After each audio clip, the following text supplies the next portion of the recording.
5, 4, 3, 2, 1. And it's live.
This is Leicester Till I Die TV.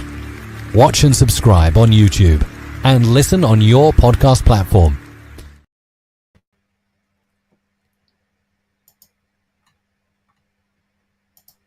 Hello.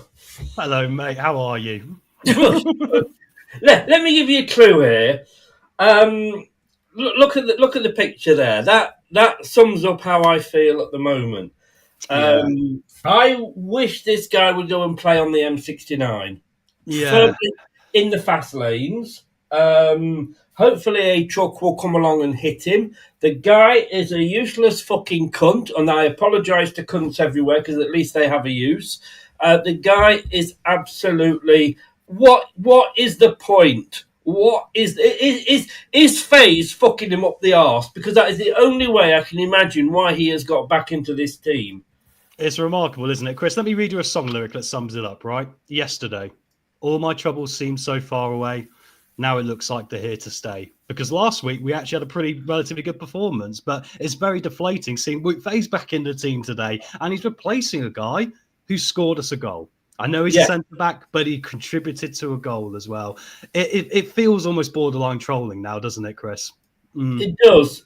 I mean, like you say, the sad news is that we will have him for at least another week because mathematically we're not down because whatever happens, we could still catch West Ham. But as we were saying before, you said to me before the match, we need to turn around a goal difference of like 16 goals. Yeah. Well, we haven't scored that many all fucking season, it feels like, to catch West Ham. And we need West Ham to lose everyone. So... And that includes today, Chris. If we lose today, it's over because we can't turn back 15 points, 18 points. No, I mean, this is, I'm just hoping that we've got a contract, and this is what a lot of people have been saying, where if we want to be relegated, we can sack him. Yes, you get a clause, don't you, normally? Hopefully that is the case, mate, and hopefully you're right. As soon as it's confirmed, time to go, I'm afraid. I mean, well, I wanted him gone weeks ago. Do you know what I mean? He is, like I say, he is as much use as a nun's cunt. I mean, what is the guy even... He's taking... I mean, I used to say this about FaZe. He's taking somebody's oxygen up. Yeah, it's difficult, isn't it, mate? There's been... I think in Leicester's history, this is one of the worst seasons we've ever had. I've never gone into a relegation game feeling like this before. I've normally felt on edge or excited or, something. But there's not even a defeated or deflation. It's just, this is it. This is what I'm conditioned to with this Leicester City team this year. And that's the most disappointing thing for me, personally. There's no... I mean, I just don't know what to say. I've got to say, right, I am feeling really ill this weekend. My drink of choice today is a Lemsip. Although I don't know if you see that, it is actually blackcurrant flavour. Yeah. I got 4 off my neighbour yesterday, 3 lemon, 1 blackcurrant. I don't know how that sneaked in. Dodgy drug dealing with your neighbours for Lemsip. Yes, 5 to 10 at night, ringing her. Have you got any Lemsip? No money changed hands, guys. It was just a gift. Yeah. Oh, I pay her in many other ways. But no, let's move on quickly. Yes. That actually could be contested in a court of law. The fact that I've called Ruud van Nistelrooy a cunt can't, because that is a stone hard fact. I tell you what, let's have a listen to what Kate's got to say, shall we? Great idea, mate. Hello. I've just seen the team. Really disappointed to not see a Coley in, although I didn't think he covered himself in glory first half last week. I do think that he was better than Fast. So seeing Fast start is disappointing. Super pleased that Ricky P is starting. Disappointed that JJ's not on the left, but Luke Thomas is the next best thing to me because I'm not a big fan of DK. In terms of the middle of the park, I'm really disappointed to see Wolf and Samare. I would rather have seen Skip and Samare, I think, because they played really progressive football last week and I've really enjoyed watching it. I think you've got to reward some of the good performances against Brighton, and Rue's just not done that. Disappointed to see Casey not in the squad. Maybe that was injury, I'm not sure. Bobby on the right doesn't boost me with hope, but I think he's decent. I think he can be attacking at times. Good to see Mavadidi starting, and obviously Jamie Vardy the GOAT. So yeah, I mean, it's more attacking than it has been in recent weeks, not as attacking as against Brighton. But I suppose we've got a completely different opposition today. But again, not that we're going to survive now, but the only chance we have of surviving in what is a 1% chance is by winning, and I'm not sure that that's a team set up for winning. I think we'll lose today 3-1, but we'll see what happens. 3-1. I wish I had her optimism. Well, we need to get a goal, Chris, don't we? Because if we don't, we are going to set that record for most games in the top 5 without scoring a home goal. It's still on the radar, even though we scored last week because that was away. Yes. I mean, let me just go. We'll catch up with some comments here. Gray is in. Hi, Gray. What the fuck is Siso Bob doing back in the team? I think he means Faze. Oh, he could mean Dakova Reed. I mean, for fuck, I've forgotten him. Right, we'll come on to that in a minute. Ronald is in. Gray is RVN leave now. Doug is into gloat. He's a Liverpool fan. I think, can they win it? No, they can't win it today because Arsenal are winning. Mount Faisal wasn't our top scorer in the week. I know. He was. I know he's actually scored more goals for Leicester than Coley. That's own goals, by the way, because he's got 3, I think, and Coley's got 1. He nearly got a hat trick in that game. It was hilarious. Dalco said, "Don't hold back." I really, like I say, I'm on Lemsip. I really do not want to be here. If I'd got a life and had got something to do, I'm watching a series at the moment. I don't know if you've seen it, Prodigal Son. Michael Sheen's in it, and it's about a serial killer and his son. That's more fun than this is. Afternoon, Doug. He says, Val, Farce, and Donkey Reed. Donkey Reed. I love that, Ronald. I love that. Chat, that's your job today. Come up with some really good nicknames for this slot, please. Make it fun for us. Yeah.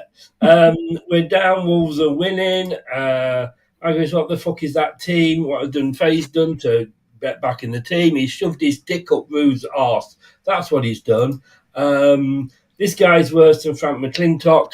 Yeah. I wasn't really old enough. I knew what was going on, but I wasn't really old enough to take it in and understand what was going on. That was kind of when I was starting. I started under Jimmy Bloomfield, and I really didn't know any, so we've gone down, we'll come back up sort of thing. So this is the worst I've ever felt as a Leicester fan.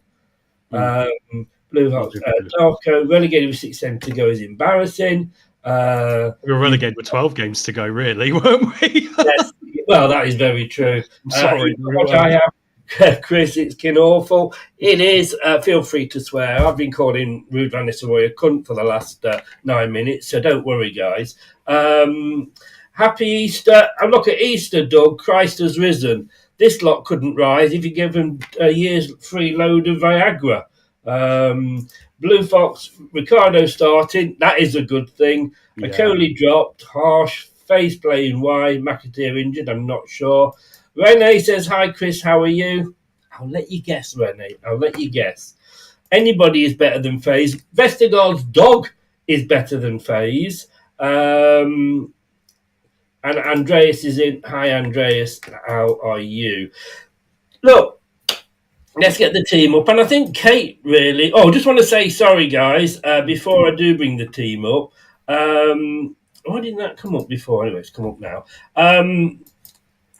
I am doing a series on YouTube at Leicester Till I Die TV or LTID TV. You can find it under both. Project Reset. And we've done relegation, what it means for Leicester. We did Who Are You Dumping for Next Season? It's finished 4-0 Arsenal, by the way. Who are you dumping for next season? Is it time to unleash the youngsters? Is it time for King Power to sell up? Last week we did number 5, which was who and why we should choose our next manager, how we should do it. Manny and Ant took on Sean Dyche on that. Coming up on Tuesday at 7:30, a little bit late because I've got a doctor's appointment. Sack the board. I'm going to be talking to Rob Tanner from The Athletic. And we're going to be looking at the board members. So not necessarily top, because he's the owner, but the board and what the board consists of, what they do. Because John Rudkin's taking the blame, but what does Susan Whelan do? He says, she's such this good businesswoman and she's won all these awards. Fucking hell. So what? You can be running a successful company one week and it'd be fucking shit the next week. Well, mate, we're seeing the problems now from this, aren't we? Not to quickly interrupt you, but anyway, Karen. Yeah, and John Rudkin cannot be blamed for PSR. She can, because she's running the business. It's finished Fulham 1, Chelsea 2, so I didn't get any points there. I'm doing shit. Man United 0, Arsenal. Man United 0, Arsenal 1. I get a point. I'm off the 0 points, guys. And Arsenal 4. I went 2-1. Brad went 5-0, so he's pissed off. 2 points. I actually want Leicester to lose. I'm past even wanting Leicester to win. I want Leicester to lose to get a point in the prediction league. As you said there, and I think it's pretty much guaranteed, Leicester will be relegated for the second time in 3 seasons if they fail to beat Premier League leaders Liverpool. It could be any worse. Last time we got relegated, we had hope up until the last game. We had very little hope after the first game this season.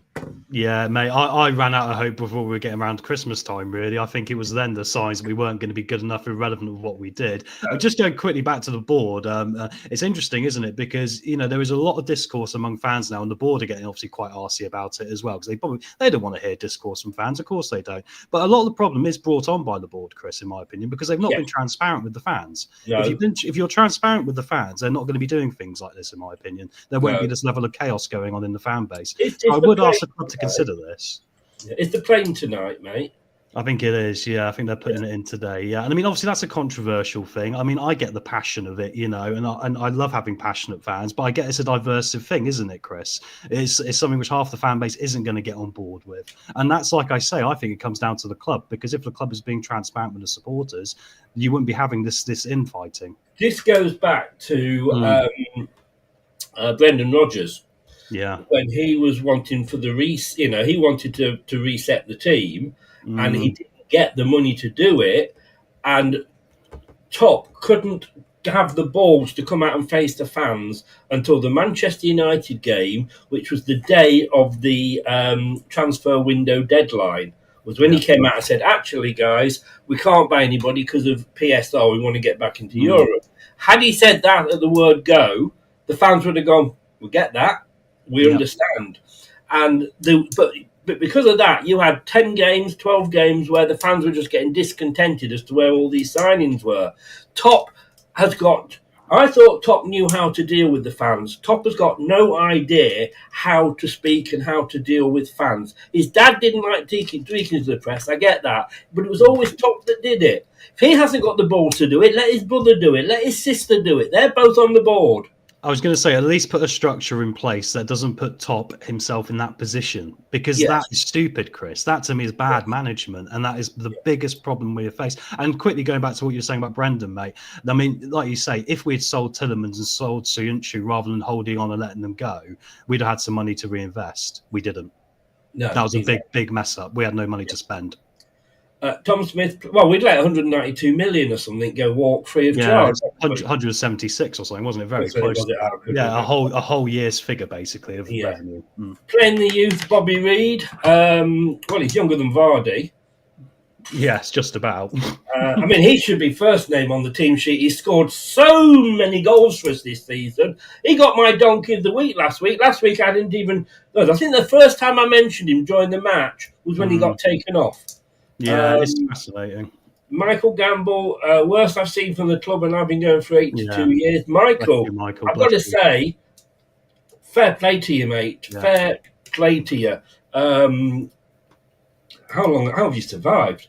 Yvonne is in. Hello, Chris, and it's been in the cards for a while now about Leicester going down. It's the worst I've known Leicester.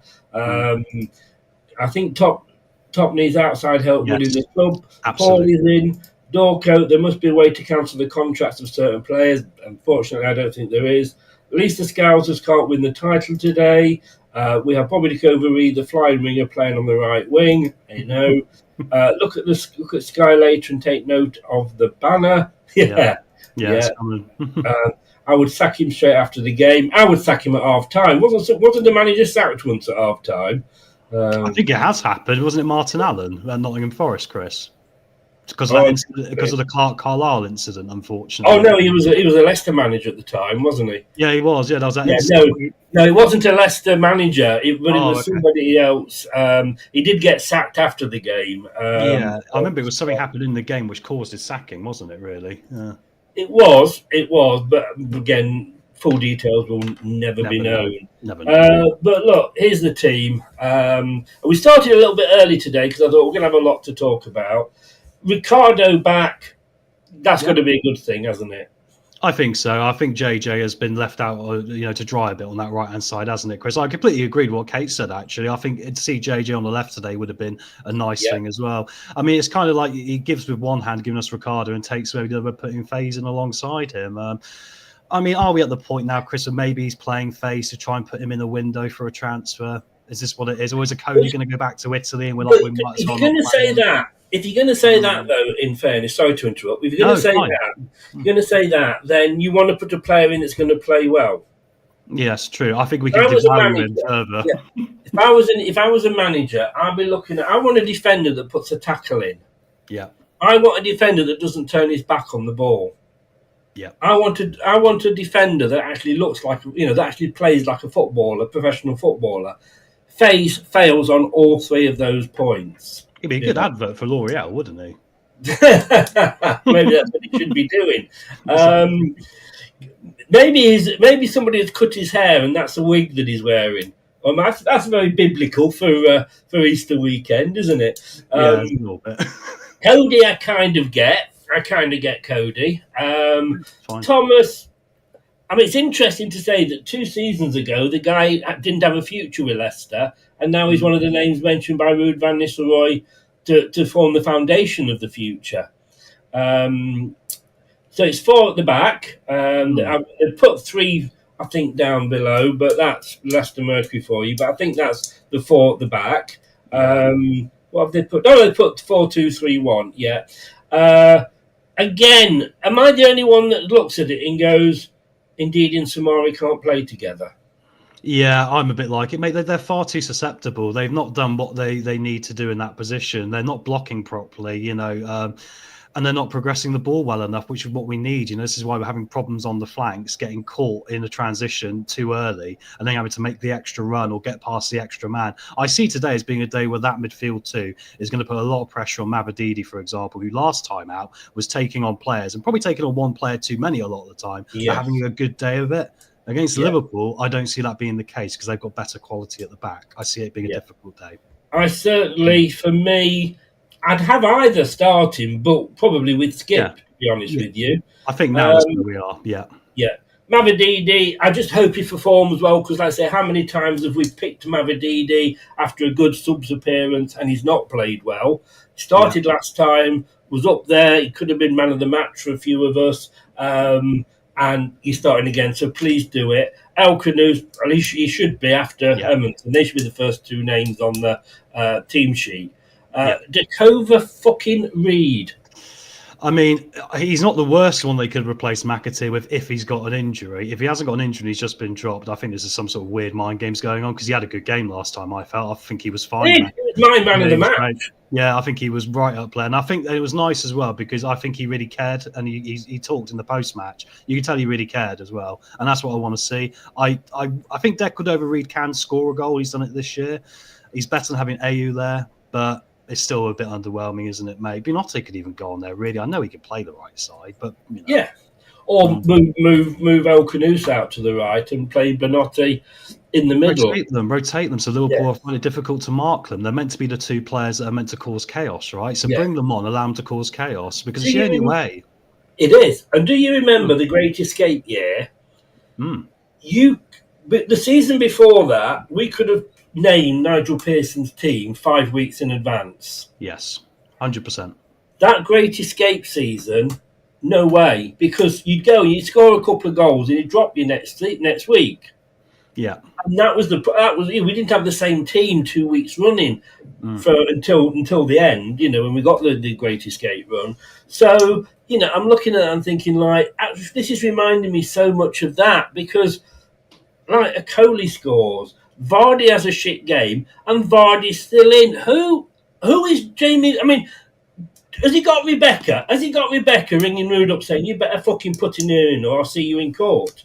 Well, it's remarkable, mate. Honestly, I'm at the point with our strike force where I go, is there a formation we could play where we just play 4 attacking midfielders and not have a striker? Is there some sort of wacky modern system we could invent? Because the other option is Daka, mate, and he had a good run around for half an hour a couple of games ago, but he got pulled, and he doesn't really do it when he's on his own either. So I think Vardy is the lesser of two evils right now, but you're right, he's not had a great year at all. I'm sorry, I would start I'd probably start Monga or was it? I forgot what the other guy's name is. That's the striker. King or we got King or Evans, both of them. Evans is the one that's meant to be the next Monga. Although I'd say to Andy King, put your boots on and get out there. I know it's another King. We need a central midfielder, Chris, and he was in the Great Escape, wasn't he? He was, one of our best ever players. Okay, let me say this to you then. So you have a good game, a la Monga, McAteer. We're looking at youth, and those two nowhere to be seen. And if it's because of injury, what the fuck are we doing with these players? Seagrave, I think the medical team at Seagrave is being run by Howard Shipman. Yeah, it's quite hideous. Yeah. Since we have been there, we get more injuries for off the field and training problems than we do for fucking match. I also think, mate, a lot of it's mentality. I'm not being funny here. Like, players who are hurt can play through certain injuries, and I think a lot of our players haven't been willing to be that player this year. And I think that is part of the cultural problem. Jamie Vardy, the title-winning season, mate, didn't he have a broken arm pretty much for a little bit of it? He was still playing. Yeah. Most of it. Yeah, I mean, I think it sums up just, unfortunately, the culture that has leaked into our football club. And this is why it's disappointing for me not to see Skip in there today, because ultimately we need a rebuild. We do. But the reality is we're not going to be able to afford to knock every part of this team down and start again. We haven't got the money. So we're going to have to keep one or two of these, and we need to work out who those players are. And I'd say someone like Skip, who's on a contract with us for quite a while, and he probably will be all right in the Championship. We need to be getting him in there. Yeah. Everybody turns around and says, "Oh, well, do you know what? This isn't Rude's team. He's stuck with Cooper's team." Well, I had a Man United fan say that to me, and I freaked. Yeah, I mean, Cooper did better with this team than Ruud van Nistelrooy did, but Ruud van Nistelrooy has got King Evans, Monga, McAteer. He's got all these players that he could be playing if he had half a fucking brain. I mean, I look at it this way: if I was McAteer and he hasn't got an injury, say for example, and he's another week on the bench. Sorry. Yeah, if I was McAteer and McAteer and I'd been dropped and I didn't have an injury and I just played very well the week before and I'd been dropped completely for this game, that really sends a wrong message, doesn't it, to everyone? And that would make me as a footballer go, "Do I want to play for this football club?" Yeah, 100%. Because you're destined to fail. You're set up to fail. Band of brothers, fucking brand of powder puff girls. Well, that's why we need to get the manager out, unfortunately. That's the start of it, because until we do, this culture's not going to change. That was the thing I wanted Rude to change, mate, to be honest. I felt the culture was slipping even further than it already had. And I wanted Rude, with what he brought to Manchester United in that brief time, to fix the culture. He's got no clue, has he? Honestly. No, absolutely not. I still think that, Top walked into his room, fell on his knees. I am not worthy. Please come and sign for my club. I'll give you a quick Thai blow job if you want while I'm here, if that convinces you. That, I think, was how Top went around this appointment. I also think they didn't have any clue what money they were going to be able to spend in January, because I don't think they probably worked it out. I think it was that badly organised. So they probably told Rude, there'll be some money in January. And then it's like, you've only got £2.5 million. Well, look how they teach the fans. It's the fans like that.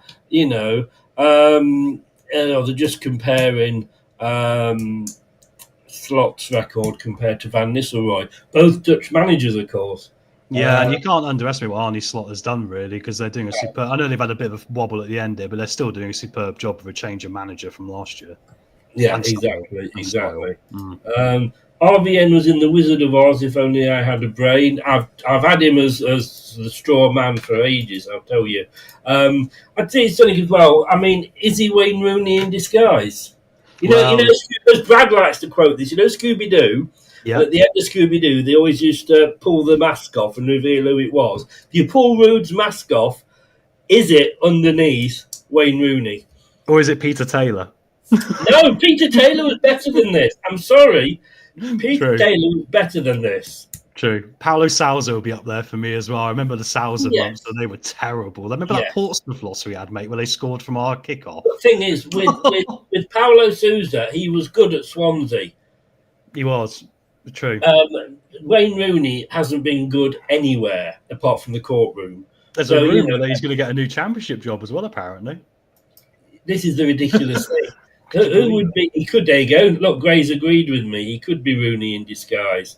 Look, I want to take you through some match facts, mate, if I may. Yeah, of course. And let me just bring this up on this screen so I can see what the hell I'm talking about, because I should have gone to Specsavers. So here we go. Liverpool are looking for a 6th consecutive win over Leicester in all competitions. I think they're going to get it, don't you? I think so, mate. I mean, I think we had our luck that relegation season 2 years ago where we managed to beat them somehow in a complete miracle where we didn't deserve to. So I don't wish you any more luck against them. No. The thing is, we know they're going to get it. We've had our luck. Yeah. The Foxes have won just 2 of their past 13 Premier League games against Liverpool. Drawn 1, lost 10. Again, that's something that's... but both came at home. That ain't going to change, is it? Liverpool have only failed to score in one of their last 15 against Leicester in the league. Wow. Yeah. I mean, it just gets worse and worse and worse, doesn't it? And don't panic, guys. There's more to come. Here we go. Leicester will be relegated if they fail to beat Liverpool, or if West Ham and Wolves both win beforehand. Wolves have, so they could be safe because Ipswich have lost. I know Ipswich have got more points than us. West Ham only drew, but look, we're not going to fucking... It's all but mathematics. The fat lady's got her makeup on and she's into the first by now. Such a Leicester thing to go on a winning run now out of frigging nowhere and we'll still get relegated, and I'll hate it so much more. Well, not with this clown in charge. Well, I know. In charge and the team he picked, but they are trying to avoid becoming the first team in top flight history to lose 9 successive home games without scoring. I can see that happening. Yeah, I can't see us scoring today. Leicester have earned just 8 points from 19 matches under Ruud van Nistelrooy. That's like 2 wins, 2 draws, isn't it? It is frighteningly bad. I think, Chris, when we talk about the worst ever Leicester City manager, like we did briefly earlier, you can't argue it's Ruud van Nistelrooy. Yeah. He is the worst we've ever had. And it's scary, the fact that the board might trust him to be the man that brings us back up. Financially strapped, we might have to, which I hope will not. But. Yeah. The Foxes accrued 14 of their 18 points before the 8th of December, which was just 2 games after he took over. City have conceded at least 2 goals in 8 of their past 9 Premier League games. Liverpool have just won one of their past 4 away matches in the league, drawn 2, lost 1, and lost their most recent one at Fulham. We ain't no Fulham. No, not at all. Not at all. The Reds have scored the first goal in a division-high 12 of their away fixtures in the top flight this season. That's going to be 13, isn't it? Yeah, that's a guarantee, isn't it, really? It's mate, it's not good, is it? I mean, do you know what the sad thing is that there's a part of me that is that annoyed and fed up with Leicester now. There's a part of me that wants us to get utterly hammered so it forces something to happen. Yes, yeah. Because we might as well. We're down anyway. Get hammered 8-0, 9-0. And it sounds awful because I don't want it to happen to my club, but maybe then the club will blooming wake up. Well, this is the thing, and people all turn around and go, I mean, I actually got hammered because I did a recent, well, I can't remember which show it was, but I showed Jamie Vardy sort of as he was when he was scoring 11 and 11, and the now picture was him as Steptoe. Yes. Very classical joke. It is, and of course Steptoe's an old man and what have you. And somebody, I declined the post because if I put it up, I'd have sworn at him and then banned him anyway. He went, "That's a very disrespectful thing to show Vardy as Steptoe after all he's done for the club." And I'm like, "What the fuck are you going on about?" It was a standard joke when we bought him. It was some other clubs is where it started as well, isn't it? And ultimately, Jamie Vardy will find it banterous, that mate, actually. He's not that sort of person. He'd look like a guy that's quite funny. Yeah. He would. I'm just thinking, like, what the... But look, the fact that we're talking like this does not mean that we do not love our club. It probably means we love it more. Mm.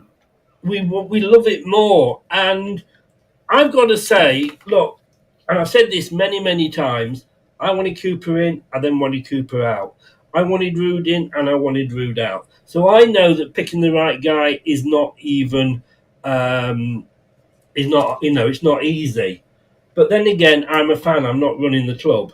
Mm. I don't have access to all the stats. Well, I have access to some stats, but I don't have access that the club have to be able to look into these things.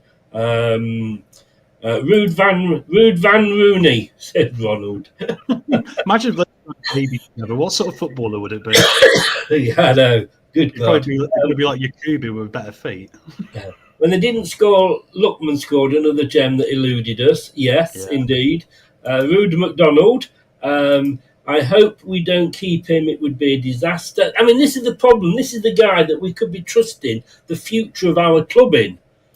Yeah, exactly. This is why, in some ways, mate, like you say, it's probably better just to get the relegation over with, and then we'll know if he's going to get sacked or not. Yes. Because there's no reason to keep him then. No reason. Once we're down, and that's it. Put Kingy in charge at the end of the season. Don't worry about it. Yeah, exactly. You've got absolute, and then we've got 8 weeks. Although we should be looking now, but we won't be. But we'll have 8 weeks to. Yeah. Well, 8 weeks, and then 6 weeks. Sorry, isn't it? And then. You know, the off-season to try and get somebody in. But we want somebody in at the start of the season, which we tried to do with Cooper, in fairness, not sort of a couple of weeks before we kick off, you know. Are you... do you really want me to end you? Shall I sort of just put the topping on the cake? If you're thinking of doing anything silly, this will do it. Come on, then. There's the Liverpool team. Van Dijk, well, look, Alisson in goal. Van Dijk, who's obviously just signed a new contract. Conte, Diaz, oh my God, Slobbers, us guy, I don't know him. Szoboszlai. Thank you very much. Thank you. That's right. I hope I got it right. I think it is Szoboszlai. You were closer than I was. McAllister, Salah, Gakpo, Timicus, Gravenberch, and Bradley. Interesting. Look at that bench. It's horrible. I was about to say, then look at the bench. Kellier, Nunes, Jones, who's not bad, Elliott, Jota, Robertson, Alexander-Arnold. I mean, if they put the bench out against us, and there's not 11 players, but if they put the bench out against us, we couldn't win. Yeah, exactly. It's actually bad news for us. They're out of the Champions League and all this, isn't it? Because they were going to go full strength today as a result as soon as they did. So, yeah, it's a shame. But like you say, mate, it doesn't matter, does it? I mean, that bench could start, like you're saying, probably still put 4 past us. Yes, yeah. Right, let's have score predictions. What did Kate go? 3-1? 3-1 she went for, yeah. Yeah. I have gone, believe it or not, I've also gone 3-1 as well. Okay, well, in which case I will go 4-0 to Liverpool. I'm sorry. 4-0. Yeah, sorry, I can't see it being any other way. But No. I think 4-0 will then be them being nice to us. I don't think they're going to go for us. Well, hopefully they get all the goals in the first. Hang on, my first half, and then they can rest players, isn't it? Yeah. Interesting about Tom Heaton and Johnny Evans being out of contract. Yeah, I imagine we probably won't be interested, or at least I hope we won't, because Johnny Evans was one of those who wasn't playing towards the end of the relegation season, and there was question marks if he was actually injured. I wonder if he could have played during that, but there we go. Anyway, yeah, that was a long time ago. Sorry, Sky has just kicked me out. Yeah, they don't want you to see it, Chris. They want to save your mental health today, probably. Probably. It could be the best thing that would happen to me, in fairness. By the time you click on it, it'll be Leicester 0, Liverpool 1. That's happened before now. I don't think we've... No, I was just watching the game. I don't think we've kicked off yet. I don't know who they're showing at the moment. Yeah. No, it could be Brentford. I don't know. I think we'll all be very relieved once this season's over and we all get a break from football, actually. And I think that says a lot because we're a very passionate fan base, you know, and there's years where we've had the title wins and the promotions and we've had something to carry on to into a summer to be excited about. And I think this year's going to be one where we're all just going to have to switch off and take some time off. And I hope during that time, Chris, I know we're talking about manager appointments. I hope the board, first of all, get together and work out a solid strategy for running the club going forward. And I mean going through everything. How we're going to make sure we hit our PSR targets, how we're going to bring in more revenue, how we're going to build a foundation of what sort of football club we want to be. And then we're going to base our things around this. I think that's very, very important than just chucking another name at a wall as a manager. Yes.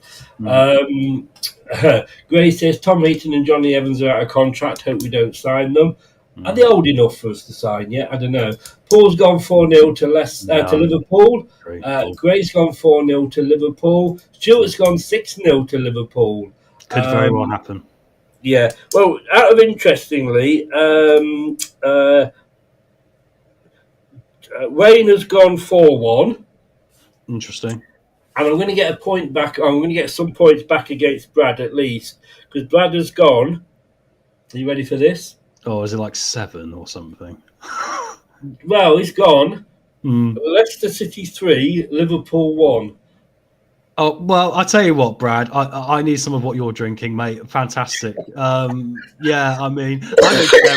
Right now, Chris, we might as well live in deluded fantasy because that's what this Leicester City board's been doing for a year. It is. I'll let you go because the players are going to be coming out in a second, mate. All the best. Thank you very much. I'll see you at half-time. Cheers, guys. See you at half-time. Let's try and enjoy it. Yeah, try being the operative word. Take care, buddy. Cheers, guys. See you at half-time. Right, we're going to be getting ready for the first half. But what I want to just do very quickly is just show you Kate's video again. Hello. I've just seen the team. Really disappointed to not see a Coley in, although I didn't think he covered himself in glory first half last week. I do think that he was better than Fast. So seeing Fast start is disappointing. Super pleased that Vicky P is starting. Disappointed that JJ's not on the left, but Luke Thomas is the next best thing to me because I'm not a big fan of DK. In terms of the middle of the park, I'm really disappointed to see Wolf and Samare. I would rather have seen Skip and Samare, I think, because they played really progressive football last week and I've really enjoyed watching it. I think you've got to reward some of the good performances against Brighton and Rue's just not done that. Disappointed to see Casey not in the squad. Maybe that's injury, I'm not sure. Bobby on the right doesn't boost me with hope, but I think he's decent. I think he can be attacking at times. Good to see Mabadidi starting, and obviously Jamie Vardy the GOAT. So yeah, I mean, it's more attacking than it has been in recent weeks, not as attacking as against Brighton. But I suppose we've got a completely different opposition today. But again, not that we're going to survive now, but if the only chance we have of surviving in what is a 1% chance is by winning, and I'm not sure that that's a team set up for winning. I think we'll lose today 3-1. We'll see what happens. Thank you, Kate. We'll be back with the match.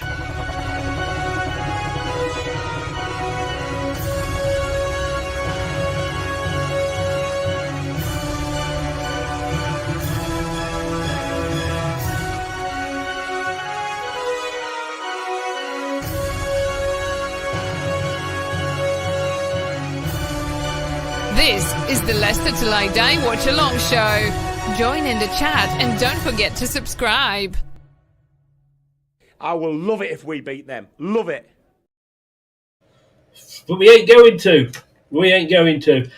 We've got mods in the chat, so if I don't reply to you, I've either jumped off the balcony and ended it all because we're so shit, or I'm watching the game. Either way, it's like dying a slow death, isn't it, really? There's fireworks before the game, because that's as much as we'll get all game. But yeah, the mods that are in, I know Gray is in, and he'll talk to you and answer your questions as we go through. Yeah, thank you very much, Gray. Thank you very much. Doug's in as well. Doug, I don't know. I know it's bank holiday weekend. You've got a family, but if you want to join us for the post-match reaction, let me know. We've got a spare space as it happens, so you'd be more than welcome.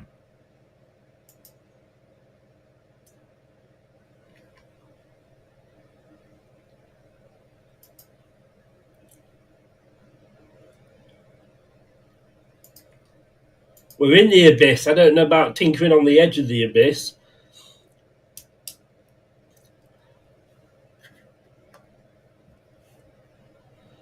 So Hermanson in goal. Ricardo Faze, fucking hell. Cody and Thomas at the back. Jesus. Ndidi and Sumari in the middle. Elkanous Mavadidi and for some reason Dakova Reed. And again, I can't score, won't score. Jamie Vardy up front.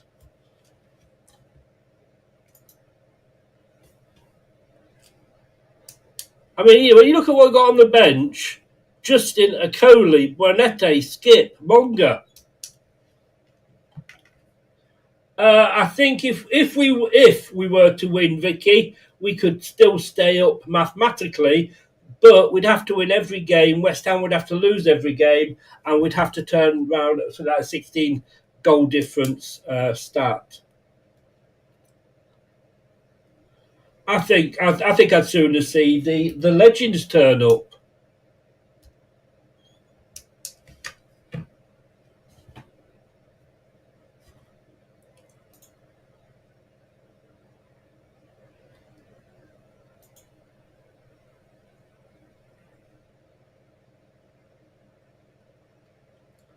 I'll try to listen then whether Dakova Reed got a cheer or not.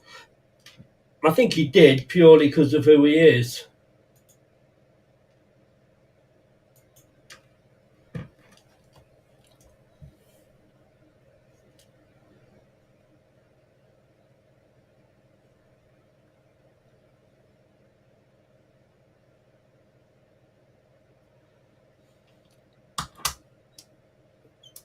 I mean, I hope... The only thing I hope by Jamie Vardy playing that he does get his 2 more goals so he can get to 200.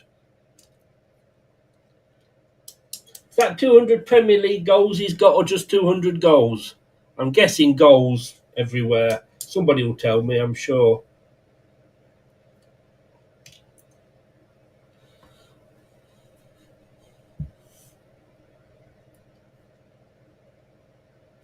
Huh! We're playing when you're smiling. Does anybody remember last time we smiled?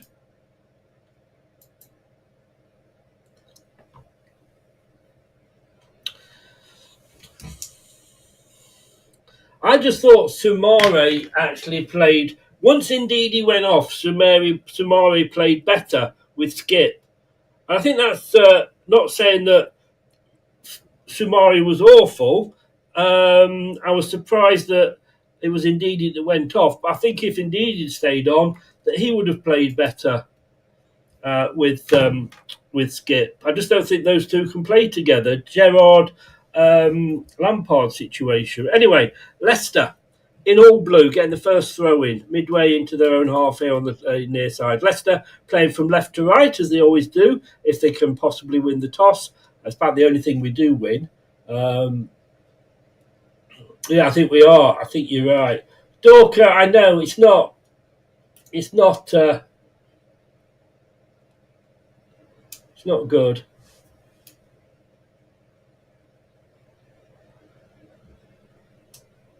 Ashley, I don't know what you mean.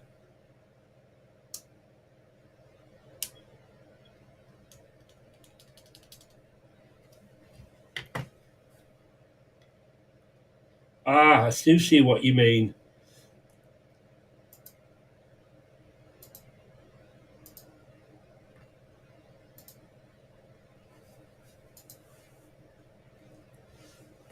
So Leicester, like I say, blue top, blue shorts, blue socks, kicking from left to right. Liverpool, red shirt, red shorts, red socks, going from right to left. Let me just update this. Again, I think it's I think we know, look, we're down. So I just think it's a case of more about the performance.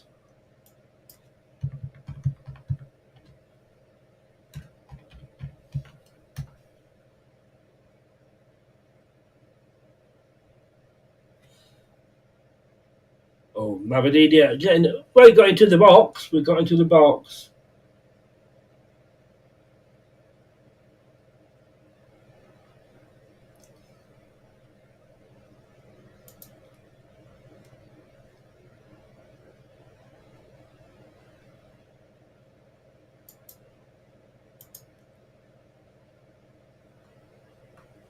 Oh my God, they're singing our song.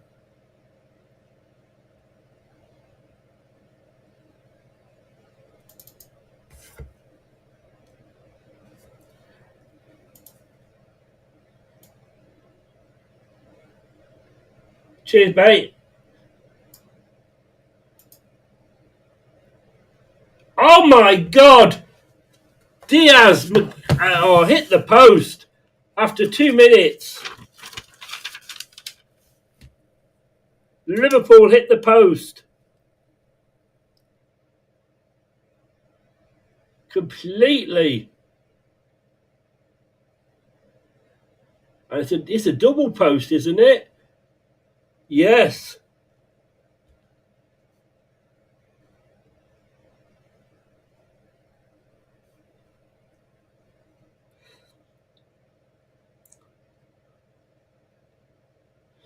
And it actually was totally unmarked.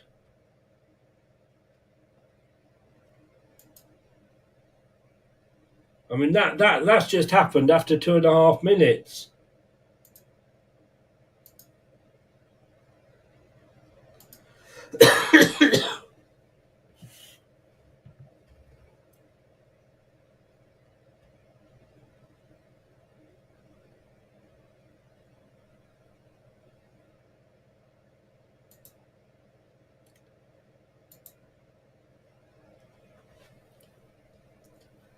Kind of sort of sums up, I suppose, what sort of game we're in for. Lemsip today.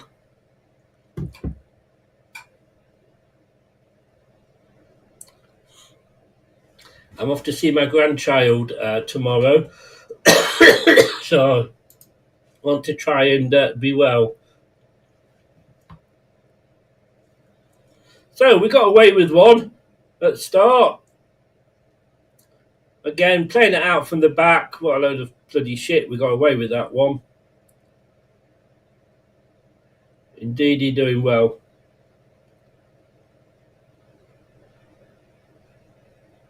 Samare.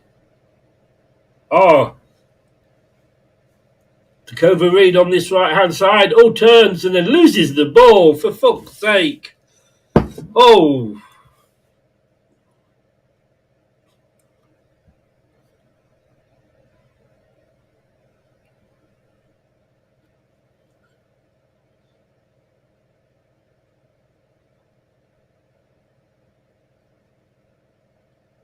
It was a good run by Takova Reed. Then he couldn't control the ball under his feet.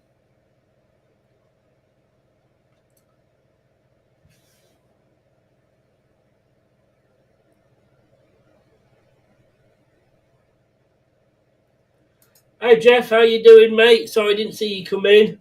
1-1.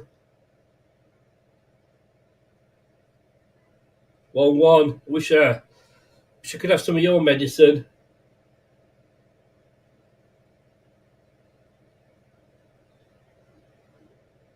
Yeah, look, come on, smash the likes, guys. It's free. It doesn't cost you anything. I'm doing this. I have to pay to do all this fancy stuff for you. The least you can do is just smash those likes for me.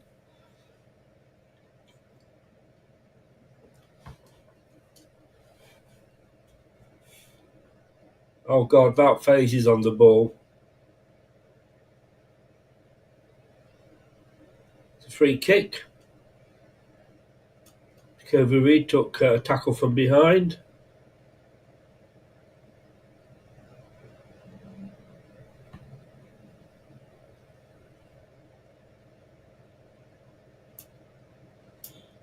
Thing is, if we do go ahead, just look at the players Liverpool have got to come on.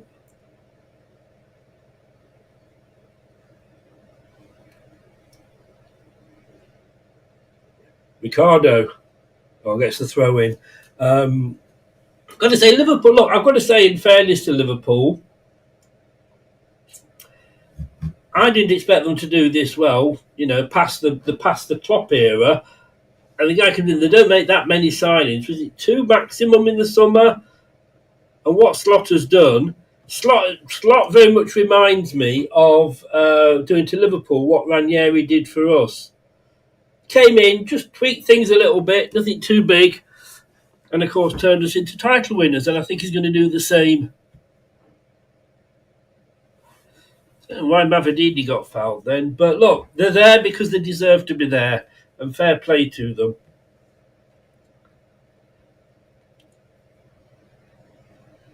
Liverpool, Man United, who would you sooner have win the title? Actually, if Liverpool, when they win the title this season, I think they equalise Manchester United's number of Premier League wins. What a shame for Man United, eh? And they're going to take probably like 30 odd years to win another. Samari gives the ball away. Hiya, Prashant, how you doing?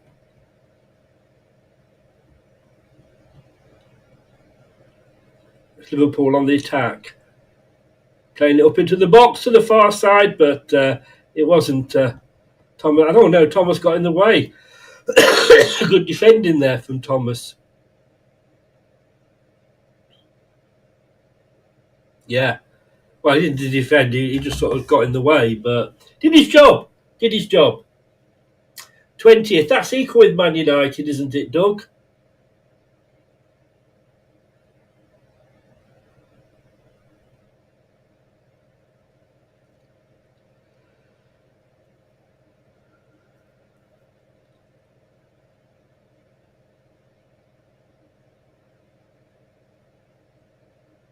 That's a corner that was headed out and it's been given as a goal kick. Virgil van Dijk doesn't agree, though. He's looking well for his age, isn't he, old Virgil van Dijk? Chim chimney, chim chimney, chim chim chiroo. Oh, it was a corner. Came off out phase. His hair got in the way.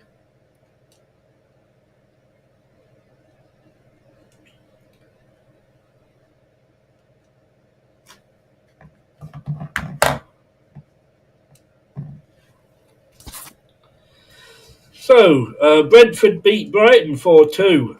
It was Palace 0, Bournemouth 0. Everton 0, Man City 2. Oh,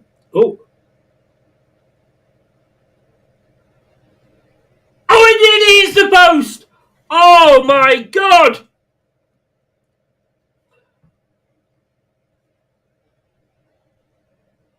And now they can break. It's a good move by Mavadini.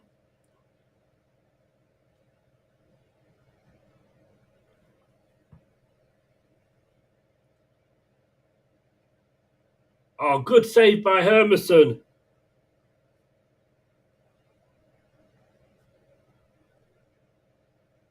Good save from the breakaway.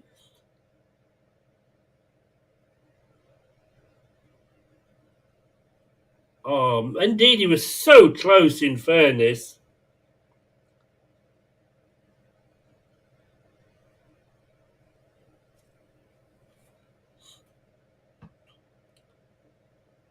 Liverpool attacking. Cody heading it clear. Panic defending at the moment by Leicester. Goes out for a throw-in. So, just to catch up with those scores. Brentford 4, Brighton 2, Palace 0, Bournemouth 0, Everton 0, Man City 2, West Ham 1, Southampton 1, Villa 4, Newcastle 1. Today's game so far, Fulham 1, Chelsea 2, Ipswich 0, Arsenal 4, Man United 0, Wolves 1. Those last two games just getting me my only 2 points in the prediction league this week. I'm going down like a rat down a pole. So it was a throw out from Manson, but Canoes couldn't control it. It's a bit of a difficult one for him, to be honest with you. Oh, Salah then. Deflected for a corner. Liverpool are piling on the pressure at the moment.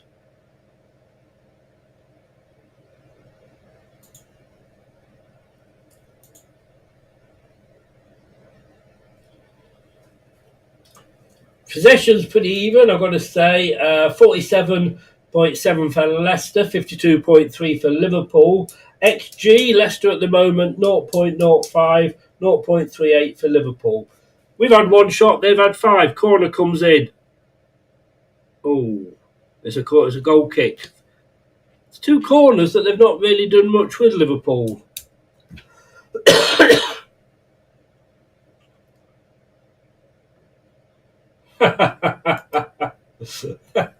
Thank you. I do, Kyle. How you doing? Doug, I'm playing to my audience. I'm still coughing. Southampton, of course, got a point yesterday, so they actually are on 11 points, which equals Derby County's run, which is a bow. I was hoping they would. I mean, I know a lot of people wanted them to do that so that they could keep Derby County as the worst ever team, but I was just thinking if Southampton had did it, they would be talking about that rather than how bad Leicester were.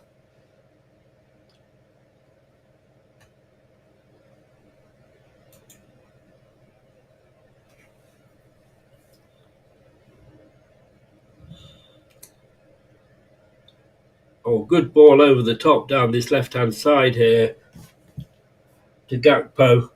On his right foot, gets it in. Oh, Manson had to be awake to that, and it was. He jumped up and collected it, but there was Liverpool players that were honing down on him. My cough is that bad, Prashant. I'm on the old Lemsip. I'm doing this. I'm not getting much sympathy here. Yeah, man flu. Where's all the sympathy, guys? Steve, how you doing, mate? Vardy offside. Was just having to watch his run.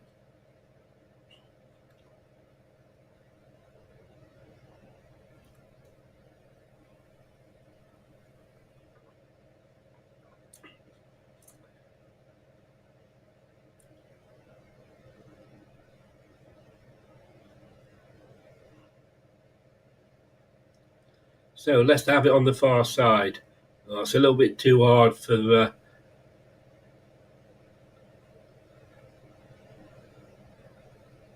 Not sure who was running that down, to be honest with you. Jamie Vardy. There you go. I'll give him an early call. And he's got one more mention that he did in the first half last week. Oh, great. It's terrible. Thank you, Prashant. I'm supposed to be seeing my granddaughter for the first time tomorrow, but if I'm like this, I don't want to be giving her my bugs. I could wear a mask, couldn't I? That'd be okay. Might have to do that.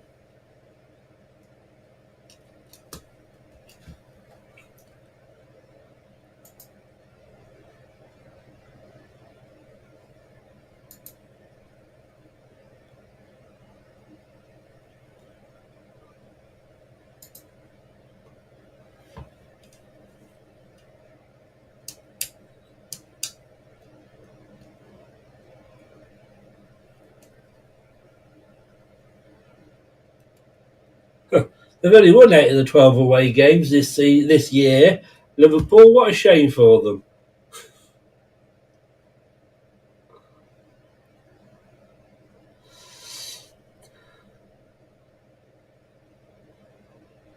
Just think, Plymouth could beat this lot.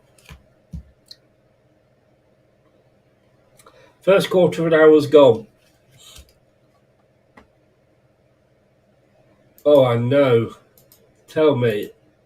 I started my new radio show this weekend. My God, I could hardly stop coughing.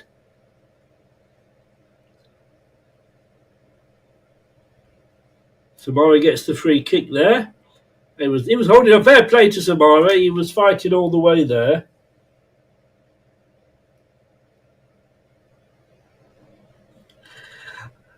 Jeff, there's only you. I knew somebody would come up with an alcoholic cure. Would gin work? I don't like whiskey. So Leicester have it chipped into the box. Oh, Vardy clips it on.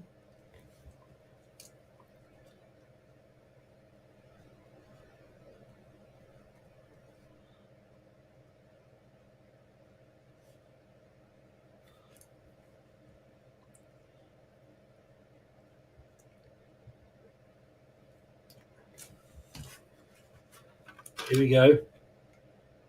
Time for the old strepsils. Other cough sweets, of course, are available. But if Strepsils would like to sponsor us,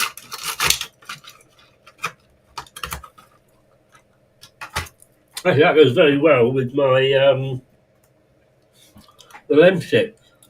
The Lemsip was blackcurrant. See, that shows how exciting Leicester are in this game. I'm talking Strepsils.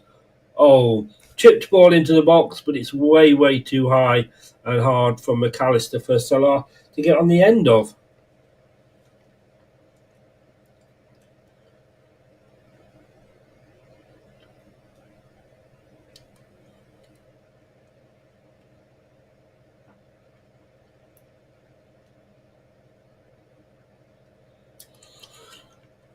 I've got the lem slip. Well, I haven't got it because my neighbour lent it me. I haven't got any at the moment.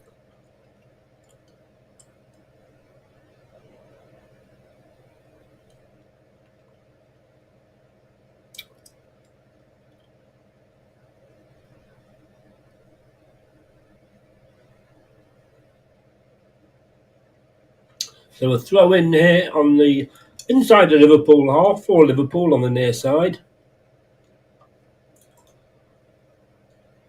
Damascus is taking his time and it goes back to his fellow defender.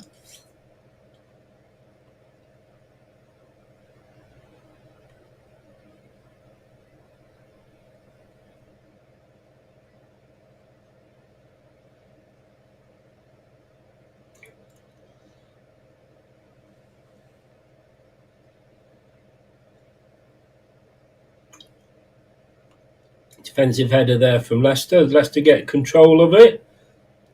Thomas now on the far side. He's got the space. He's being closed down now, and that's the free kick. Salah bringing down Luke Thomas. Tries to pick him up. Don't think it'll make a lot of difference. Thomas was away there, but Salah did well. He pushed him, but he did. Salah, yeah, he did push him, but Salah actually did well to catch him there and bring him down.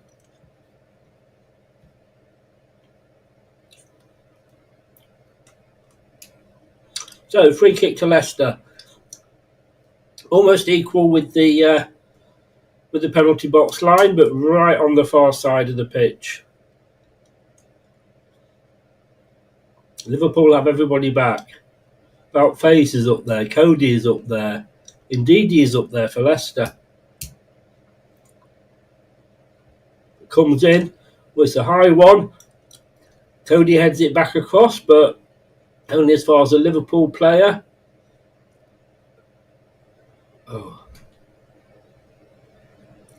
Oh, they cleared it well there, Liverpool, and they got it as high as Salah, but he couldn't hold on to it. Oh, Mavididi wins the ball on the far side. He maybe took one turn too much and should have gone into the box when he had the chance. Throw into Leicester. Bradley was caught out there by Mavididi. Then Mavididi turned, could have gone into the box, didn't he? Wanted one more turn. Dorco, I'm worried about passing it on to McMahon. She's only like a week or so old, 2 weeks old, so... Prashant, that's not going to happen, is it?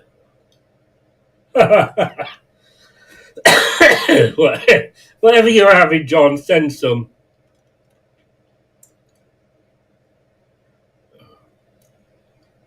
Leicester, the ball from the throw-in. He's got fair long throwers, Luke Thomas.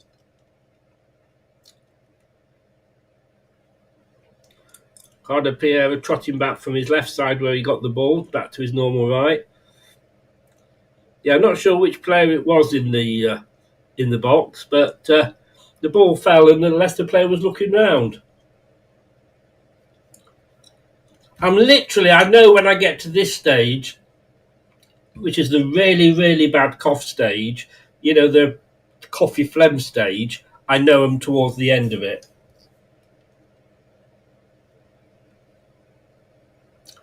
Ball goes over the top, but Mads comes out, collects. Underarm to Cody. He'll end up going back to Hermansen, so why the fucking hell didn't he just boot it upfield as he's now done? And he gives it away.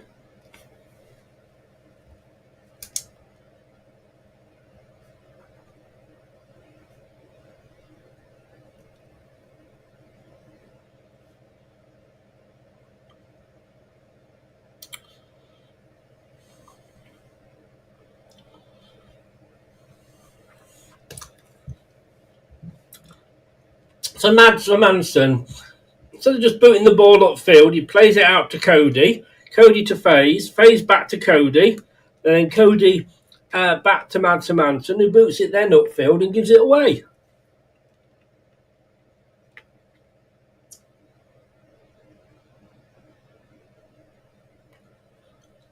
I did have the cold before. I had my nose. It could have won an Olympic gold. It was running that much, but that has stopped now, thankfully.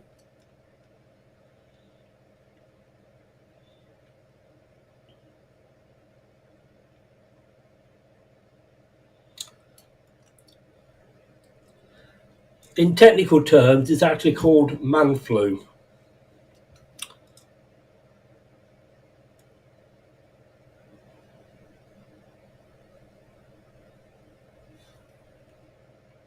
So Leicester managing to play it around. FaZe, lovely ball.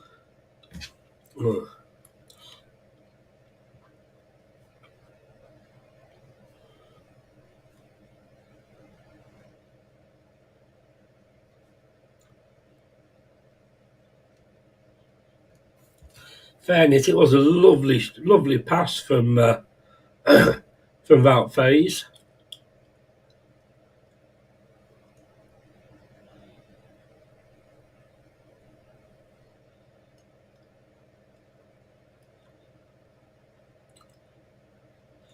So into Liverpool, halfway into the Leicester half on the far side. A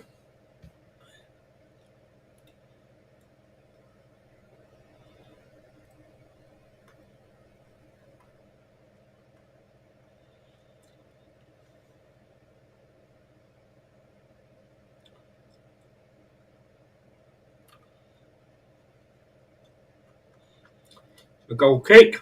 Ricardo doing the defending there.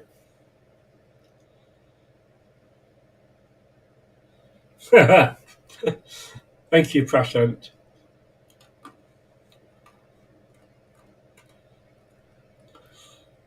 Yeah, I've just seen Alan Bennett, my man of the match adjudicator.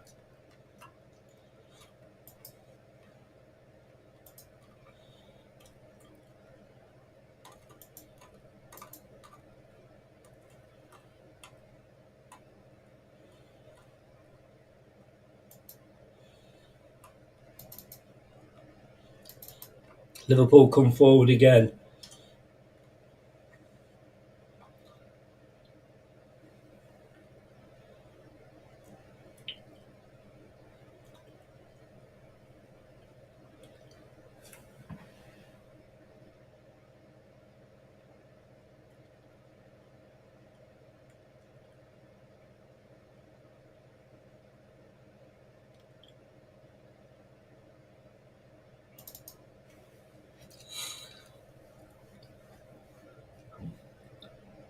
Oh, free kick to Liverpool from Ndidi, who says, "You sure, ref?" I think those were the words he used.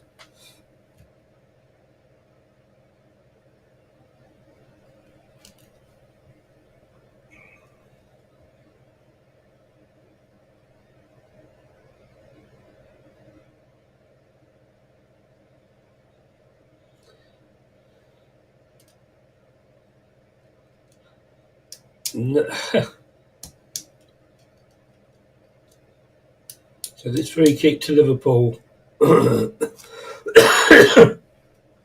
certainly in line with the penalty spot, outside the penalty box, straight in front of the goalkeeper.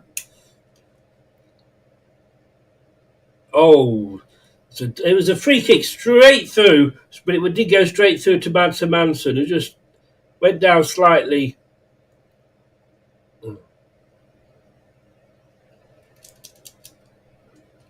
Leicester players falling over and ending up losing the ball.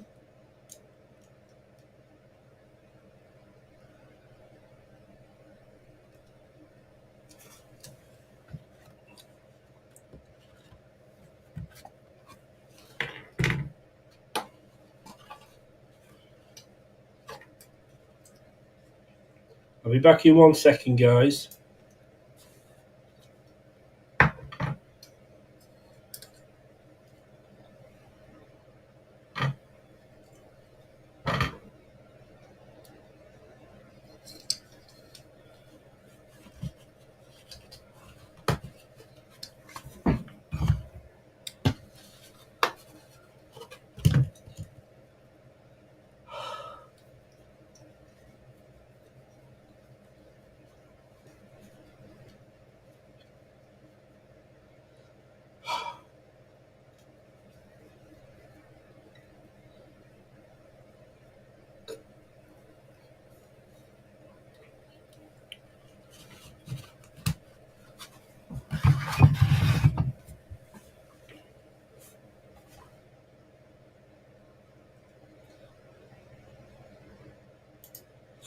So, coming up to the half-hour point, they've not disgraced ourselves, it has to be said.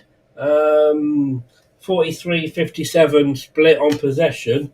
They are sort of, well, they've had 8 shots to our 1, which hit the post from Ndidi. They've had 2 on target, though. We haven't had any. 6 touches in their box to their 11, so it's not... I just don't know.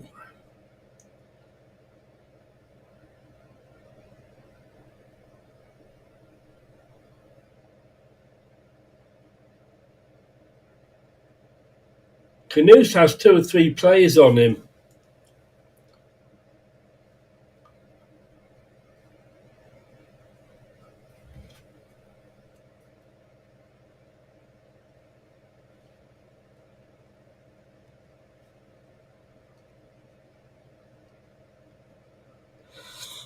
I think Liverpool realise what a danger El Canoes is, and they are and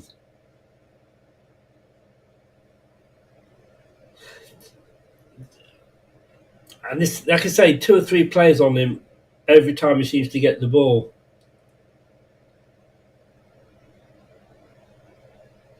"30 minutes gone, half an hour into the game, 0-0.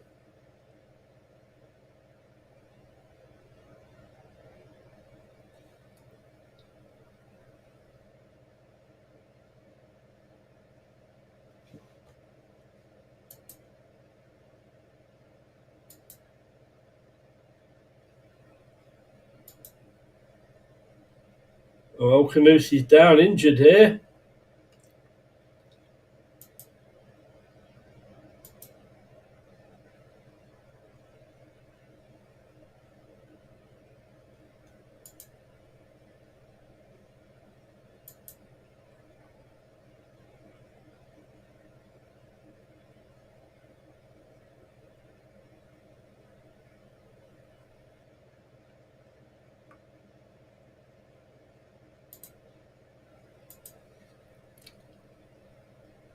So free kick's taken on the far side, but Leicester, it goes all the way through past some players and ends up with Liverpool.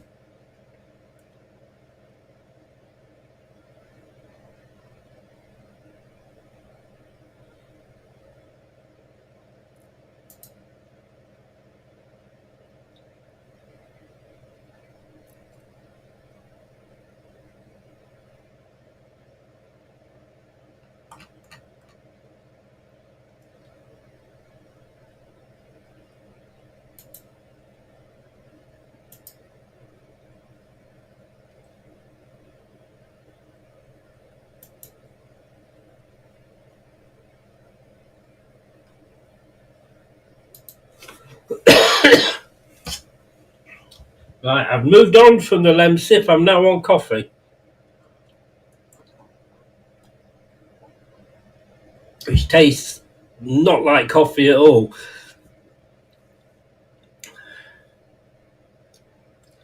Liverpool with Diaz. Oh, good tackle there. Indeedy. Oh, then it's just put out there. We win the ball and we just put it out.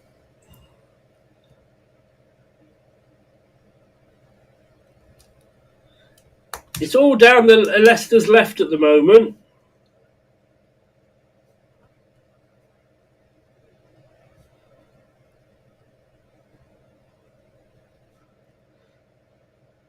But you would argue, is Mavididi doing his fair share of helping out Luke Thomas? That said, they're now on the right side.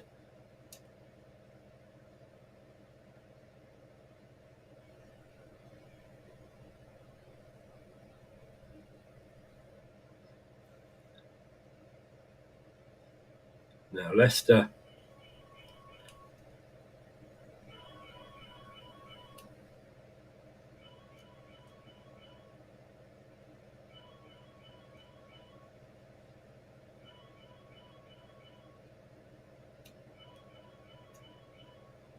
Oh, good defending there. It was a lovely ball over. Thomas had to get there, and he did.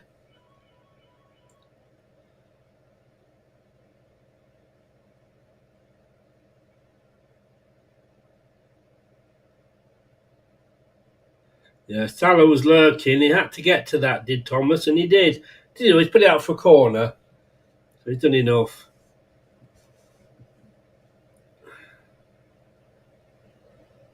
A lot of pushing and shoving going on as always. Canotte gets there onto the end of the corner, but it was into the ground. Yeah, some idiot doesn't know that I'm watching football. I leave my mobile in another room when I'm watching football, because even if I have it on silent, if I'm turning it off, there's no point in me having it in here anyway. So if I have it on silent, it still vibrates and lights up. And I don't want to know that we're going to be 1-0 down before it actually happens. So I live in another room, and people just do not realise. Either that, or of course, I could really be in trouble, because that could have been Ruud van Nistelrooy ringing up asking me for advice.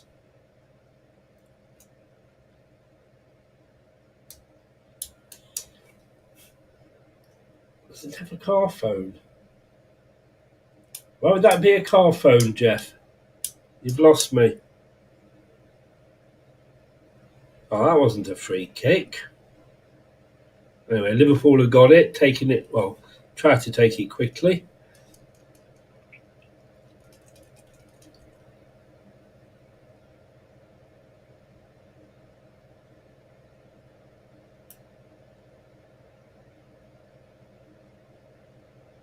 Leicester lose it again.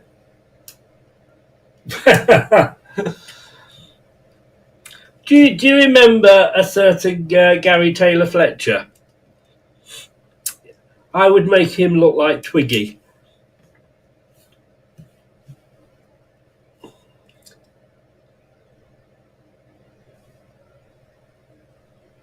It's going to be a Leicester throw on the far side.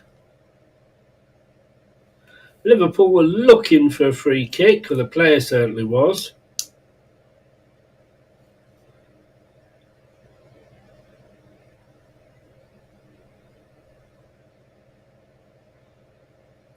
Leicester struggling to get it out at the moment.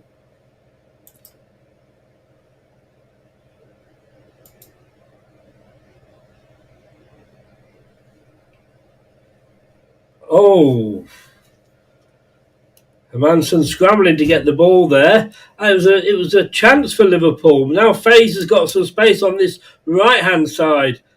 Not a side off used going forward in this game by Leicester. He had to cover read on his right, but decides not to use him. And because he didn't use him, it goes all the way back.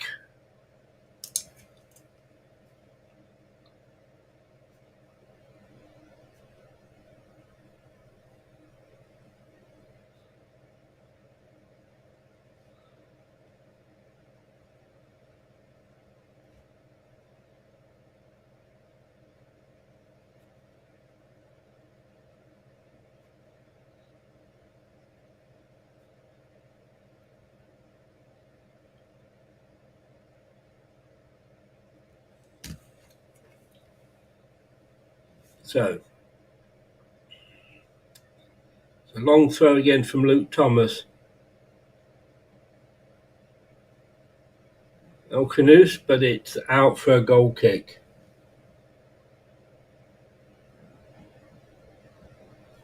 To be honest with you, Jeff, I like Only Fools and Horses, but I've never actually sat and watched a whole show or the whole series. I like the short clips. I think they're really funny at times. Leicester, no free kick to Liverpool. And Leicester have got it back now. Indeed, he loses it by trying to do too much. Do our players think they're Brazilian or whatever? But yeah, I love like the chandeliers, the bar. I mean, the bar, that's an all-time classic, isn't it? The Batman and Robin sketch, the inflatable women blowing up behind the bar. I mean, they're all classic sketches, but I never actually watched. Yeah, that's a lie. I have watched the odd one all the way through, but just not the whole series. Anyway, welcome back to King Power Stadium. Ball's chipped in. Oh, good save by Madsen Anderson. I thought it was going wide.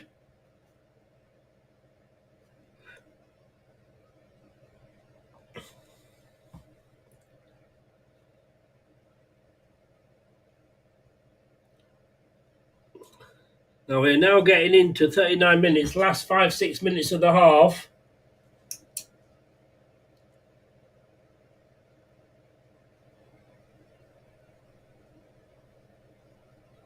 Oh. Indeedy from the corner.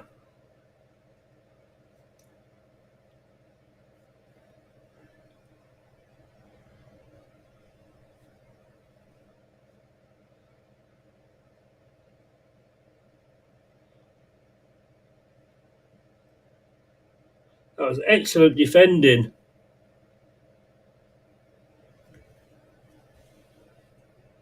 There's another corner. They're rattling these corners up, Liverpool. It's out, but only, well, it's mid half, but it's with Liverpool. Oh. If he'd lost it to Canus, then the Liverpool player, he'd have been through on goal. And then a shot, which again is straight at Madsen Manson. I was unlucky there. If Canus had got that in the takeaway, it'd have been from his own half all the way towards him and the goalkeeper.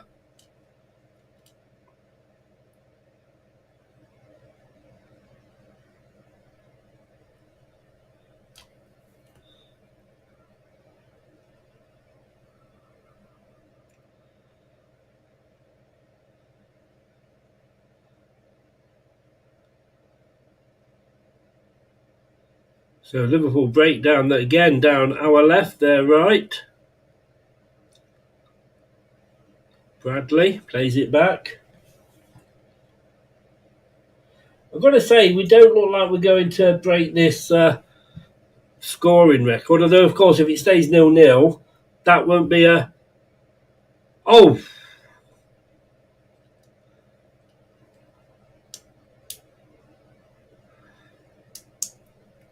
I mean, that again was a good move. Nobody picked... Oh, Thomas did, in the end, Thomas did go in and cut Salah down.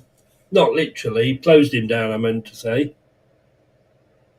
Madsen Manson that time was in a bit of no man's land. Salah can afford a smile.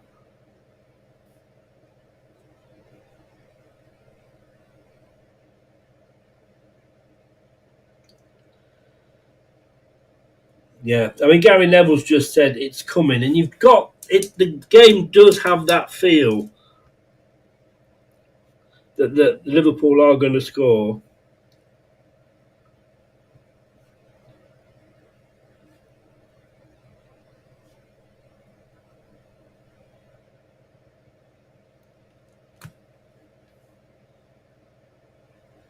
Oh, lovely ball up. Does it get to Avadidi? No, it's cut out, but it's still up there.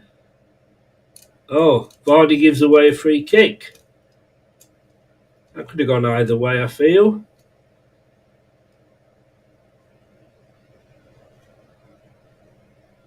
Yeah, I mean, in fairness, although he didn't really... His eye was on the ball, but he did go over the Liverpool player.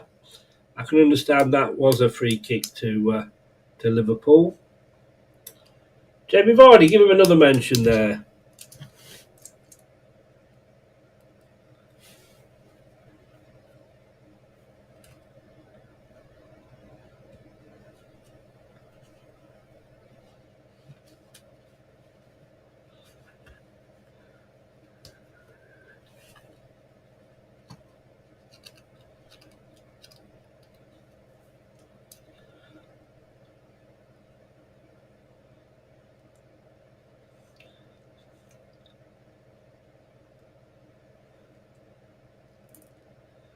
Liverpool have it now on the far side.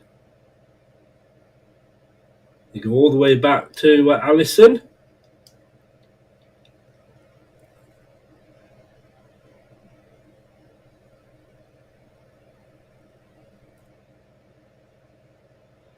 Liverpool playing nice 1-2 football here.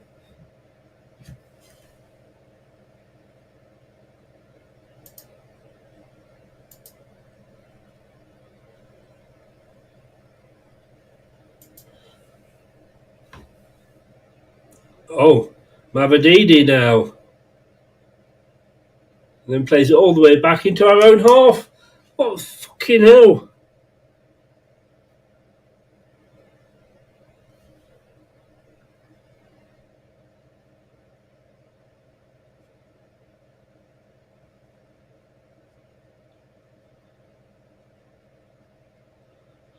What is the point when you get the ball up there? Mavadidi's got it and he plays it all the way back.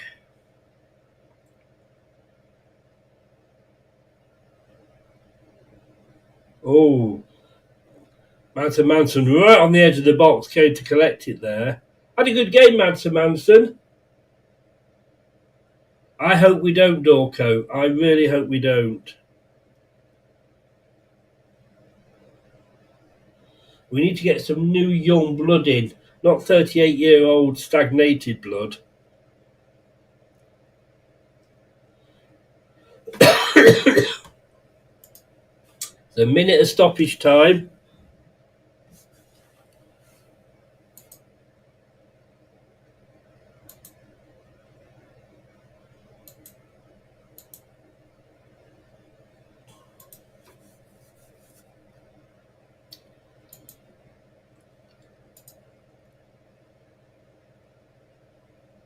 Emerson beats Gakpo to the ball.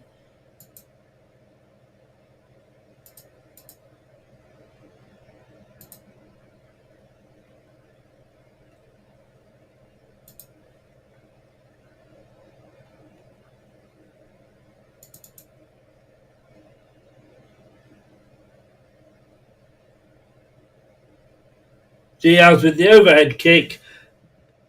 It goes wide and it's half time.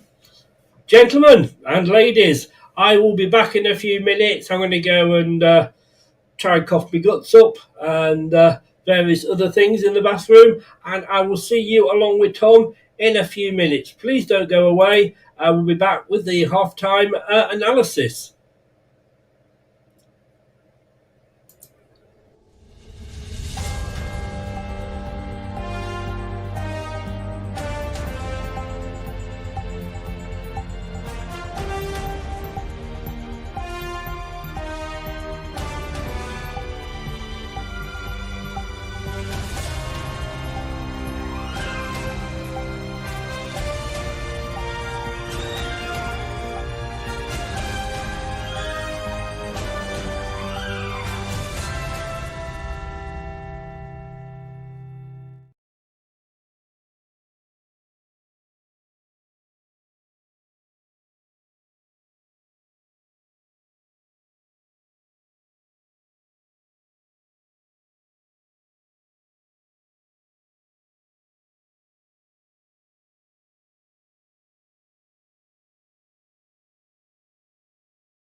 Guy. How you doing? 0-0.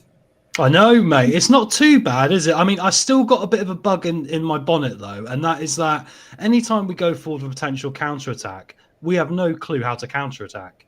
No. I'll give you a prime example. I wrote this down because I think we have done okay, and we're lucky it's 0-0 as well, and we're still in the game.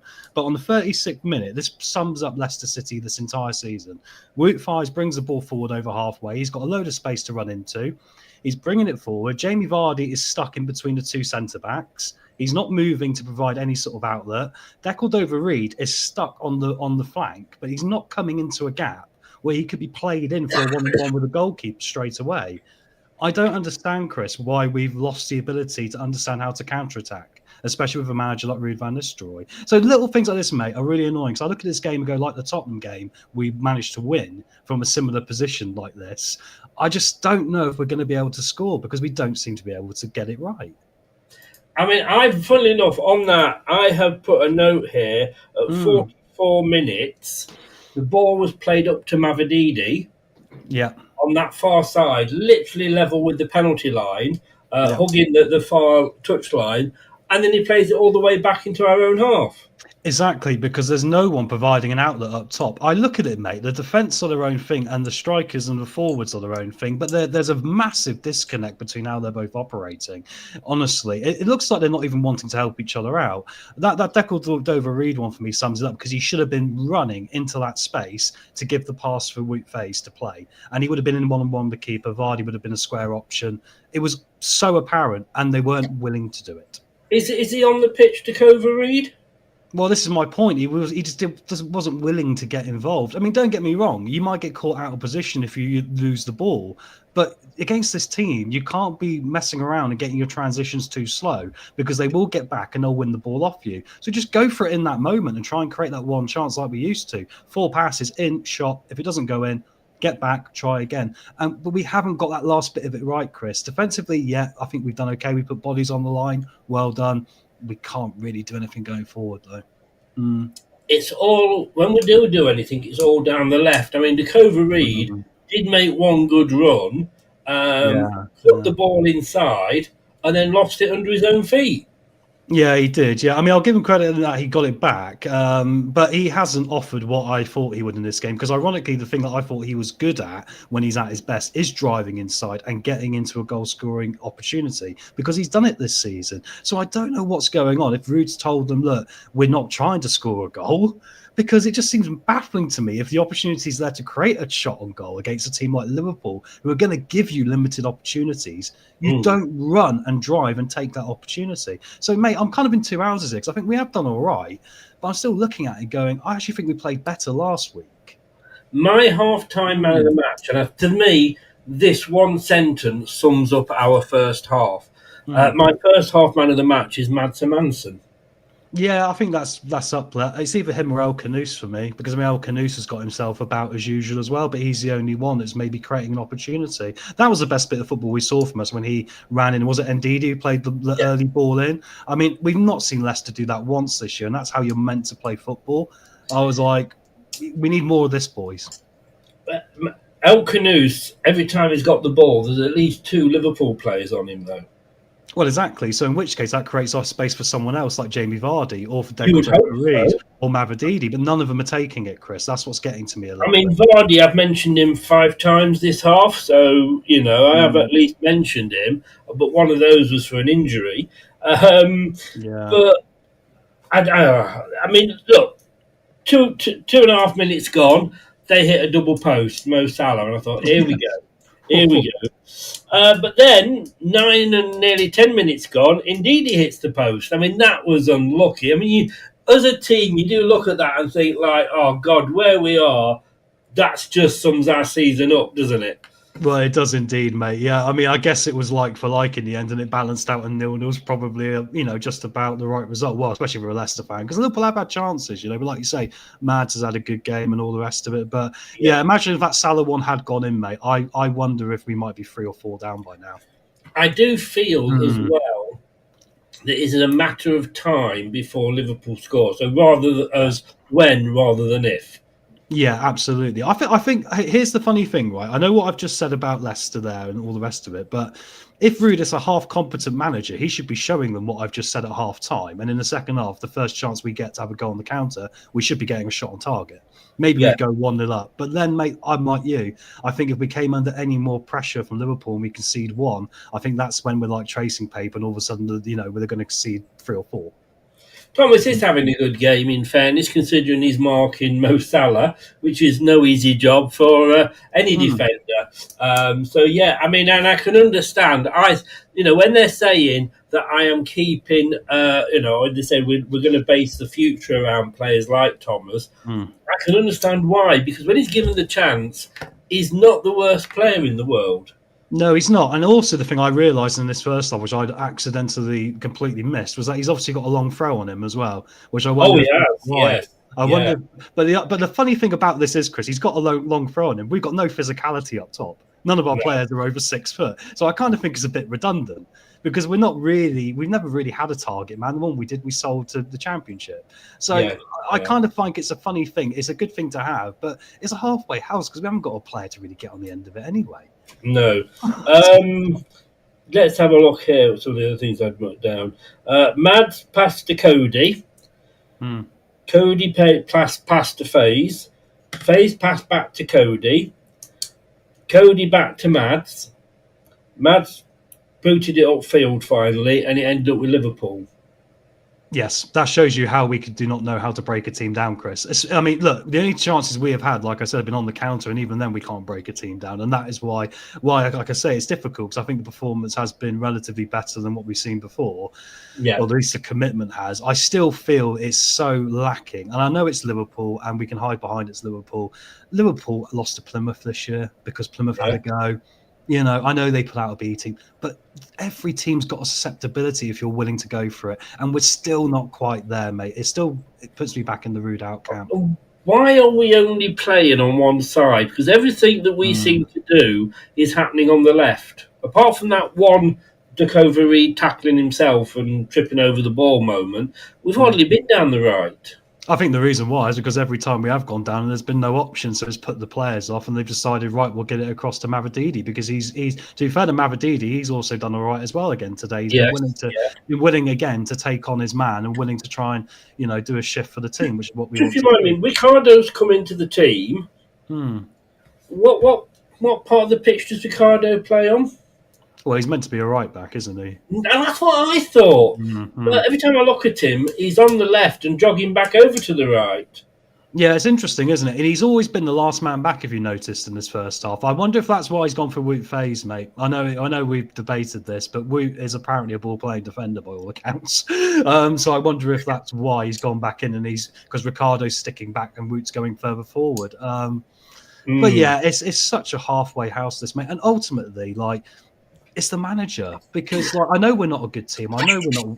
Hey, look, we deserve to get relegated. We're not a good enough team to be a Premier League team anymore, frankly. We need to sort that out. But the manager has got to be able to teach them how to score a goal, or at least create a chance. Come on. You mean that guy?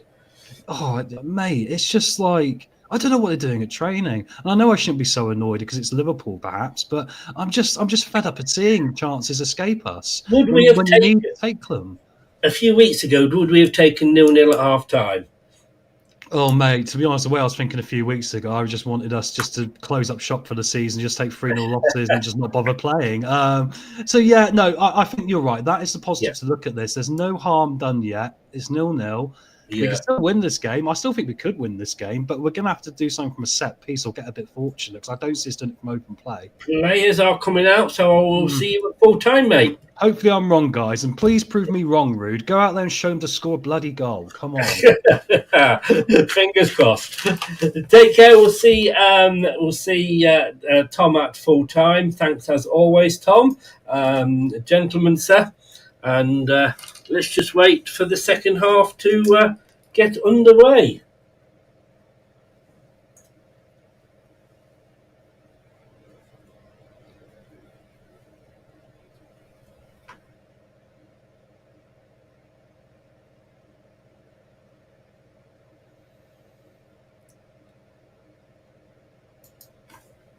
Yeah, I mean, it's 0-0. Yeah, and look at the bench that Liverpool have got, Gray, as well.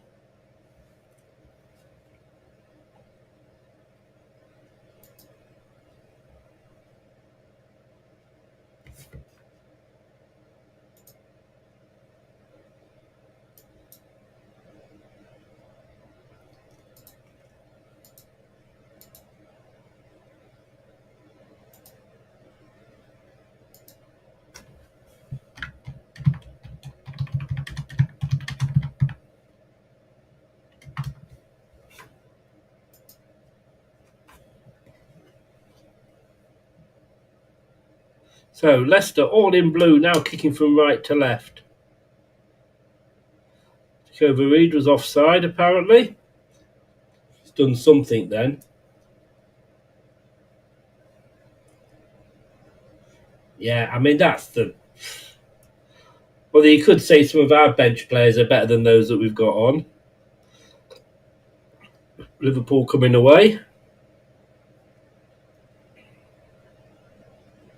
21 goals conceded in the last 8 games. 8 games, 8 losses, no goals. Oh, Thomas is having a very good game. Put it out there.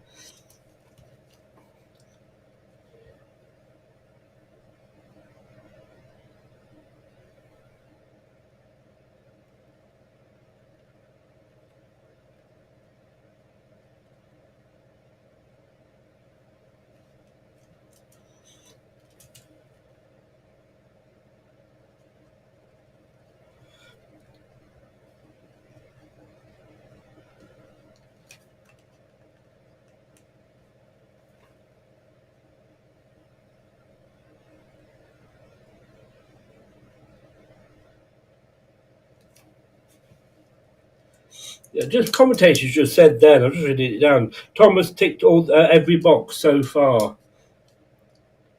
We've just got it. We're going to have an early onslaught from Liverpool. It's whether we can withhold it or not.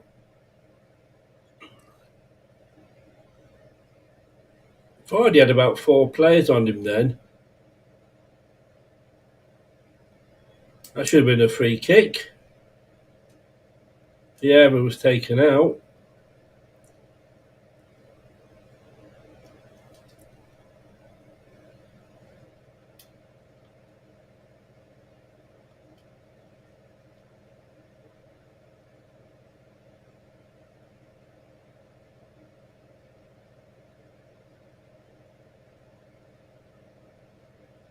Liverpool coming forward. Oh, a good save!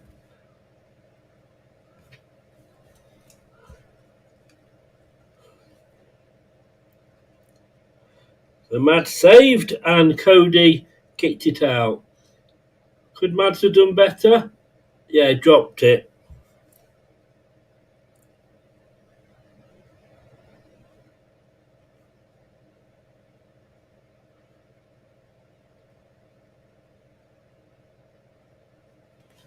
Just a corner again. It seems to be my favourite saying of the afternoon.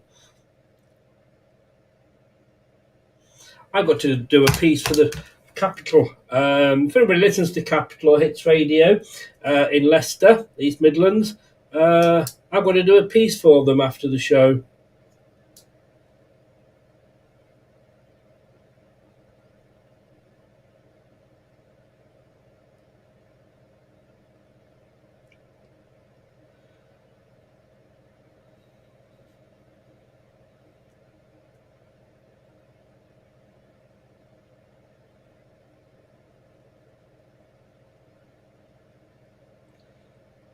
Liverpool. That's lovely play. Faze comes across, gets the boot in. Puts it out for a throw in.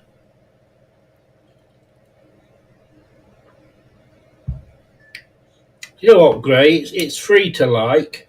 It helps the channel. Cost me a fortune to put all this together and go live.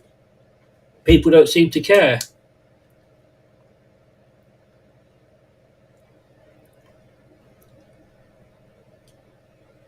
Salah, lovely turn against Thomas. Thomas sticks with him again.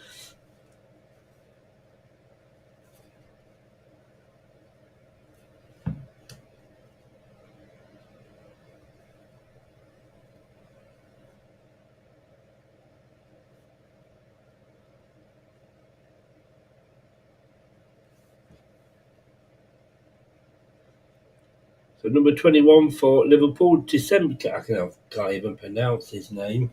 He's going to take the corner. Yet another one for Liverpool. To Moscas, is it? Mads comes out and punches. It's a good punch. Goes outside the box, but straight to a Liverpool player. Returns. Leicester got players back, but Liverpool are that good.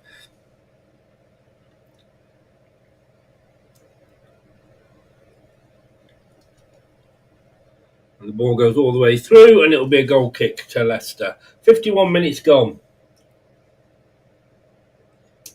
It is. It is.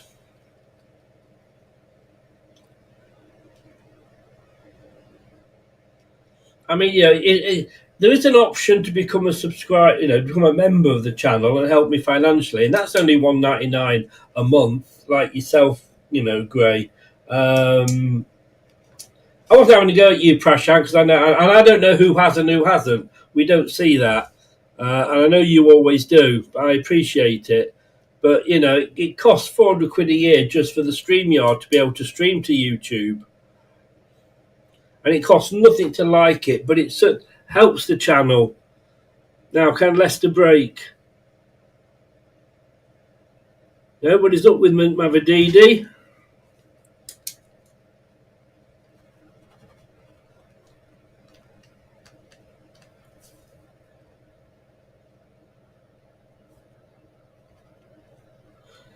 No support from Leicester at all.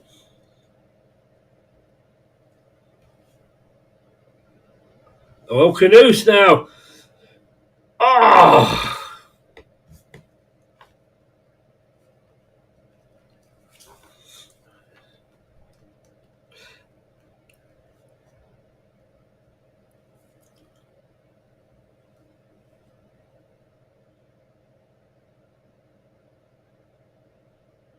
Oh.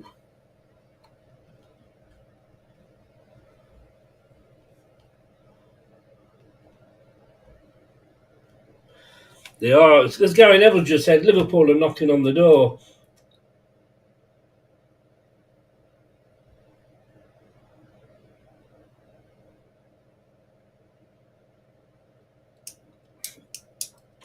There's a bit of a smell of desperation about Leicester's defending at the moment.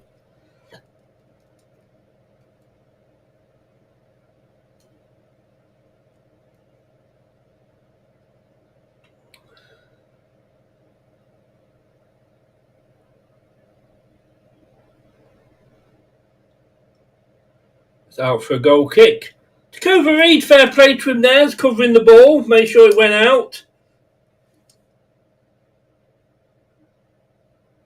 Oh, I think that would have gone in from Gakpo.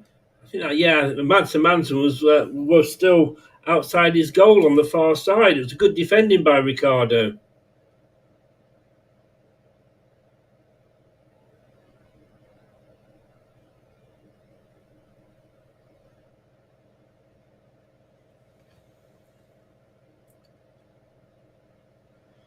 I have door code, but to be quite honest with you, it's so complicated. I also bought Eve Mux. A couple of people recommended to me, and Liverpool just over.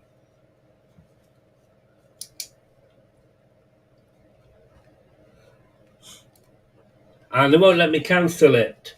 But I did try Eve Mux. OBS is absolutely brilliant, but it's just so complicated, and I'm very old and need to have things simple.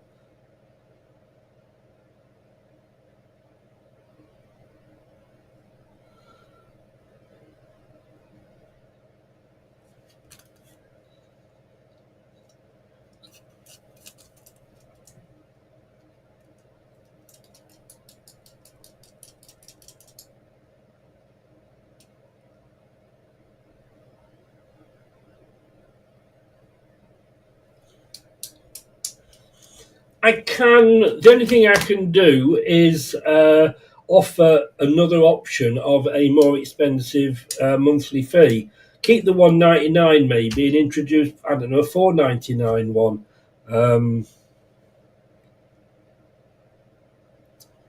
I thought 199 wasn't asking too much, but I appreciate your question, Prashant.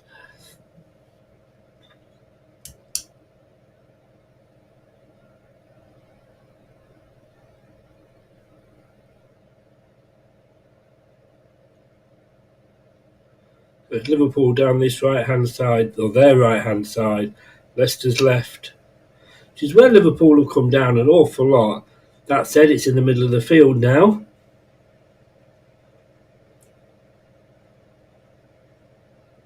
Oh! Mads, another save.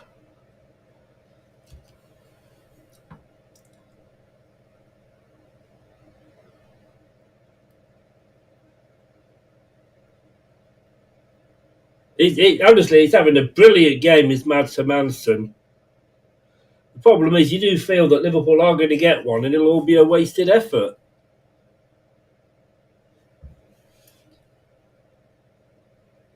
A short corner this time from Liverpool.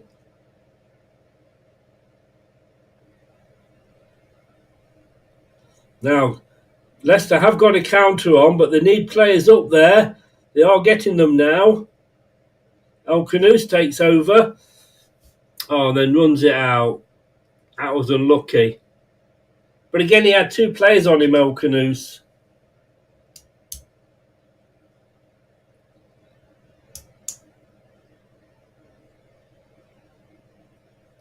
Appreciate it, Prashant. Appreciate your kind words. Thank you.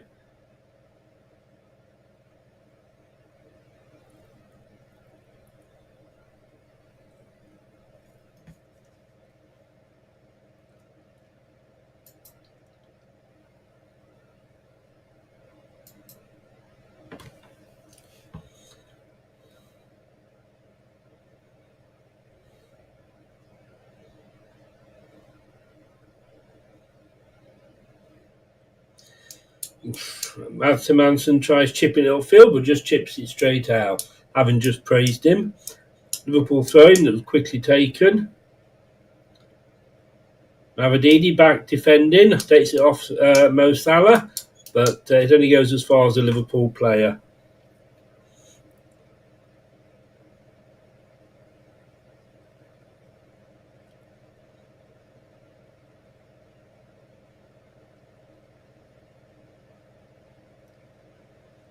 Samare booting it clear.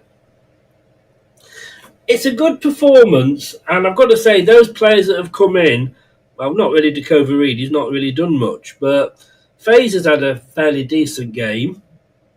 I just wonder how much more we could have done if we'd had other options. Just looking to see if there's any, and there are some players warming up. I'm not sure if they are for Leicester or Liverpool. Probably both. It's coming up to the 60-minute mark. Oh, good move here, though, from Liverpool. Oh, and again. Oh, Salah tries it again, but it's just round the far post. Panic defending there by Leicester. Great, I wouldn't trust him to score.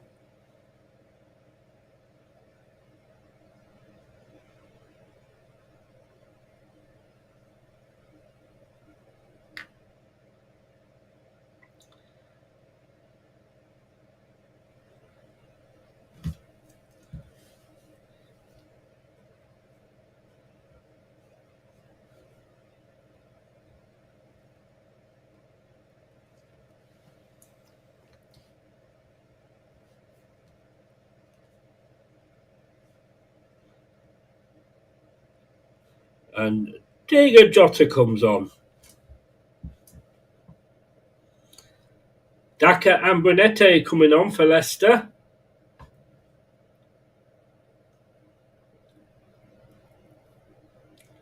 Is that before?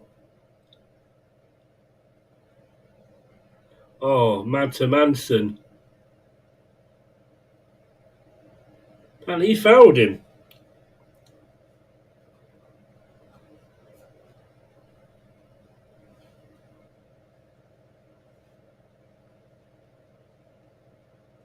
Dakova Reed is off.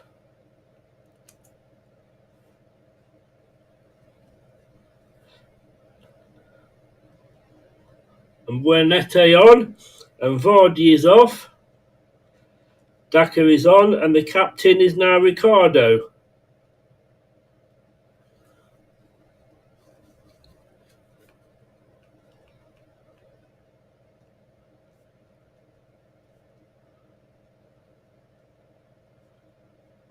Like I say, we're playing well, but with last week's team, how better could we have played?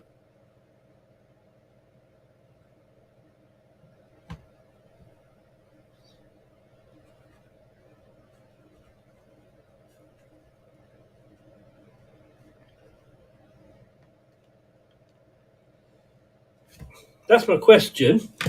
What do you think, guys? Like I say, we're not doing badly, but would we be doing better if we'd had last week's players on?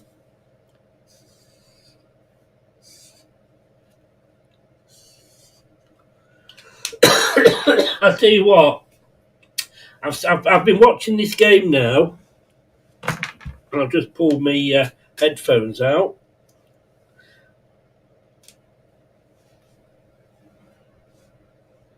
Leicester have a corner off Daka as soon as he comes on.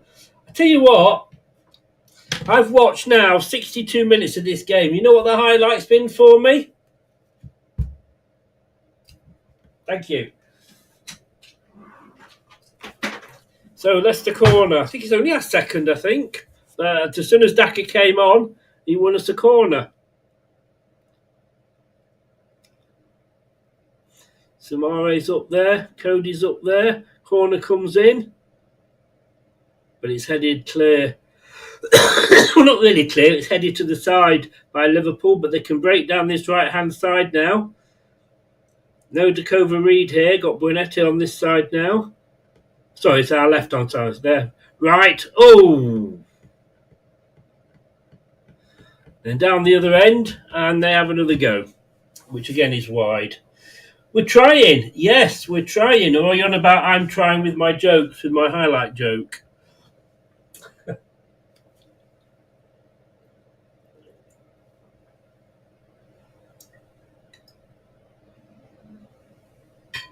Not bad being able to bring somebody like Diego Jota on, is it? They bring Jota on, we bring Daka. No disrespect to Daka. I just don't think we buy players that can play up front on their own, but then we don't buy the players to help them.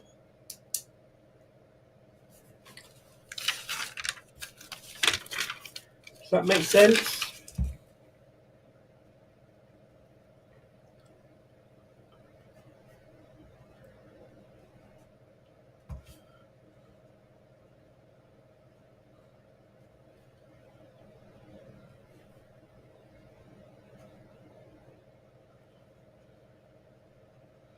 That's a Liverpool fan singing going down.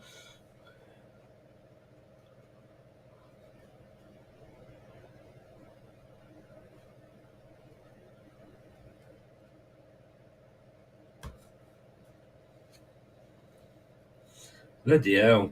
1973. Dorco. I'll hold you to that. Buenete. Oh, poor ball into the middle. It's a low daisy cutter and it goes straight to a Liverpool player, who then plays it out. It's too early for AU. Oh, gets a free kick, Mavadidi. First yellow card.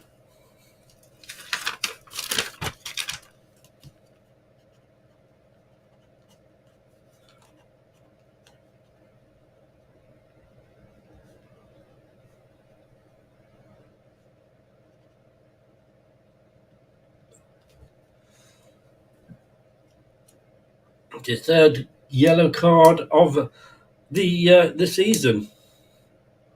So El Canoes and Luke Thomas are over the ball. Luke Thomas picks it up, just plays it about, and then puts it down again. Why? Because he can.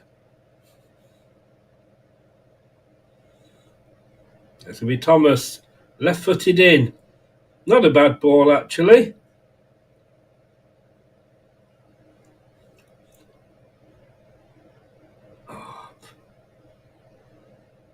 Oh, it's in!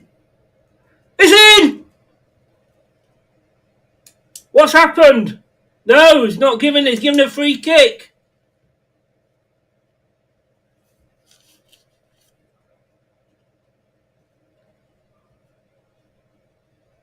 I thought we'd scored.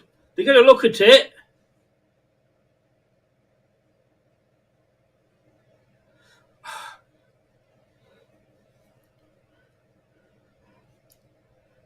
Daka into Alisson. Coda heading into goal.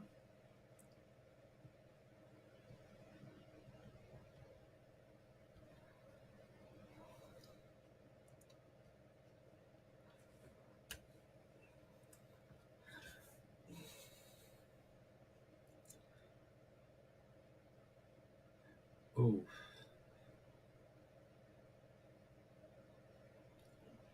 Now, Leicester up for this now.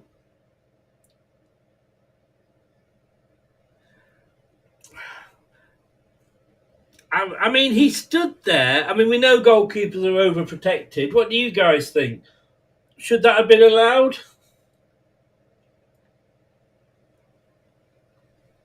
Take your blue did glasses off. Do you think, if that had gone the other way, I would have probably been screaming for a foul, wouldn't we?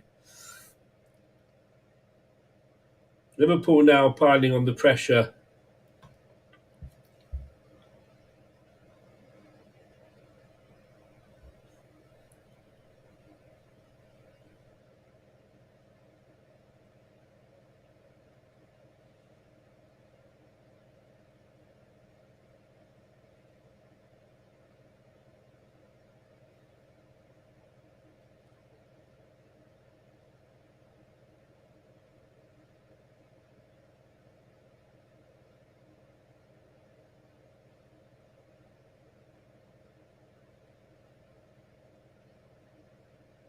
Ball right into Leicester's box, but straight down the throat of Mads Hermansen.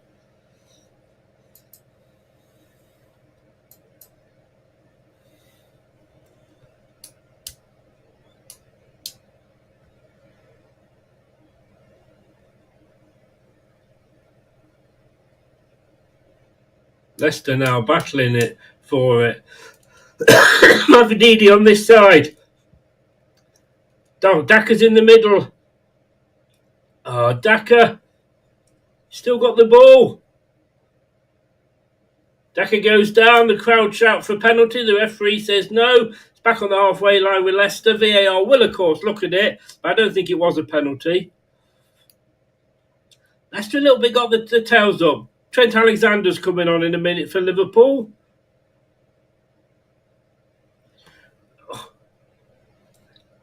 Ball over the top for Daka. Daka ran onto it.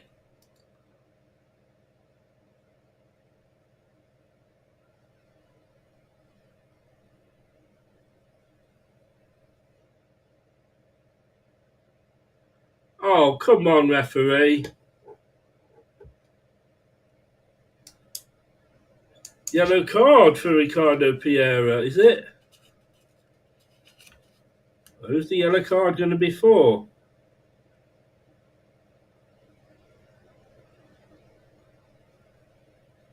Indeedy.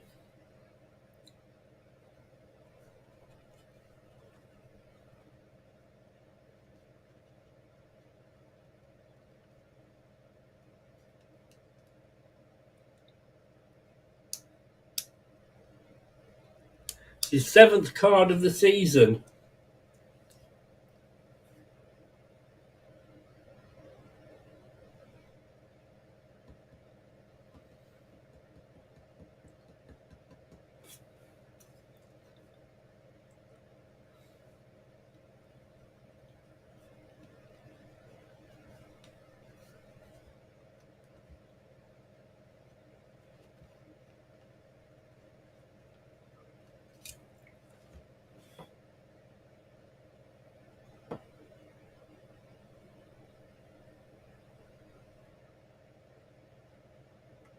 What do you mean, Dorco? Sorry, mate, you've lost me.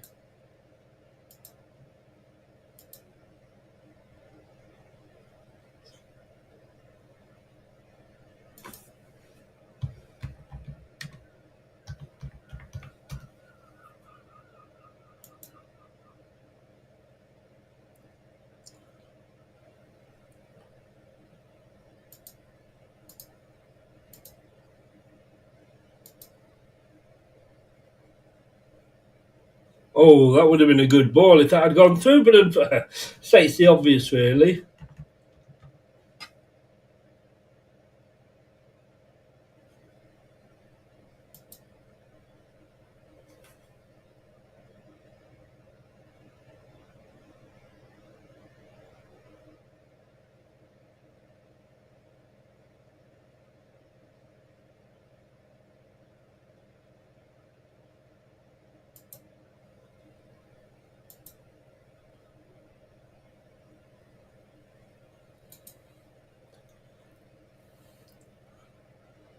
Jota did a foul then.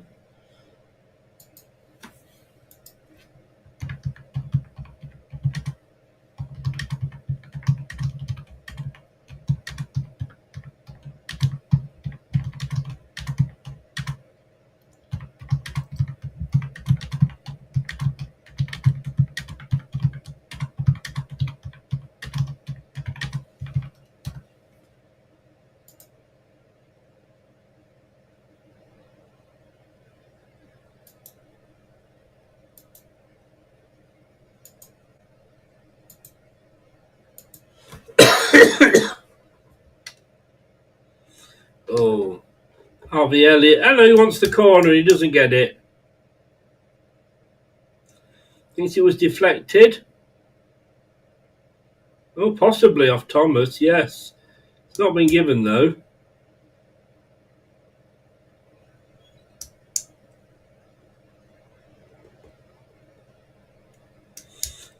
So coming up to the 74th minute, 75th minute round the corner. We are about 17 minutes away from the championship. Ah, Dorco, got you. Sorry, mate. Right.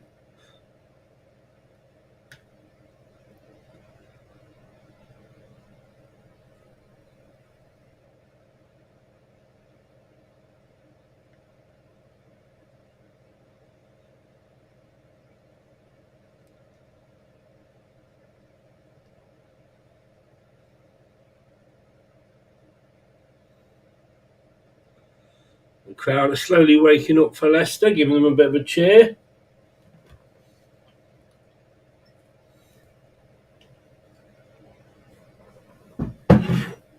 Strepsils seem to be working at the moment.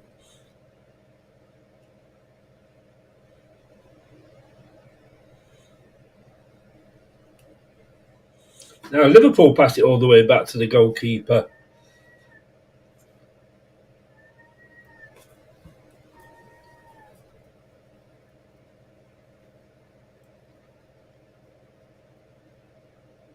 Liverpool free kick.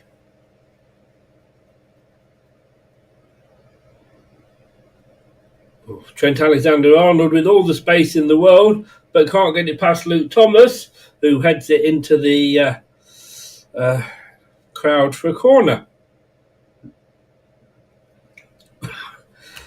What did I just say about me cough? That was asking for trouble, wasn't it? So their umpteenth corner.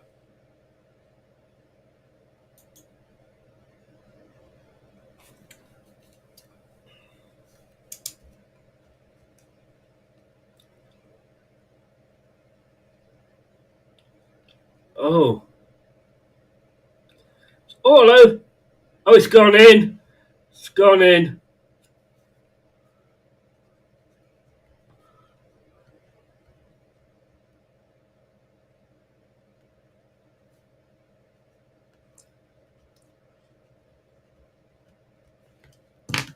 One 0 Trent Alexander-Arnold.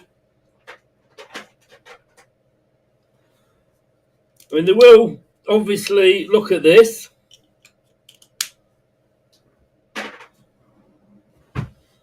going to get booked for taking his top off, but I don't suppose he particularly gives a shit.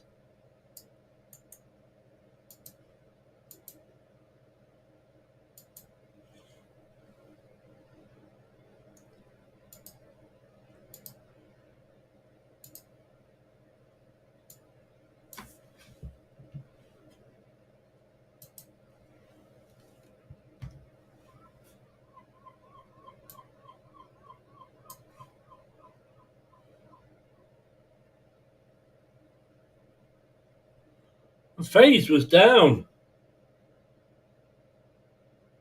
Oh no, it wasn't FaZe. Somebody's down, holding the head.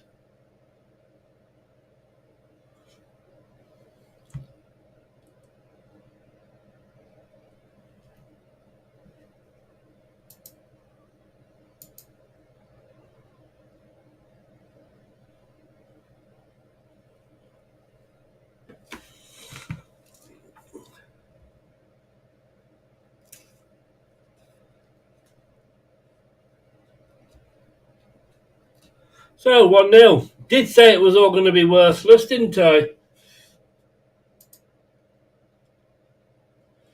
So 1-0 to Liverpool.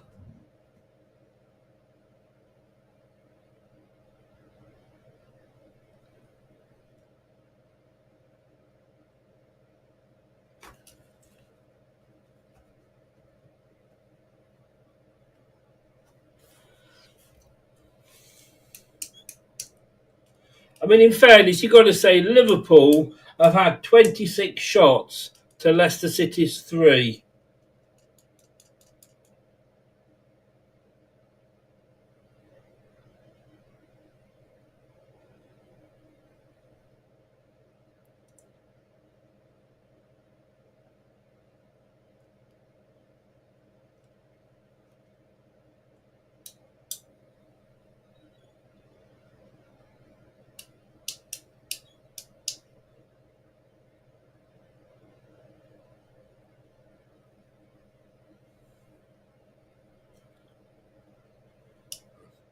They said Leicester got to score twice in 12 minutes. I mean, we did score twice last week. What did you guys think about the goal?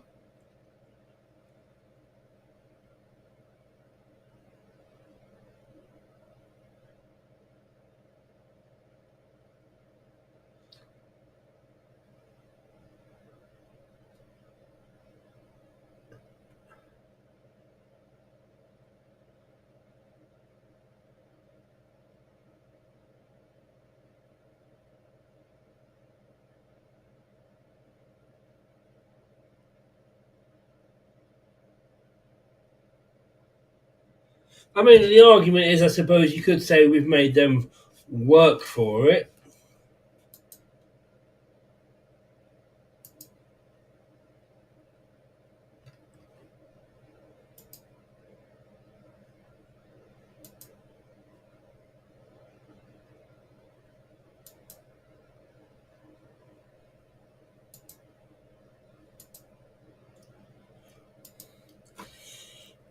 And let's be honest, it was out, wasn't it? And let's be honest, guys. At least it's not Manchester City. Yeah, it did. Oh, yeah, I feel sad. It did have a bit of luck about it, but you can't say that it wasn't coming.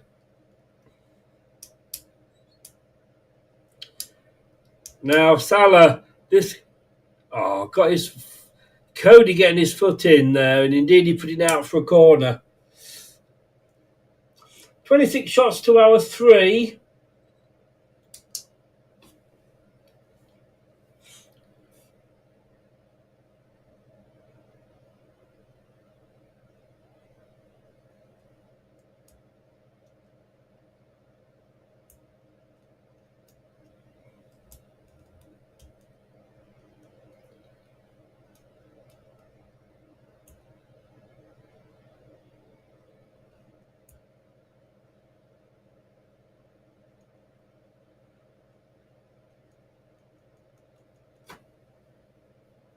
Corner comes in.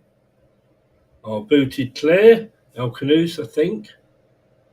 Only as far as the goal scorer, Trent Alexander-Arnold. Exactly, Prashant.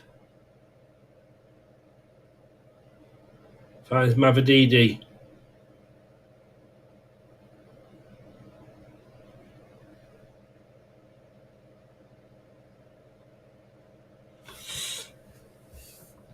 I mean, if I'd said to you at the start of the game, we'd be 1-0 down, but only after 76 minutes.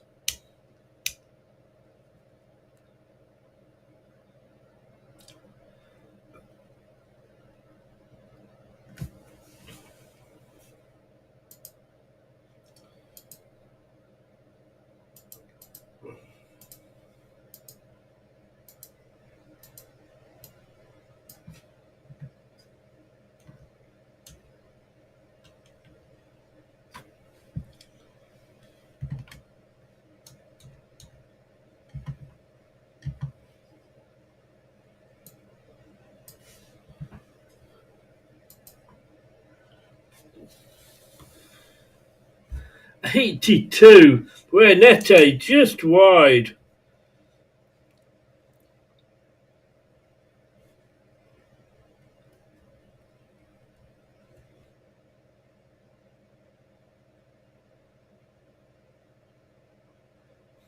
It was a good.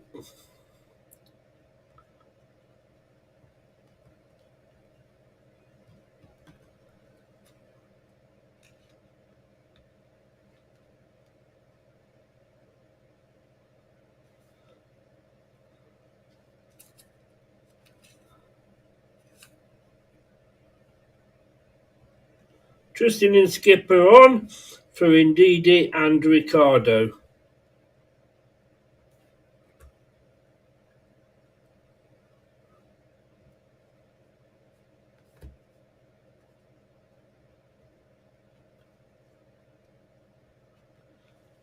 Yeah, I'm just saying then about would we be better off with Steve Cooper here?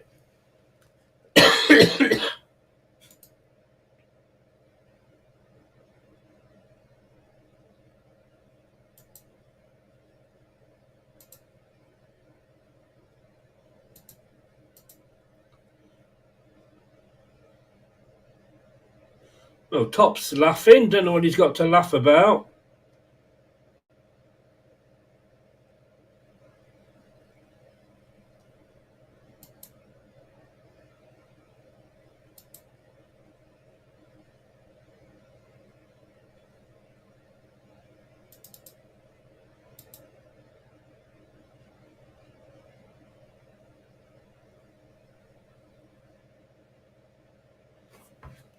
I think Mavadidi's off as well.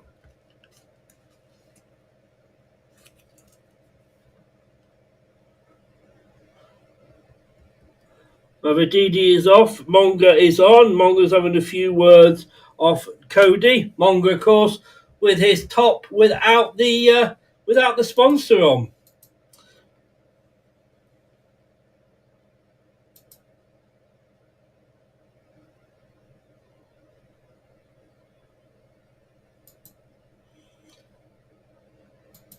Paul, you got your wish, mate.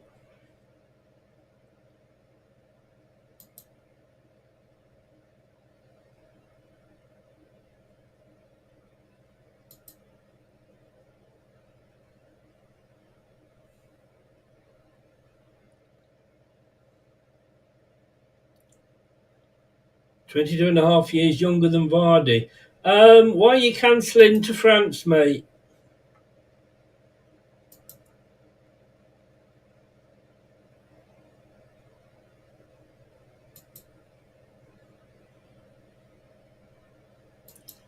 The only way he'd be doing anything at Rood's back pocket is to pull his trousers down to lick his arse. Let's be honest.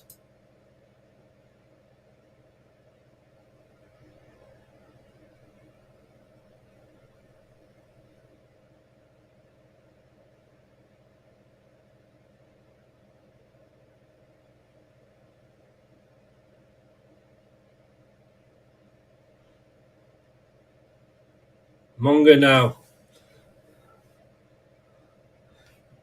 Oh, then he loses the ball. He moves forward and leaves the ball behind him. Oh, I see what you mean, John. No. Sorry, John. I hate to break this to you.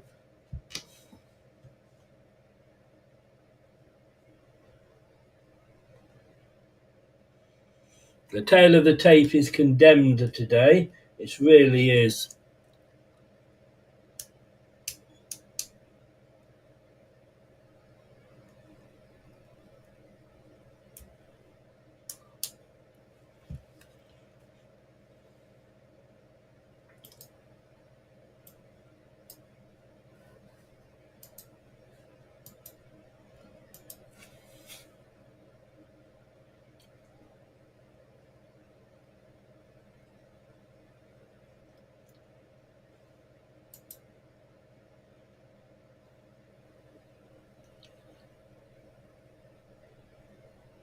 First thing Justin does is give away a foul.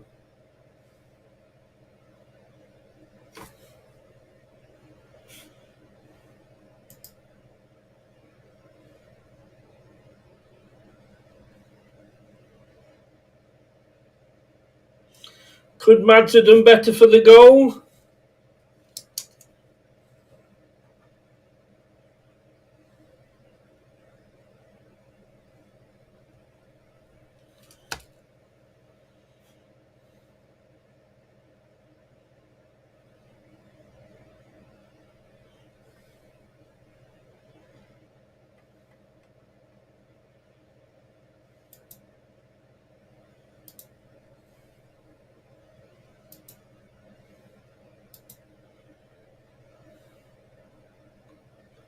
So a bit of a coming together in the Leicester penalty box.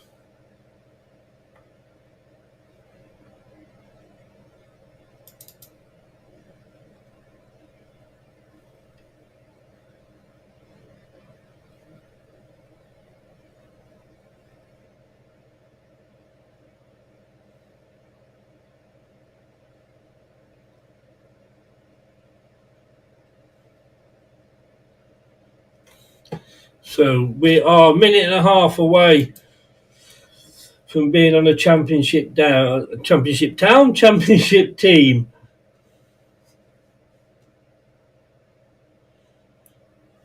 I mean, 4 shots. Not 1 shot on target. I don't care who we're playing. That is disgusting.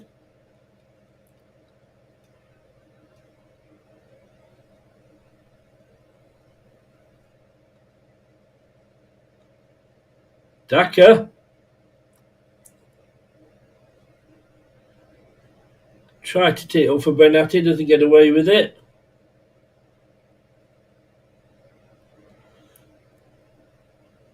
Reckon about 3 minutes of stoppage time, I'm guessing.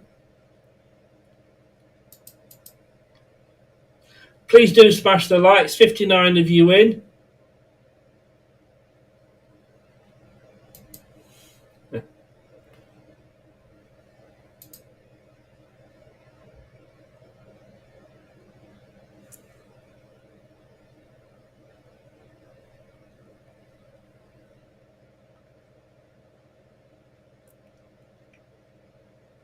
Out phase there. Gets the throw in. Bit of hard work from Wout Faes, winning the ball.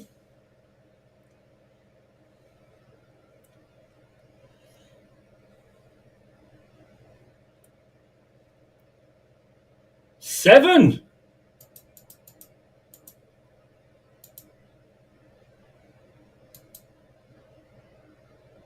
I don't know where that came from. 7 minutes.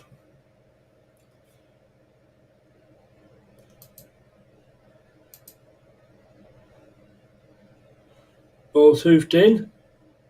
Over and out for a goal kick.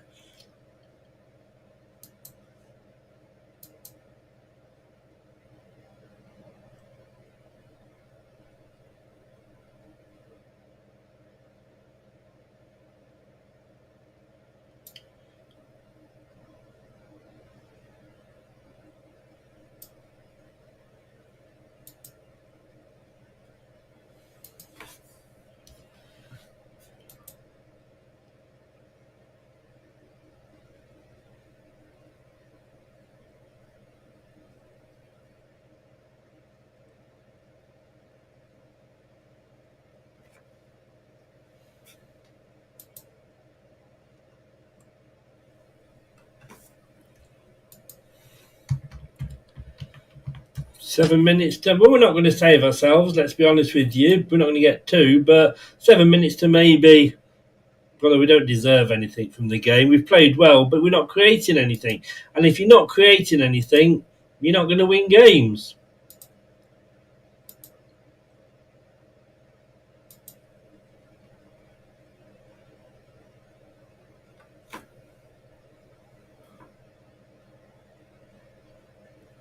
And how different would it have been if that goal for Leicester had been allowed?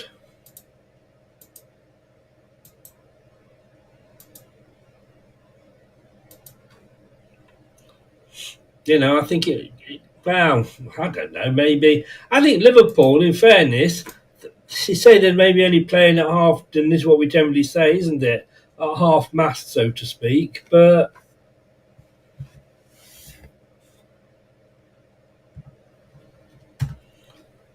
So it's a free kick to Leicester. 4.5 minutes to go. The ball's in, but doesn't really come to anything. Liverpool should be able to clear.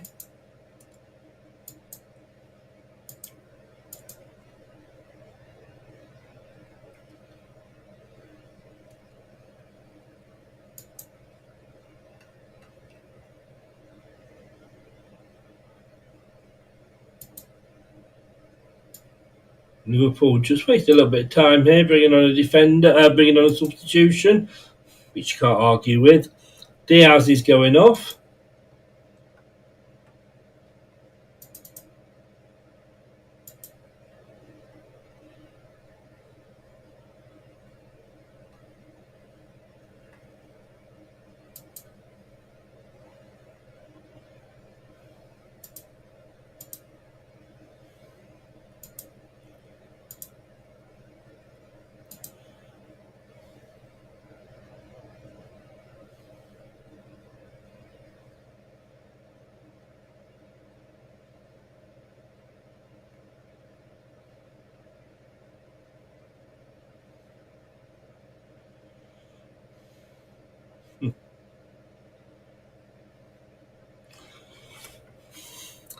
Fortress, I think we've all fallen in the moat, haven't we?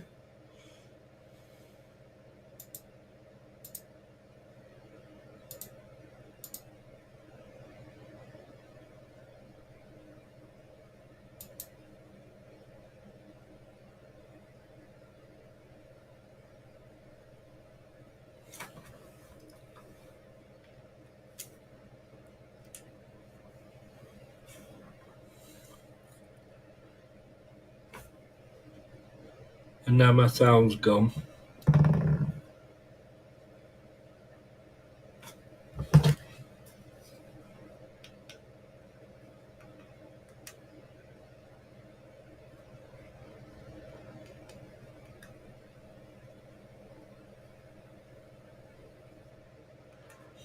See, my thing is, I still don't think that this is going to be the man that we need to bring us back up. I don't think Ruud van Nistelrooy is the man.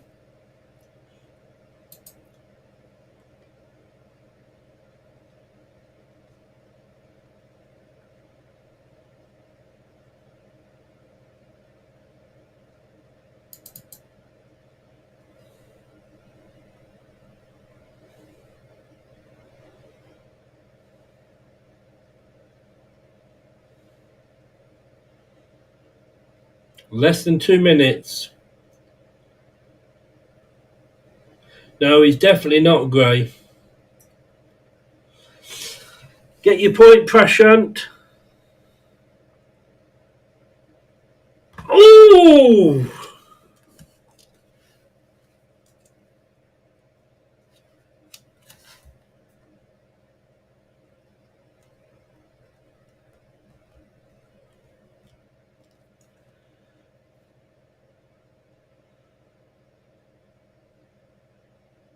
I mean, Buenete, he's going to be going back to Brighton. He'll be a Premiership player next season.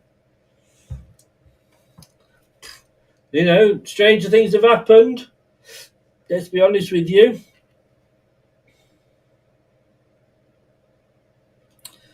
Willie Caballero is assistant to Enzo at Chelsea, and of course was assistant at Leicester.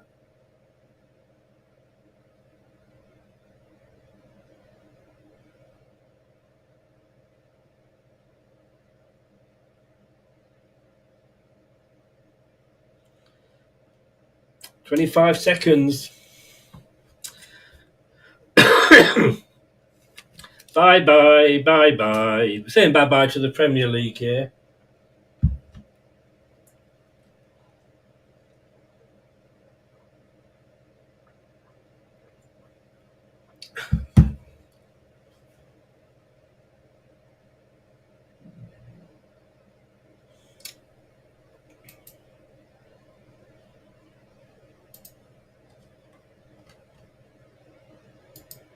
Liverpool players.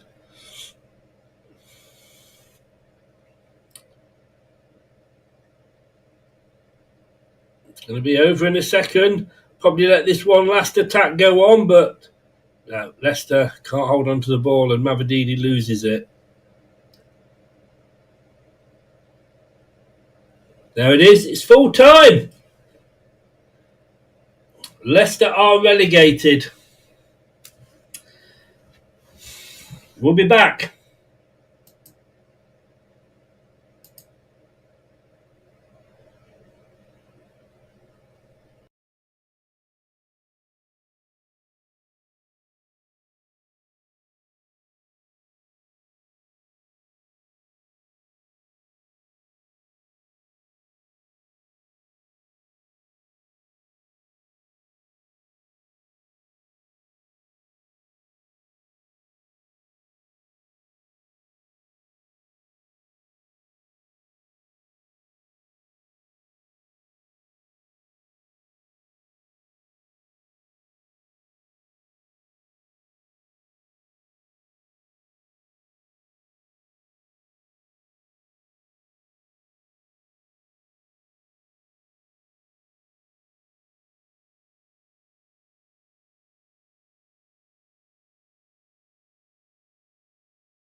Sorry.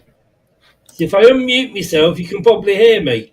Wayne, it wasn't you for once. Brilliant. I know, right? Taking over the role as Chris as the mutee. Exactly. It had a certain inevitability about it, didn't it, Tom?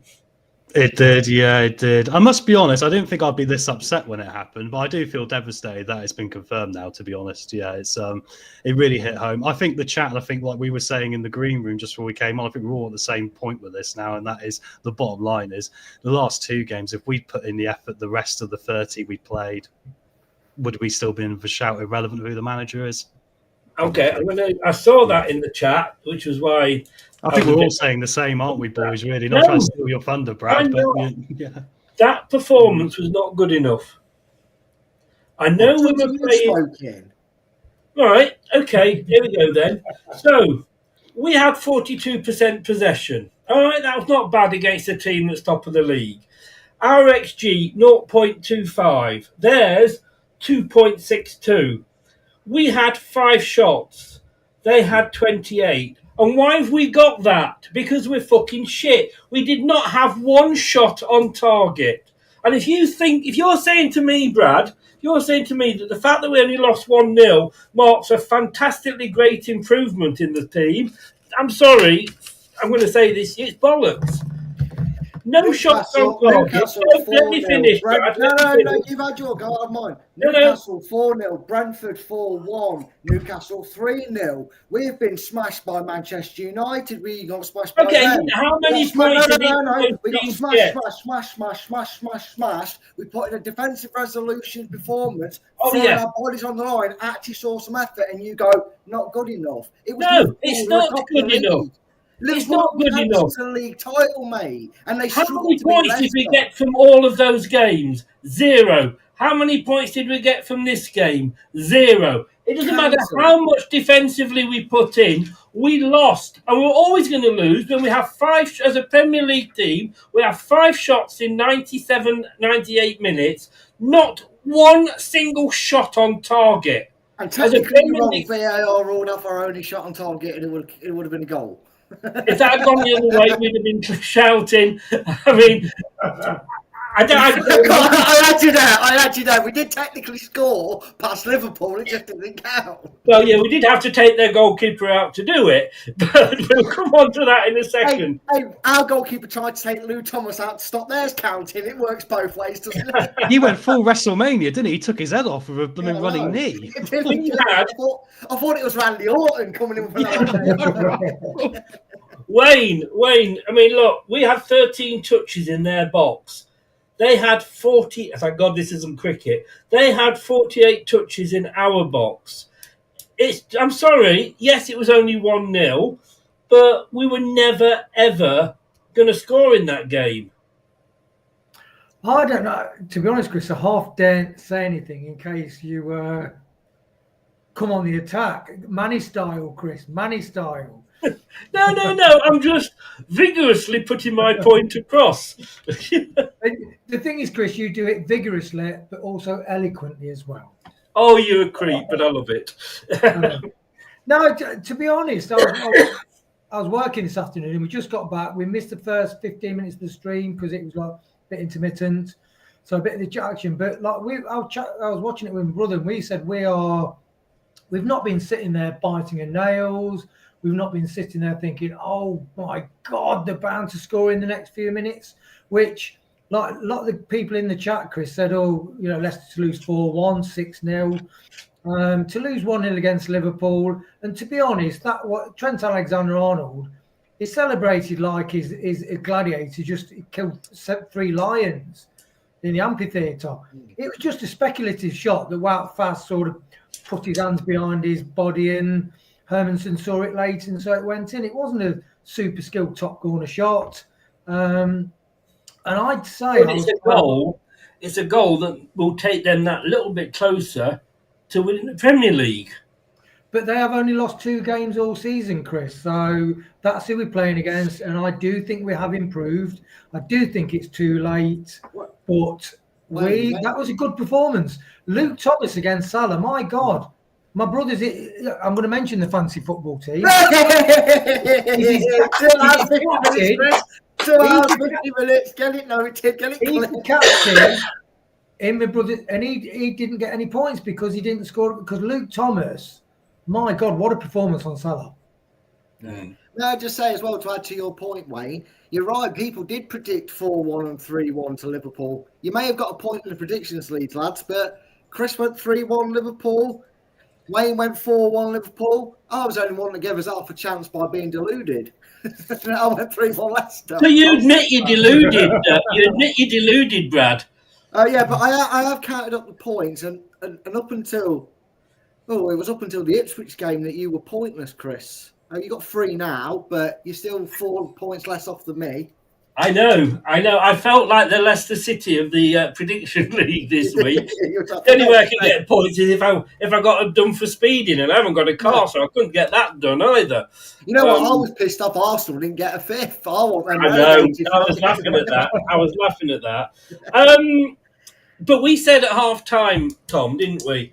I'd take on board what Wayne said, and I don't want to sort of have a go at Wayne because he'll be on to HR about me. But what we said at half time, or it was in the second half, there is an inevitability that Liverpool will score, and it is a case of when rather than if. I mean, a little bit. You can't say that our defending was brilliant. It was good because we were throwing bodies in front of the ball. And we haven't done that. And I'm going to say this now. And, if Brad wants to clip this, you go ahead, Brad. Faes had a good game.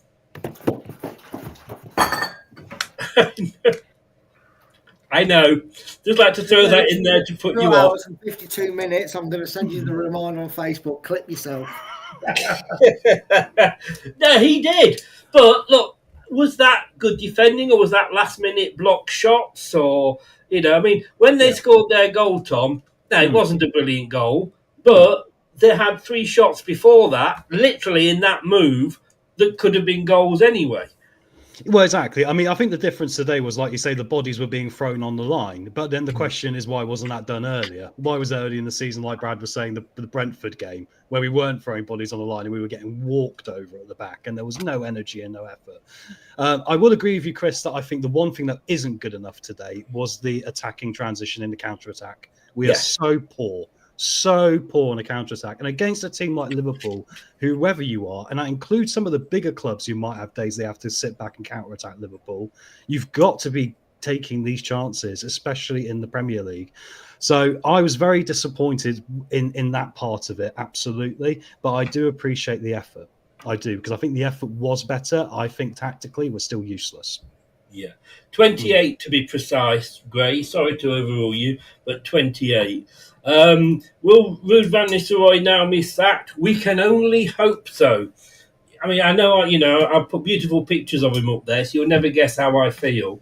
But this is not the man to bring us back up. Let's just have a look. I mean, 2.5 minutes in, Brad. I mean, look, let me come back to your point. That, yes, we were playing Liverpool. Liverpool were top of the league. They have only lost 2 all season. But does that excuse a performance going forward? And it's no good just defending all the time, because we might as well have had a Sean Dyche team out there if we're just going to defend all the time. Is that still good enough? In the attacking sense, no. And that's what's not just cost Leicester, it's cost Southampton and Ipswich. And for a while until they did a thing called change a manager for a manager with a brain, unlike Leicester, it was cursing Wolves. They were concentrating too much on doing a good job at the rear end that they could lose a game 1 or 2-0 and like you said, not have enough chances. And if you take who we're against out of, Chris, you know, we had that chance with Wilf. Oh, God, I've never wished that to go in more in my life. You know, but after that, for a good 30... Could have been worse. It could have fallen to Vardy and it would have ended up in Row Z. Yeah, and then his old folk home where he's going to end up after the end of the season. But no, you know, after that moment, Chris, for about 35 minutes or so, we offered nothing getting out. And any half-chance breakaway, you kind of felt like Leicester of rude. You know, 11 men in the box, please, nobody forward. And if you break out, you've got to take it past the entire Liverpool backline and midfield to have a chance. I think we went a bit too defensive, which made, as Tom's already said, made the job that Luke Thomas did on the most prolific goal scorer in the Premier League. Oh, well, he's definitely up there in talking points. I know Haaland's burst on the scene the last few seasons, but Mo Salah, anyone seen him? Because Luke Thomas really did a job on him, and I'm not hinting towards foreseeing what people might say at the end of near the end of the show, but we do still need that outlet. And it wasn't until we took off your favourite child, Dick Overreed, that we seemed to get a bit more expressive. I know, sorry, Chris, I know. You gave him an A star under Steve Cooper, but he came off a lot better forward. And I just felt, it was one of them games. The inevitable did happen, Chris, but for the first time in a while, what I didn't see was players doing this, trying to get out of the way of it, and actually throwing the bodies in front of it. That's something we haven't seen for 27 or 8 games. So, but I do agree on the attacking front, we just, for 35 minutes, I don't remember us getting more than 1 or 2 bodies in their half when we had the ball. Let me ask you this. This is the problem, I agree. Let me ask you this, Wayne. At 60 minutes, despite what I said earlier, I put LCFC playing well, and there's a difference between playing well and putting in a good performance that where's this been sort of thing. But I said if we'd started with last week's team, could we have done better? Yeah, I get that. I was a bit disappointed when I saw the lineup. It was really encouraging to see Ricky P starting for the full 90. So, although some fans have said, why isn't Ricky P starting? You've got to be careful with him because of his injury. He came back from his main injury and then he got a secondary injury. So, I get why he's been introduced with this coming on a sub. But it's really encouraging. And Ricky P is, no question, if we'd have had Ricky P all this season and Fatou, I think would have stayed up. So, yeah, I get that. But I do think this side kept us in the game. So we were always in the game against Liverpool, which, you're talking about thinking, could we go in at half-time 1-0 down or 2-0 down and still be in the game? We were very much in the game, really. So I get that. But what I think is interesting as well, Mavadidi, which Kate and other people have said watching the match, that sometimes he doesn't get stuck in the game. He's got loads of quality, but maybe not the right temperament. He's been getting starts, and I think it's quite interesting that some players now, like Luke Thomas and Mavadide, I think have shone in the last few games. So, new opportunities, championship beckoning. So, I think it was a really good performance, to be honest. I know what you're saying, Chris, about the chances, but as a team performance, I thought it was a very good performance. We will agree to disagree, young man. Well, I appreciate you calling me young man, Chris. Normally I get called a lot of other different things. At least he's not as yellow tonight, isn't he? That might be why he called him young, because he's not as yellow. I know. I'm surprised he hasn't dropped another C-bomb yet. I'm doing well. I mean, if you'd heard You're doing well, Chris. If you heard me pre-match when I saw the team, every see you next Tuesday I could fit in was fitted in. Going to say. Okay, I'll say it now. As soon as you mentioned it. I shouldn't have done it. You shouldn't have done it. But I'm going to say it now. Ruud van Nistelrooy is a cunt. And I apologise to all cunts out there because they have a use and are actually quite nice. But I'm sorry, Ruud van Nistelrooy needs... If somebody could please follow him home tonight and run him off the road, I'm happy to pay. The guy is an absolute... I wish his mum had swallowed when at that particular time, because I think we would have been a lot happier now. Would we or would we not, Tom? And this was actually asked. In fact, what's he called? Gary Neville said it. A lot of Leicester players are saying we wish we still had Steve Cooper. I know it's if, buts and maybes and hindsight and all that, but yeah, I think we could possibly have stayed up. Well, I would say one thing we are 100% all going to agree on. We would have more points. That is something we would have. If we would have enough, Chris, to stay up, I'm not entirely sure, but I would expect us to have at least another 12 points, which would probably put us, 4 points behind? So... Our run of games coming up are very, very favourable. Yeah, ironically, yeah. I mean, this is where we go back to this. Is it now time to sack Ruud? We're going to a favourable run of games. Why not get the ball rolling now? Get a team of 11 together to really start bedding them in, ready for next season, and try and hit the ground running next year. Do what we did in the Great Escape. Except we're already relegated. Get into that winning habit again, ready for next year. Because now we've got to look at a points deduction as well, gentlemen. Yes, yeah. Which is a big worry. Dorco says here the fans bullied the board to sack Cooper. That is actually one of my. I know I'm doing the. Excuse me. Let me just bring this up because I promoted this. I'm doing a series of shows, Project Reset, and as you can see there, one of them coming up is the fans, and that is a question that we will be asking: whether Top is too keen to please the fans, and that was why Cooper went. But we are supposed to be. The other thing with not only is Ruud van Nistelrooy a cunt, he's a bullshitting cunt. Because at the we've got to start looking at next season. We're going to bring the youth. Thomas is going to be one that we're going to base this on, and we've got Monga and blah and blah and blah. We need to be looking at the youth. Oh, I'm going to put Dakova Reed in the team today. He's young, isn't he? And do you know what worries me as well, Chris, is what if he hasn't got a blooming relegation clause where his wages go down? We had this problem last time. All the players end up being on their Premier League wages in the Championship, and that's why we failed PSR down there. So are we in that much of a mess? People like Yannick Vestergaard and Wout Faes won't be having pay reductions. I mean, this is my concern now. I mean, it's opening up a can of worms. And your thought, Brad?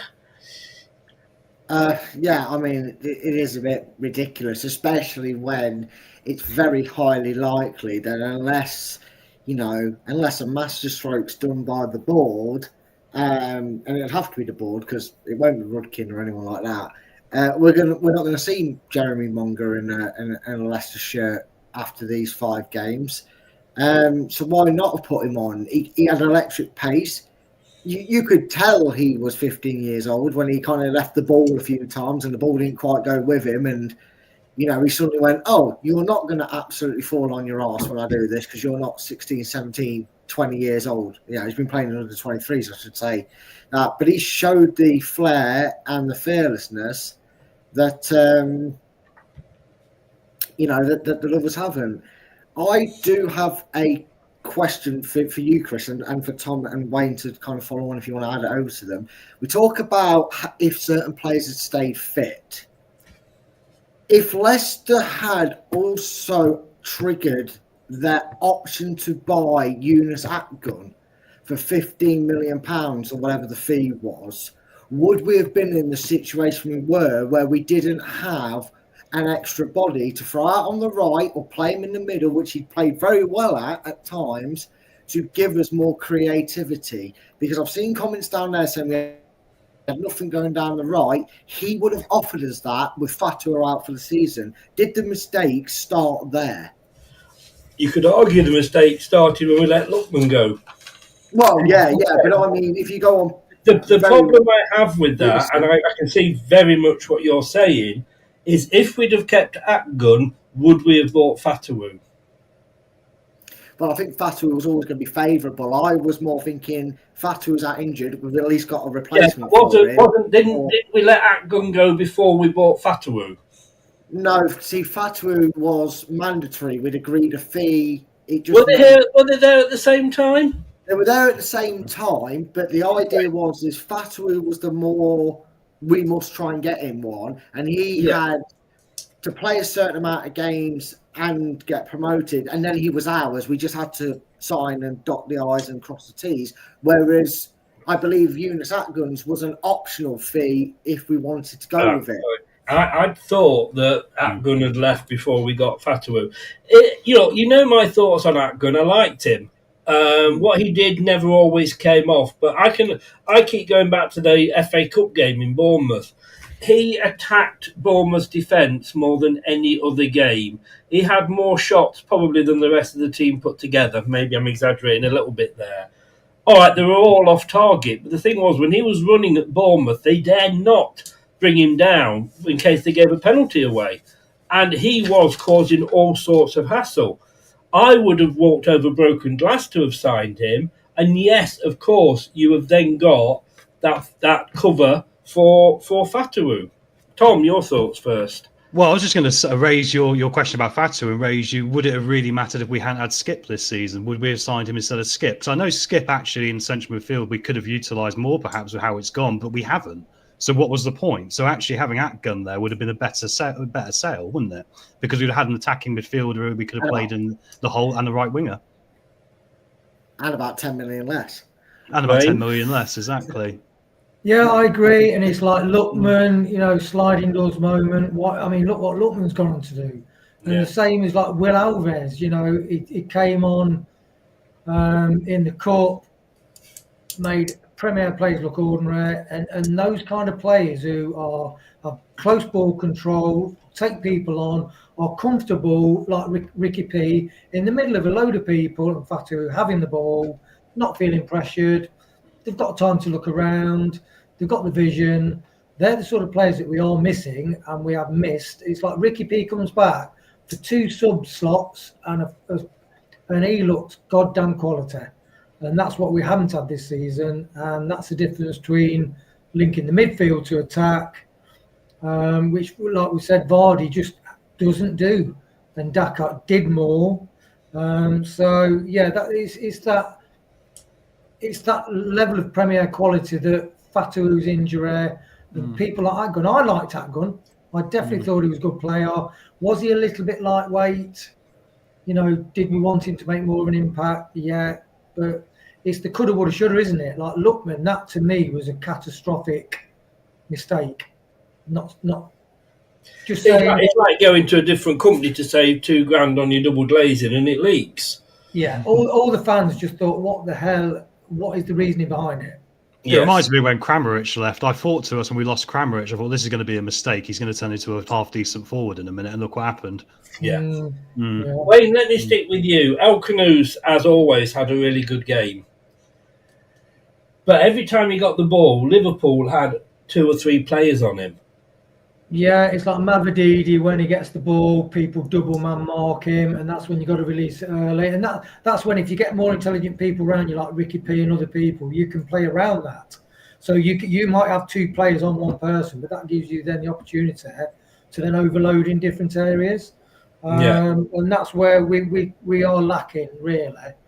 It's just from a lack of 1 or 2 more quality players to connect everything. And we look at a far better side with Ricky P around. I mean, Ricky P, you look at his potential in the Championship. We have got potential for a really good side, actually. And El Canoes, love him. Do I think he's my man of the match? Not particularly for this match. But sometimes he loses the ball just because he doesn't have other people that look for the pass when he's got the ball. There's a banner, Brad, going. I've just seen that's been lifted up at the during the game. 3 years, 200 million lost, 2 relegations.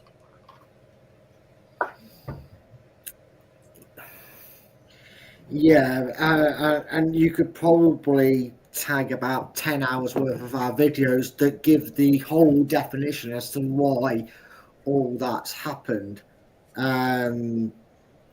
Look, this season is still, despite we're going to talk about this game as an individual game, but on the whole, it's been the worst relegation I think this club's ever seen.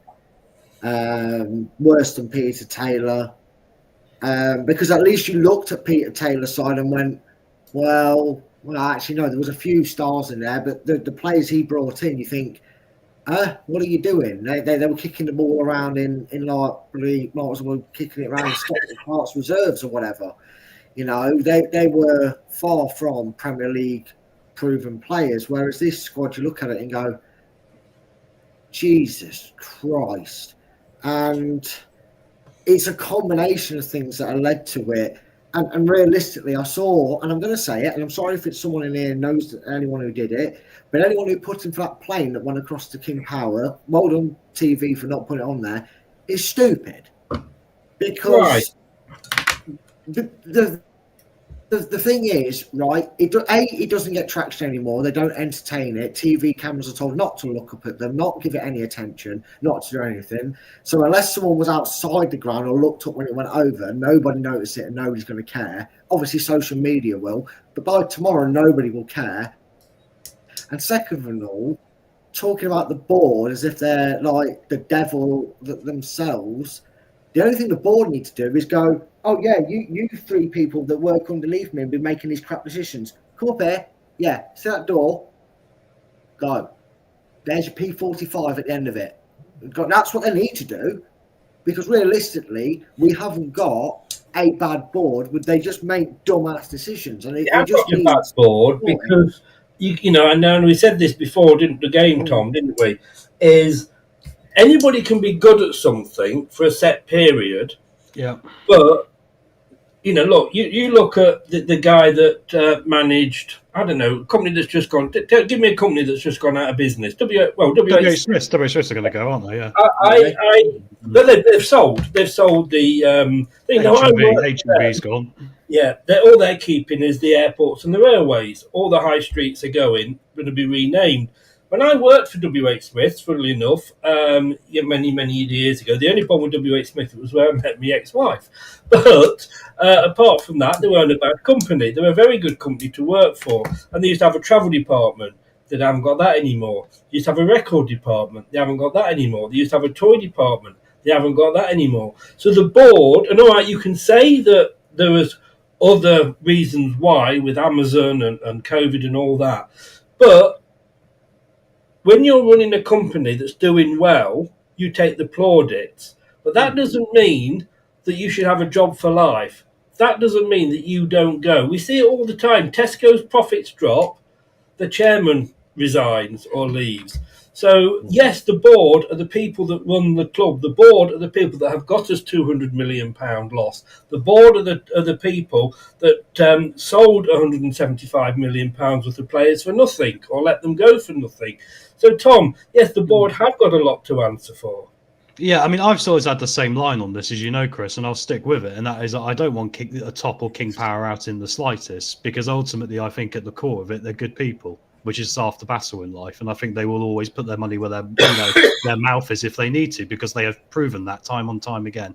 But I do think there needs to be a change in the leadership of the club into how it's orchestrated and organised, which leans into what you're saying about board changes, doesn't it, mate? To be honest, it's pretty much in that realm. So, yeah, I don't want ownership to change. I just want ownership to know that they've not got it right. And quickly going back to the plane thing today, I said this pre-match as well. Like, I'm personally not someone who's put any money into it, and it's not really the way I would go, because I think it's a double-edged sword. And if you do end up forcing out top, and we end up with a rubbish owner, we can end up with even more poo on our face, publicly, which I don't think is really what we want. I think we're just getting a bit over the top because of how bad it's been, and I get how bad it's been. I'm not defending it. But then I also say that if the club had been transparent with the fans, I don't think people would be putting planes in skies. I think that's what the club needs to kind of understand. I think if that happens, people don't have the desire to go and put their own money into projects like this, right?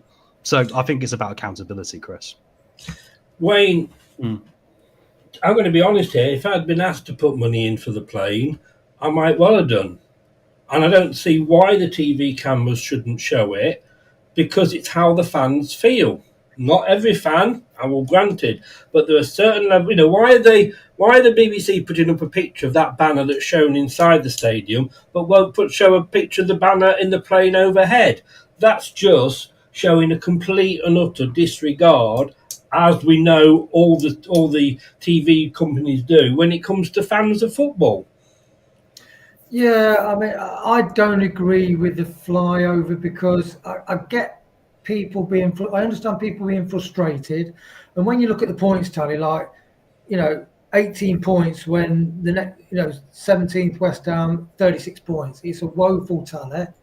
But I think it's like in life and business. So, like Willy Wonka in the Chocolate Factory, a girl's picking her nose, spitting's a dirty habit, and Willy Wonka says, I know worse one. In other words, human nature is we love to criticise other people. Criticising other people makes us look better as people, because I might be messing up in life, but other people are more shit than me. And I think it's very easy to criticise people, but in life you are allowed to get things wrong, and King Power, for the first time over 3 seasons, have got things wrong. But that doesn't mean to say that they should be told to bog off and piss off from our club and you don't know what you're doing. Because a lot of fans who criticise the King Power, they might run a Billy's Butchers with a Saturday guy. They're not used to running like multinational organisations. King Power? Sorry? King Power is a multinational organisation. Yeah, that's what I'm saying. So a lot of fans... No, he's saying the people saying it. Yeah, a lot of fans who criticise think, okay, so what are your business credentials then? What do you understand about the mechanics of... Well, they buy a season ticket or a match ticket and therefore have the right to... They're not shareholders in the club, but they're the next best thing and therefore have a right for their opinions to be held. If the fans had said, right, we're not going to put a plane up today, Wayne, but what we're going to do is we're not going to turn up to the match.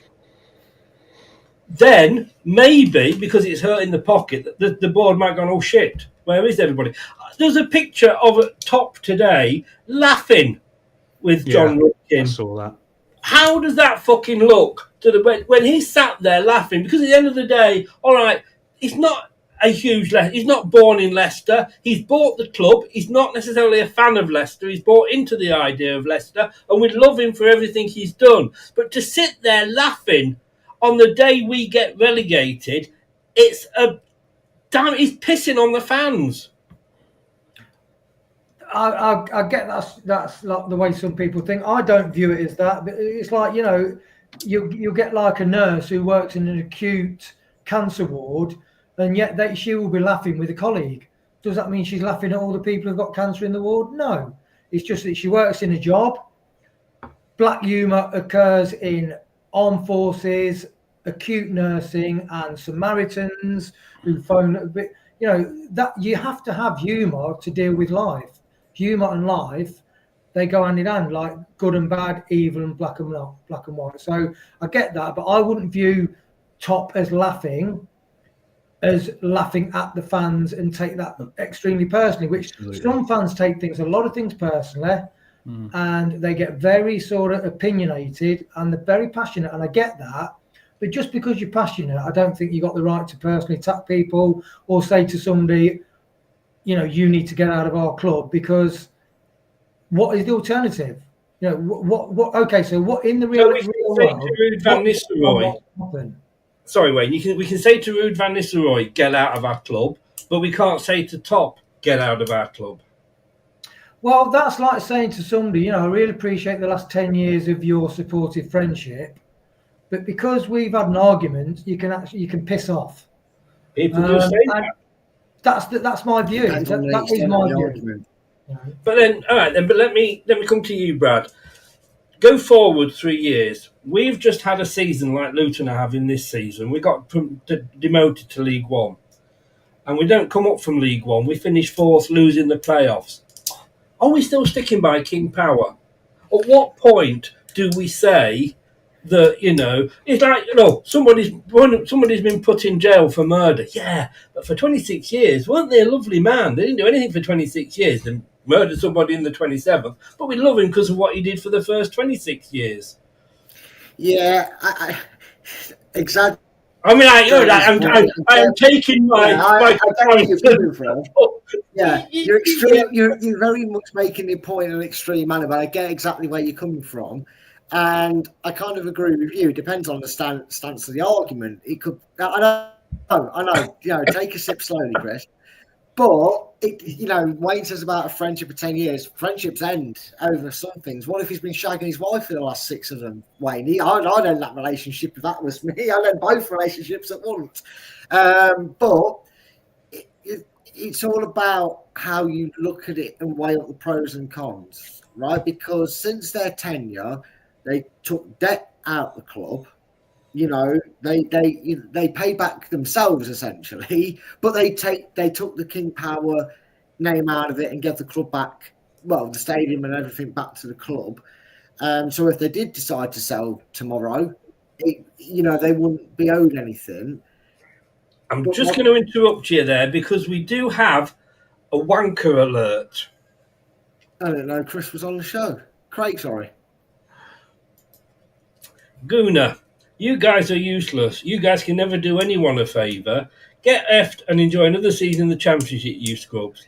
How about you still score some goals, Arsenal? Arsenal, try and score some goals when you need to win games, and you might win a Premier League. You do this every year. Sorry. Yeah, mate. No, that's all right. I've got it for him. Yeah. Here's some wet wipes, you fucking baby. Go cry. Not bitter at all for missing the opportunity to get the title from Liverpool. No. I mean, triggered are Arsenal fans. My God, this is Arsenal fans for you, aren't they? I mean, again, another one here whose mother should have swallowed rather than kept her legs shut. But I mean, if Arsenal were any good, I mean, they failed to do it when we won it. They weren't good enough when, let's face it, they were only third for most of the season. This season, I mean, Manchester City have absolutely pissed all over Arsenal for how long? This season should have really, no Manchester City should have been Arsenal, but Arsenal, they bottle it more than Spurs, don't they, Brad? Yeah, they're drinking out the same pissing tap, aren't they? Yes. I mean, what are you going to do? Get a shirt printed off saying we beat Real Madrid in a quarter-final? Is that how much are you getting for it? Go up, mate. And I love how they the title. Yeah, you know what, Chris, as well? He says that serves you not right for stealing a title. That was... Well, at what point did we steal that title? Weren't you wanking yourself silly on Valentine's Day because you beat us 2-1 and had a team photo with your shirts off like you'd won something? Brad, they lost to Swansea at home a week later. They lost to Swansea at home a week later, and they think we're the problem, and they think, it's bonkers. Terrible. Anyway, I apologise for that wanker alert, Brad. I had to sort of just bring that up. If anything, it's united us. Attention, Chris. I like it. Yes, but Brad, what were we saying before? I forgot the question. How long do we keep faith in Top? And I'm very much a case of if Top would do something below him, but he's not going to, and that's the problem. Well, that's when you kind of have to then let the fans do what they. Well, no, we don't want to do that to Top. That's John Rudkin's job. He gets paid a good dollar to do that. You take it back to what people were saying earlier, and we kind of, to a degree, agreed on, is the fans voiced their opinion about Steve Cooper, and he folded like origami and sacked him after 12 games. Right or wrong, hindsight's a wonderful thing to say. Maybe if we'd have got a better manager in, we wouldn't be talking about, we maybe should have kept, they should have kept Cooper because we could have got in Sean Dyche or something like that, and we could have been all right. Who knows? The thing is, you kind of have to look at all the good they've done, and that list is long. And I know a lot of it's, the tragedy with his father in charge, but still, my point is that holds a lot of weight with fans, and I know the frustrations of 2 seasons ago and this season are there. That's like 2 strikes, maybe 1.5 if you want to be fair to them. against the 7, 8, 9 good things that they've done whilst being here, like the debt, the European journeys, the players they brought in and everything. But Chris, if it does start going wrong in the Championship, just like with Cooper, the fans will let them know, and then Top might go, you know what, yeah, you're right, I love this club too much. All the love and effort my family's put into it, I don't want to see this club fall apart. I'm putting Leicester City up for sale. That's what will happen if it comes to it, because you can point the cameras at the game, you can turn the audio down, but he goes every home game. So he cannot ignore it if that starts happening, Chris. I just hope, like you say, Chris, it doesn't get to January the 3rd and we're 21st in the Championship going, oh, crap, fucking hell. You know what I mean? If it needs to be something that's almost keeps going on. Thomas giving you your Sunday name there. Tom. I've got in trouble. You are in trouble, yeah. Tom, and I'll keep saying Tom because I like saying it. Tom, because in my mind, I'm trying not to cough, and I'm trying to remember what my question was going to be. Top came out and said very clearly, Cooper's not my choice, Rude is. Yes. He nailed his colours to the mast and said, Rude is my choice. Rude is the worst possible manager. As you said, if we did a table of the worst managers, he would be top. No pun intended. No. So when he's come out and said that, you've got to question his decision making. Excuse me while I just have a Strepsil, by the way. You carry on, mate. I'll talk for you. Other cough sweets are available. Absolutely, mate. Absolutely. No, it's interesting, isn't it? Because bless Vichai. Vichai and Top are very different. If you remember when Pearson was falsely sacked and then reinstated, or whatever that debacle was, Vichai didn't want to sack him. It was Top who apparently pulled the trigger, and then Vichai went, don't be stupid. And that was against some fan noise. Some fans didn't like Pearson back then. A lot of us felt we were playing all right and we would get around it. And I think the difference is Top, unfortunately, I don't think he's a good judge of character at times. And I think that's his biggest failing. I think a lot of it is, of course, when you've come up with his sort of upbringing, Chris, you're a bit shielded sometimes because you have to be, because of, the wealth that you live in and all the rest of it. And I do think sometimes that can give you a one-sided view at the world. And that's where you'd hope someone like John Rudkin would be very good at equalising that balance. And I think the problem is we're seeing at the top there is a disconnect. Because going back to what you said at the start there with, Rude is Top's appointment and it pretty much is Cooper would have probably been Rudkin's appointment. That's a problem to me, because surely they both should be in complete collaboration if that's the intention of their partnership. So, yeah, I find that a bit difficult, mate. And I think that's why Top is making things a bit more difficult for himself. That's where the board makes things more difficult for themselves. And that's why the fans are getting quite upset. Well, Tuesday at 7:30, half an hour later, because I've got a doctor's, I'll be speaking, like I say, to Rob Tanner to discuss the board. I don't even know who's on the board totally. You can't actually get a list. I can get a list who's on the board Wayne at Company's house, but get past Susan, get past Top and their family, and then John Rudkin. And as far as I can see, that's it. Yeah. So when you've got 3 people from the same family on the board, and there's only 6 on the board, you got no deciding vote. Yeah, and I think that's the same with having new upcoming players coming into the squad to challenge and push and be competitive places. I think when you see Top, so one thing I will say is, although I defended King Power as a group for what they've done for the club, I think Top is struggling. I think he's struggled to fill his father's footsteps. And when you see him laughing and joking with Rudkin, you're thinking, okay, so if you're in a business that's a thriving finger on the pulse business, you want people that you may be friends with, but you want them to challenge you. So you say, oh, I'm thinking of doing this, and so you want somebody to say, well, sorry, why are you thinking of doing that? Well, what I thought was that I think if we do this, it will end up in this outcome. And somebody might say, well, no, I don't agree with that. So I do question whether Rudkin and Top have that kind of relationship that any good business manager or organisation managers should have people around them, like a think tank or people to challenge them. And I do think that's where King Power, what's happened in the last couple of years, that the decision making, I think, has been poor overall, as in like appointments wise, strategy wise. And I do think that Top does need to look at that and whether he's able to do it. I think he should do. And I do think if he doesn't, then it might be time to move on. But what's interesting is, you know, like Brighton, I pop in a pub after work, regular chat with a Brighton fan, always making profits, always bringing players on. And this season was the season that Brighton were going to spend money on players, not just from South America, and they want to go for European places. It's interesting that Brighton have just not, you know, and that's how difficult it is. You know, Villa are doing very well. So I do think it's that challenge of coming from the Championship and establishing yourself, you know, like Crystal Palace has said in the last 10 seasons since they got promoted, Palace have finished averaging between 11th and 15th.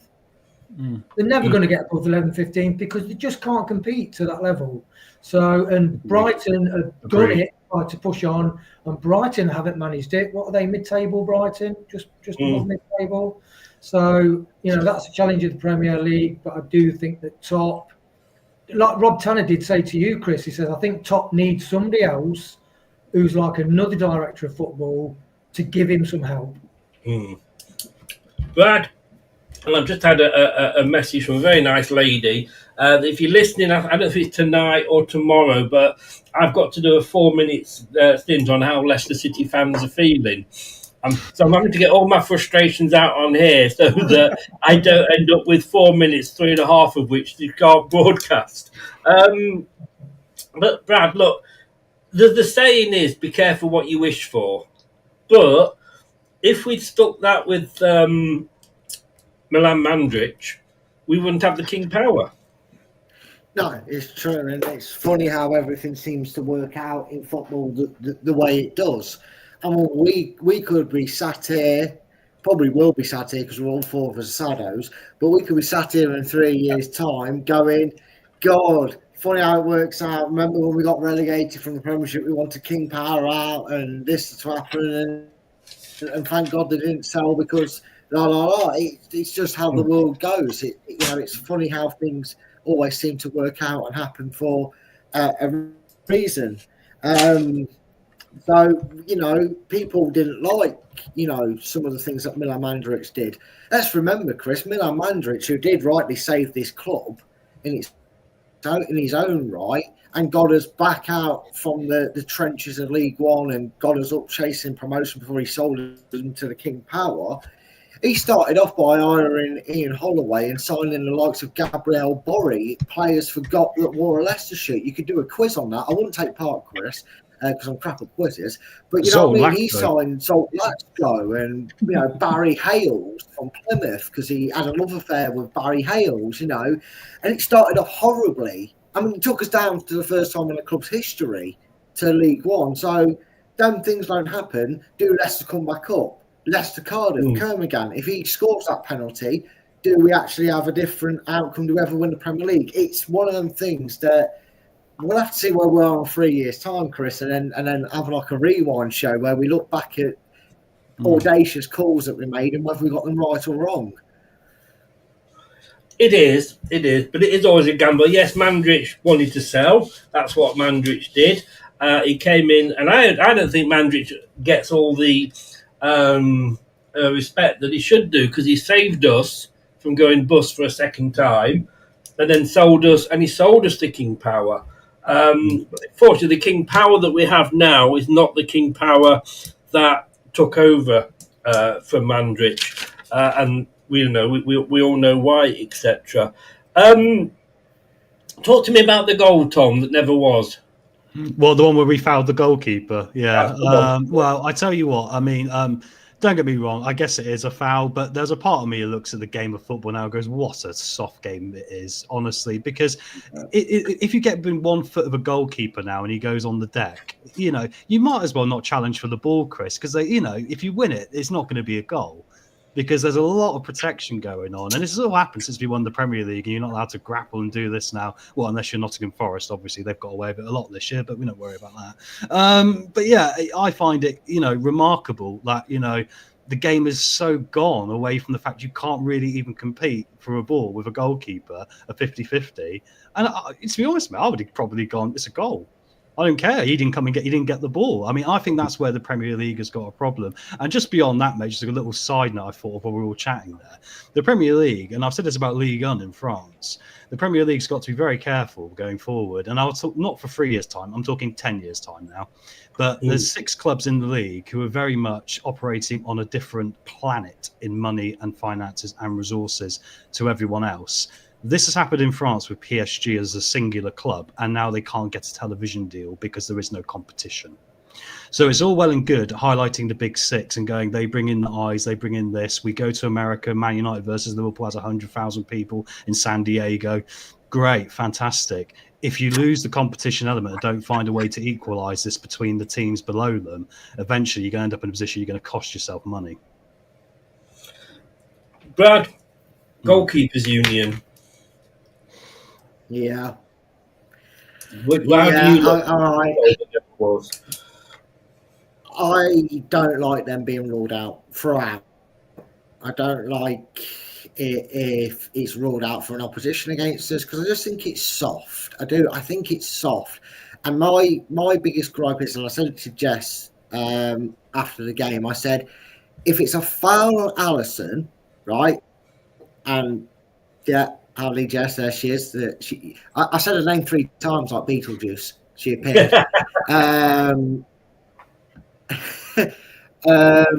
But, if that's a foul, fine. It's a foul. Then Mads wiping out Thomas and a head injury is also a foul, because it was convenient, Chris, and you made this point in the last game about free kicks and penalties being apparently 2 different things. Like, they get given us a free kick but not in the box, which I hate. How come when there was a head injury for a long-range shot, as soon as it hit a defender, the referee blew for a free kick to Leicester? Consistently inconsistent. It used to be Leicester, but now it seems to be with officiating. I'm all for, if he gives him an elbow and he goes down, it's a free kick. But here's the bigger question: why was Conor Cody unmarked? Conor Cody was unmarked on an empty net. Virgil van Dijk is a £100 million centre-back, apparently. It's God's gift to football, was nowhere in sight to stop Conor Cody going, fuck off, 1-0. Excuse my French, but you know what I mean? So where was the problem? Please no swearing on this channel, Brad. I know, sorry. I said fucking bugger, as I used to say on Bo Selector. But no, my point is, Chris, and also I hate to try and bring back that big 6 biasness. If that's Virgil van Dijk, or Konate, or Mo Salah at the other end, does it give in? I think it does. I think it stands.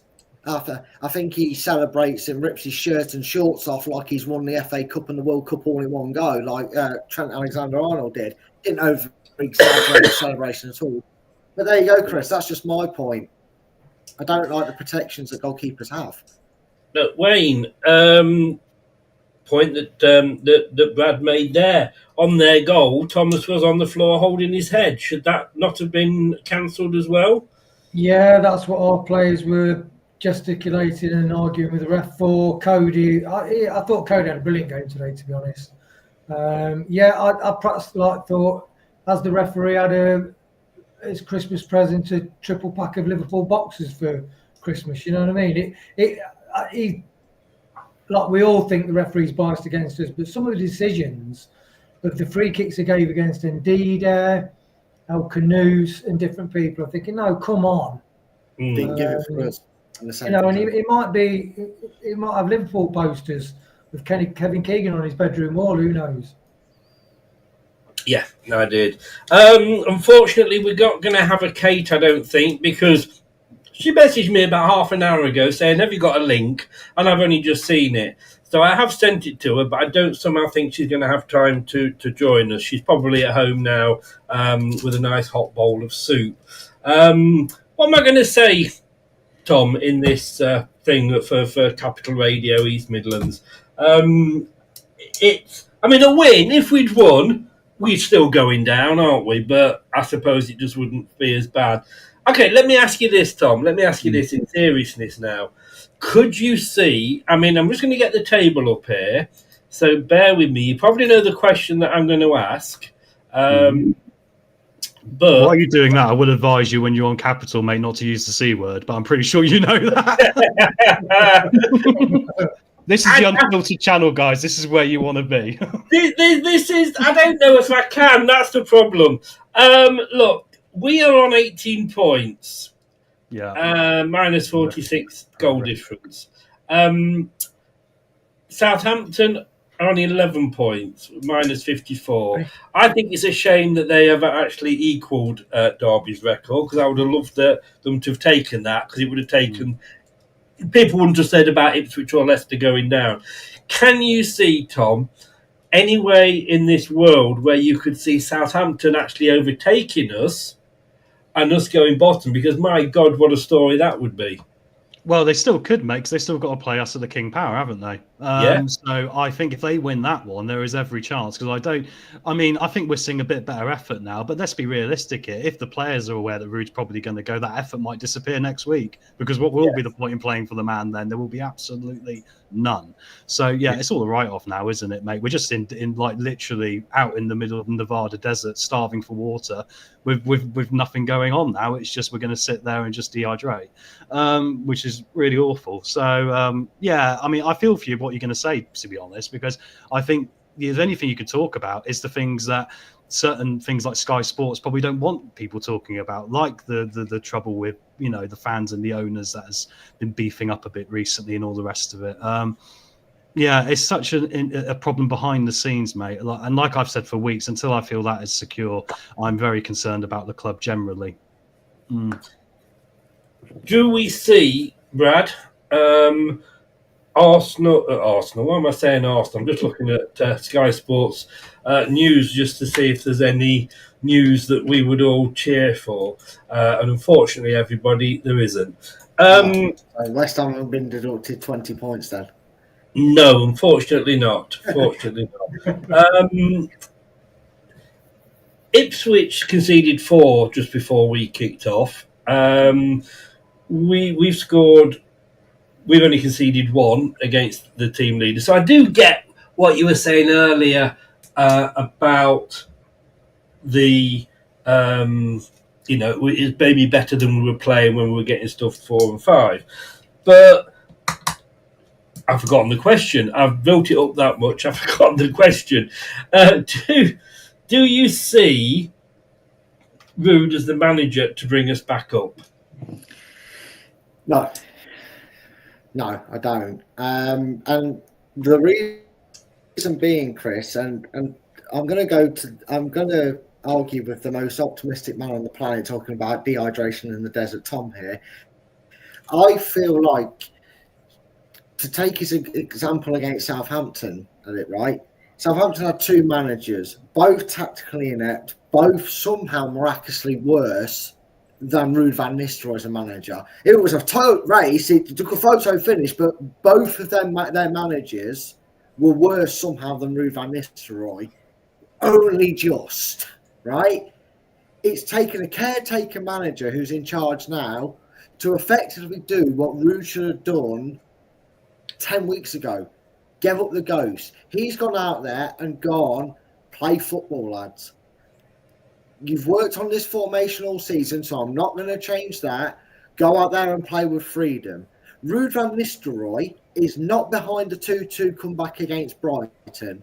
Ruud van Nistelrooy is not for 74 minutes the reason Leicester were going to keep a second clean sheet against the champions-elect. It was the players on the pitch, because Ruud went, I've tried my way or the highway. It hasn't worked. Lads, go out there swinging. And that's why, Chris, ironically, I think we'll do just enough to finish maybe even 18th. Because I feel like the camel's back has broke at Ipswich. All right, they were down to 10 men after 32 minutes against Arsenal, but they really could have got battered 7 or 8. I watched that game and Palmer made a few fantastic saves. And we could have lost again today had Madsen not had a contender of man of the match performance. Let's have it right. But I feel like Ruud gave up and the players went, thank you.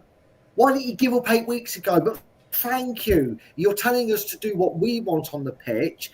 And you talk about downing tools and not bothering, Tom. That's the worst thing a lot of these players can do. We know there's probably 5, 6, maybe even 7 that will go, see you later. I'm doing a Harvey Barnes. I'm doing a Madison. I'll wait until my fees match, but I'm not sticking for a championship season. But 7 or 8, and the other 7 or 8, Chris, maybe like your Luke Thomas's, your favourite player, sorry, Chris, I'm going to say his name, Wout Faes, will still be at the club come at least the start of the season, right? I knew that was coming. I kind of took a breath for once in my life. And I just feel like them 7 or 8 players are going, what if someone sat in the box today? What if someone sat at home watching us today and Top's already rang that person and gone, look, we're going to get rid of Ruud. We're going to see if he jumps before we push him. But what do you think of Leicester next season? And you know what I mean? They don't know who they're trying to impress over these last 5 games. I mean, fuck me, for the first time in since we signed him, I actually saw Conor Cody play football for 90 minutes. What does that tell you? I'd say that a bit tongue-in-cheek. He actually played quite well against Brighton, but that's my point stands.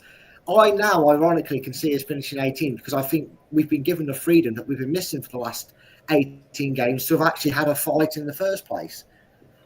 I hope you're right, Brad. I'm just going to say that. Chris, back to you. I hope you're right, mate.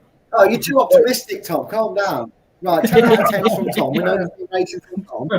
We will be doing, and Brad, if I can come back to you tomorrow just to confirm all the times, because we may still do it tomorrow night. I'm off to see my granddaughter for the first time tomorrow, so the show times tomorrow are very much up in the air. I'm just looking here, though, at what Jordan has given, who he's given his man of the match to. Oh, interesting. Right. Tom, last question, and then we're going to come to man of the matches and etc.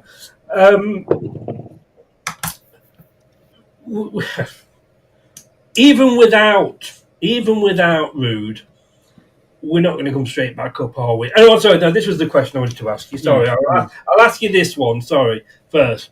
Sorry. Enzo and Ruud van Nistelrooy, 2 managers that stuck to their guns, 2 managers that weren't willing to make changes, 2 managers that said, my way, as Brad said, it's my way or the highway. Enzo, it nearly fell apart, although we were 7 points actually clear of, although we were only the 1 point ahead of Ipswich, we were 7 points ahead of Leeds, wasn't it? Yeah. Hi, Leeds.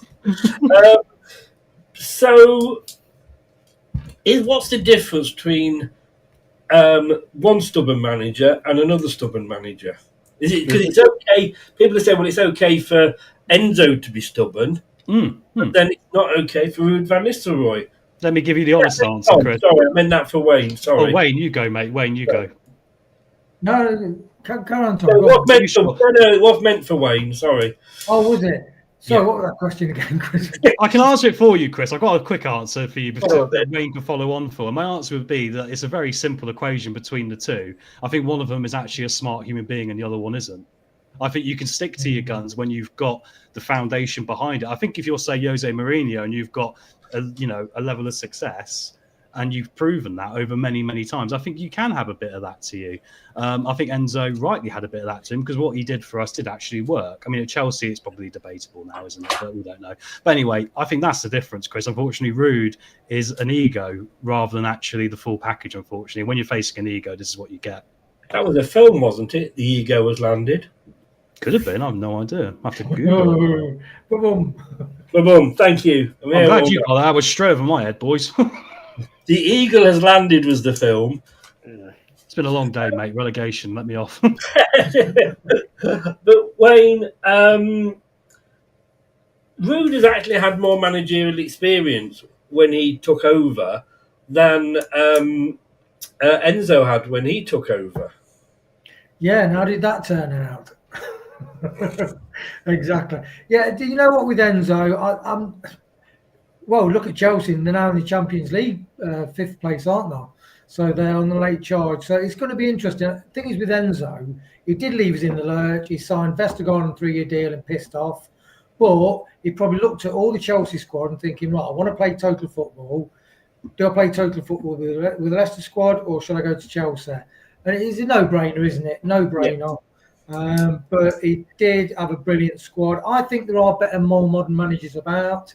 I think Pep Guardiola, he bought Haaland, so he's not a rigid thing. He's very fluid, and I think Enzo is more rigid, and Rude is more rigid. And I think there's a lot better young managers about who are flexible, who are intuitive managers, and who probably could have got better out of our squad, because I thought our squad was shit championship, in between Premier and Championship quality, whereas some of the performances we've seen individually, like Koda, Mavadida, Thomas, they've played really well.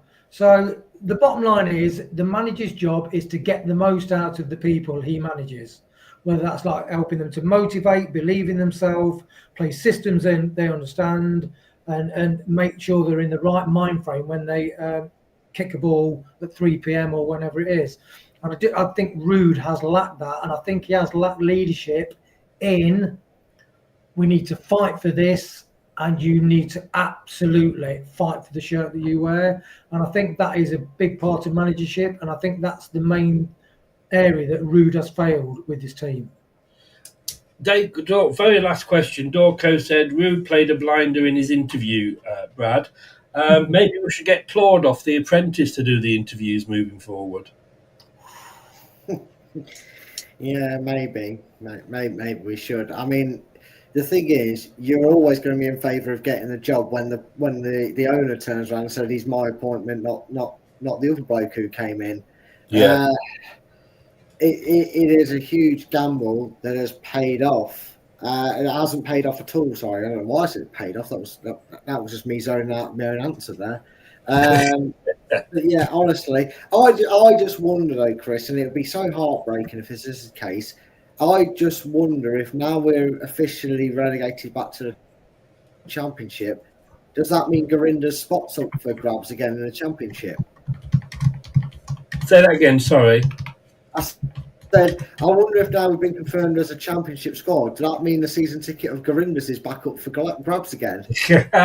Yes, now there's a very good point. This isn't a question, but it's a very good point I just want to take up. This is Carl, who's the Leeds fan. Welcome along, Carl. Looks like you're coming up, and he's made a very good point here. Maybe it was a blessing in disguise that Leeds didn't get promoted last season. But hey, with the gap between the Premier League and Championship, we'll need to invest in the whole squad throughout the season. And Carl's got a good point. And I said this last season. I think it was Tom, maybe I said it to. And Dorco, I love Gorinda.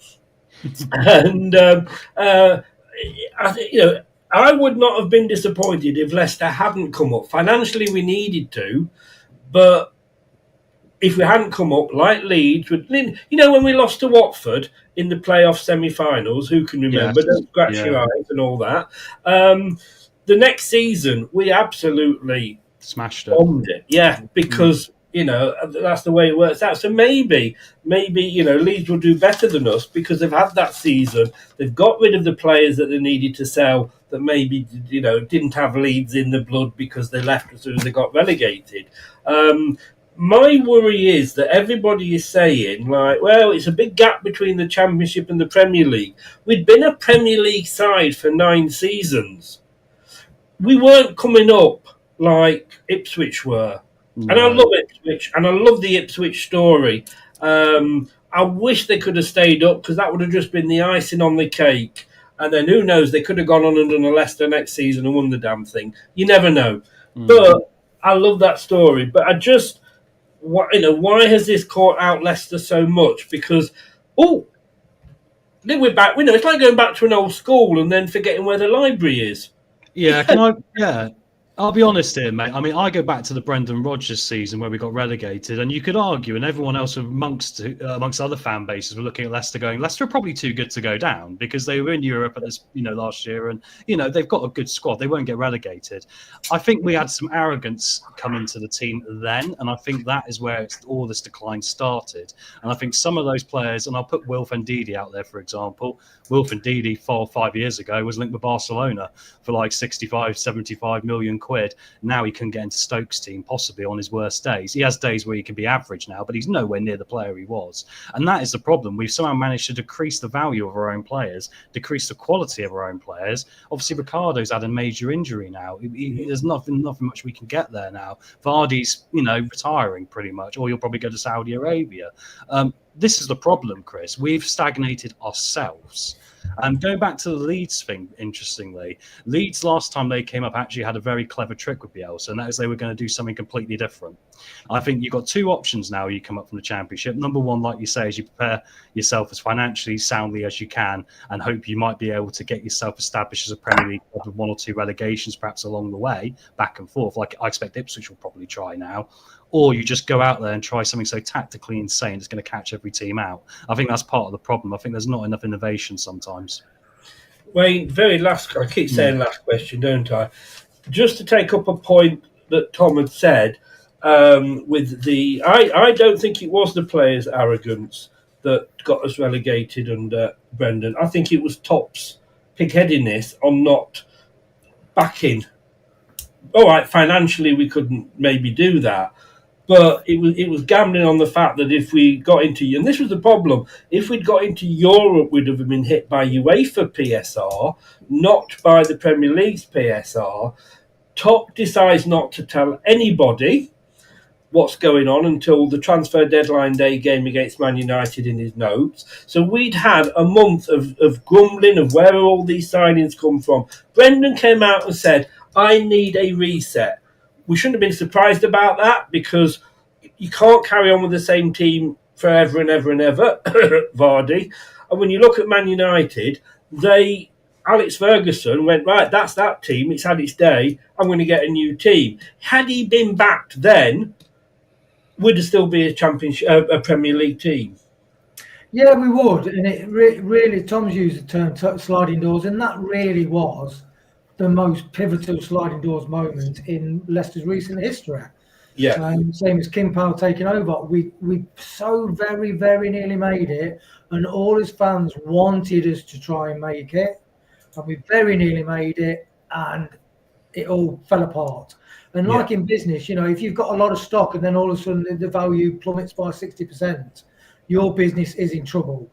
And that's what happened with Leicester's stock, the players' stock. We couldn't sign them. The negotiations of contracts has been awful in some areas, like Daka tripling his wages when he came from an Austrian league is just ludicrous. Yeah. But the one thing, it's like West Ham, nice big stadium. They're 17th in the Premier League. Tottenham, nice new stadium. They're 16th in the Premier League, having signed Maddison and Solanke.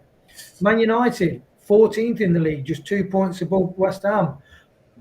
Worldwide club, massive fan base. They're struggling, so it's not easy. The last 2 seasons, 3 promoted sides all get relegated. It's a difficult thing, and I think we all, as fans, wanted us to try, and we tried and failed. And for a size of club like Leicester, that is significant and catastrophic. Brad, Brighton fans wanted them to do well, take that step forward. They haven't, in fairness. But they don't look like they're ever going to get relegated, and they haven't overspent and in PSR trouble. Brighton got it right, and Leicester didn't get it right. Did we not say, oh, hang on, we are a bit too close to the sun here? Yes, we all want to take that next step, but... Yeah, I feel like, unfortunately, Top has, over these last 5-6 years, has shown his age and his naivety in this industry, because he was a protege under his father. He was probably doing all the education side of things, but in terms of actually having, as you say about players, working on a training ground's fine, but you've got to be match fit and match ready before you're ready to step out on that pitch. And Tom hadn't had that in the business sense. I know he was the negotiator, the peacekeeper, if you will, between managers like Pearson, etc. But in terms of running the business and the club, he wasn't even crawling, let alone taking baby steps into it. And I think he showed his naivety with some of the decision making and how easily he was swayed, because I feel like he may have sat there at some point and gone, is this worth it?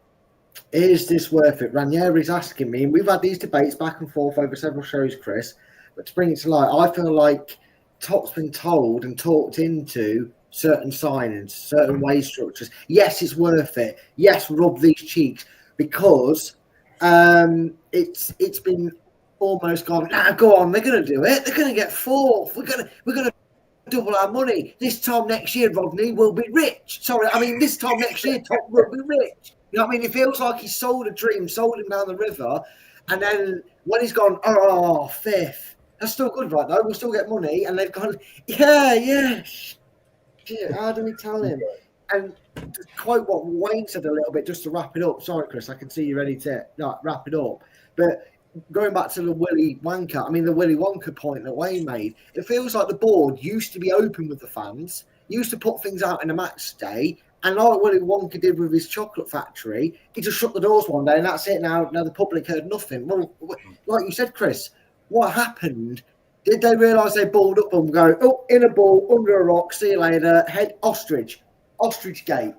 Was that who he said it to? Did Pearson say it to Top in 11 days and we didn't know? He called him an ostrich. I don't know. Chris, and that's the disappointing thing. Right, before we get into man of the match and performance ratings, I'm going to do something different this week, and I'll go Tom, Wayne, Brad, and then it comes back to me. I want not your man of the match first. Okay. What I want is your deserves a mention.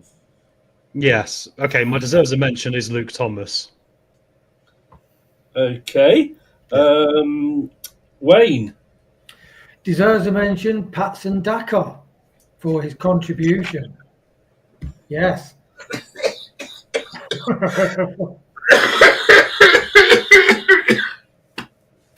Sorry, for a minute there, I thought you said Patson Daka. I did, because he set up sort of Buonanotte, who got confused and didn't realise he was playing football, and he thought he was playing rugby and needed to kick it over the bar. Yeah. And he had a penalty appeal that was never looked at as well. Yeah. For Patson Daka standing, and it wasn't really a foul on the keeper either, was it? No. Yeah. Robbed of an assist, robbed of a penalty, justice for Leicester. I'm sorry, Wayne. I value your opinion. Your opinion is wrong. What's interesting? It's not his man of the match. He just said he deserved an opinion. Right? Chris has gone from throwing darts at Wout Faz, and now he's like adopted a Tiny Tears baby doll, and he's got like hairs on it, and he's stroking a Wout Faz lookalike doll now. He had a good game. No. Look, I've always said, what if a player is shit, I will say a player is shit, and when they deserve it, I will say they had a good game. I did it with the Cover-Reader, and once that did hurt though when he scored. Anyway, I think he had a good game. Brad, take a while to decide this because I just need to upload something. There is, surprisingly, despite your opinions on it being a bad performance, there's actually quite a few contenders for deserves a mention. How long have I got to make a decision, Chris? Carry on. Well, give yourself a few minutes. Talk us through it. You know when they do that show. Yeah, does anybody ever watch Pointless? I've been so ill. I've been in bed watching Pointless, and the first couple go and they do an answer, and the next couple, whoever the last couple are, talk us through the board. Brad, talk us through the board. I mean, in terms of mentions, I'm trying to think of players that maybe you're not considering for man of the match. I think Ricardo Pereira. I mean, I said to Jess, boy, have we missed him this season. I know we talked about Fatawu and some other players, you know, that never arrived that we missed this season. But boy, we've really missed him, because I nearly cried when I saw a right back at right back. I couldn't believe what I was seeing. It was tears of joy. I think Ricardo has got to be in the mix. And, you know, fair play to Chris. He's admitted Wout Faes is the best centre-back he's ever seen, and he loves him. No, I didn't. Yeah, he did. He's not on camera. He's gone shy. And I'm going to say, his counterpart, who I've given a lot of stick to, definitely said he was better off in the talk shite studio than on the pitch. He had a good game today. And I also feel like, Monga came on impressed. If you want to give a little shout out for inspiration for the rest of this season, you know, we're daydreaming if we think we're going to see him again in a Leicester shirt. So I often like mentioning him just for that. I see where Wayne's coming from with Daka, because on Daka's standards, that was actually half decent what he did today. He assisted the goal that was cruelly ruled out. Laid off a shot for Leicester Tigers to get 2 points for. You know, and in terms of any threat, he still did a lot better than Vardy. I think Mavididi, you know, because we talked about the likes of Mavididi and El Canoes having 2 or 3 players on them. That's what happens when you're a good player. And in this squad, you're going to stand out like a sore thumb being a good player. But deserves a mention. Is actually going to go to someone in that list I've mentioned, and it is Connor Cody, because I think he actually inspired the throw about of throwing your body on the line. He made Hamza Chowdhury style blocks. Yeah, Chris. I can't believe. Well, if you looking at the way you lads have gone, I might as well go for Dakota Reed for my deserves a mention. I mean, no, Wout Faes. Come on, Chris. We all know he's your man of the match. So, I have got a joke, Chris. Danny Ward for staying on the bench, staying as far away from the club as possible. How many what? Sorry, I said Danny Ward for staying as far away from the club as possible. My deserves a mention is none of yours. Not surprising when you've gone for bloody Cody and Daka. I do see where you're coming with Thomas, but my deserves a mention is Mads Manson. Because I think... Go on, Brad. I've what? I was going to say, we actually understood the project. We gave mentions of players that we thought did well, but won't be in the man of the match conversation, apart from Tom, who threw out a man of the match contender, and you've done the same, Chris. Look, read your own question. This side of the conversation, we know what we're doing. I mean, you might as well give it to bloody. Come on, a Coley. You might as well have given it to deserved a mention because he looked pretty when he was running up and down the duck. I'll confess, my deserved a mention was my second pick for man of the match. So there you go. I am with you there, 100%, 100%, Tom. That's why my gone for Mads, because at half time, and I think I said this to you, didn't I? At half time, Mads Manson was my man of the match for the first half. He kept us in it. He did keep us in it. The post helped as well. Not going to deny that. Gray's gone for Thomas. Dorco's gone for Thomas. And Craig Gilbert's gone for Thomas. Right. Team performance. Tom. I'm going to go in the middle, Chris. I'm going to go 5. I know it might be a bit bizarre because I know I've given higher other points, but I tell you why. Because no, it is a 5 because if defensively they put bodies on the line, but attacking we can't do anything. Man gives a 5 when we lose 3-0. Then gives a 5 when we lose 1-0 to top of the league.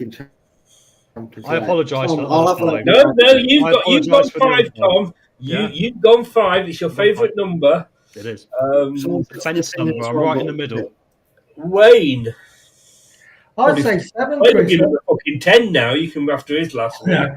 Yeah, so if I give a 10, that's an average of 7.5. No, I'd say 7 because, like, Ndidi hit the post, we had the ball in the net, Daka did set Buenanotte, and he should have hit the target. You know, we might have got away with the draw at Liverpool, who are the champions-elect. No real stinking performances. So, yeah, I'd say a 7. Brad? I'm agreeing with Wayne. This side knows what it's talking about. That was a 7.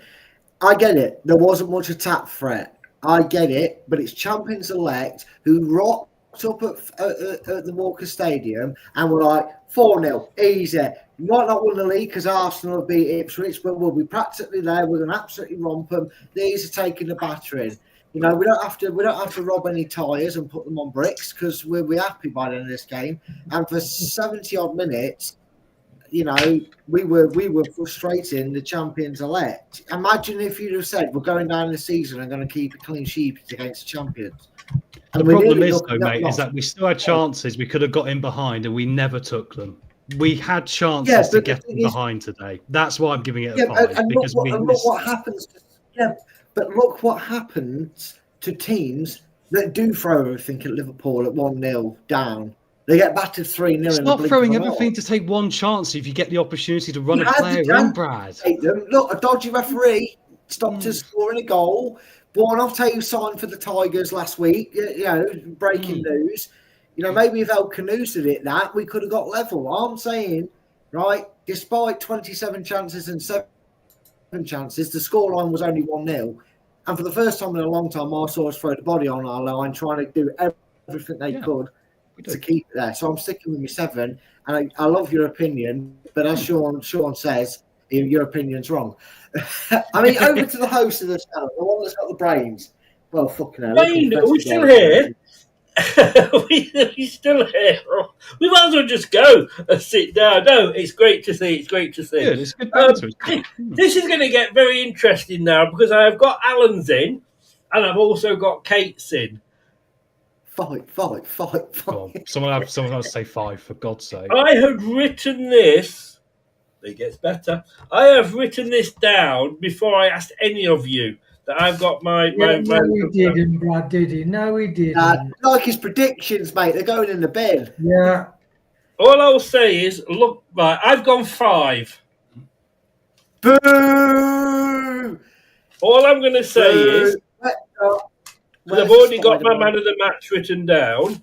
All I'm going to say is, look, mine's written in blue. Everybody else is in red because I had mine written down. 4 from Kate. 4 from Kate.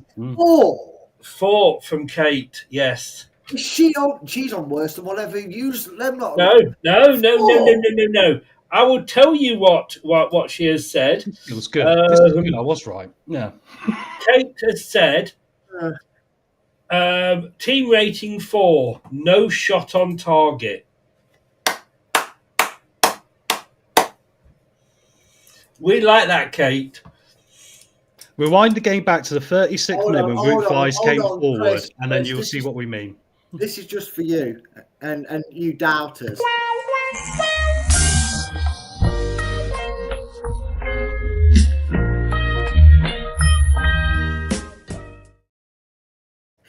When did you film Wout Faes and Ruud van Nistelrooy together?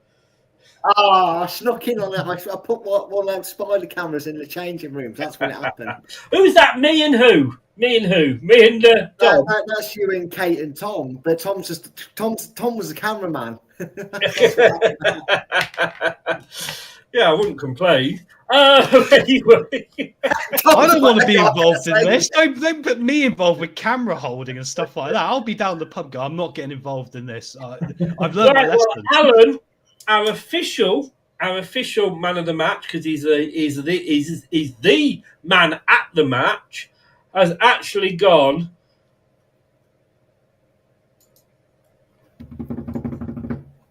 7. Oh, finally, someone with fucking sense. Give me an high five, Brad. Give me an high five. Split. There we go, mate. Jesus Christ, a brain size appeared on the screen. Jesus.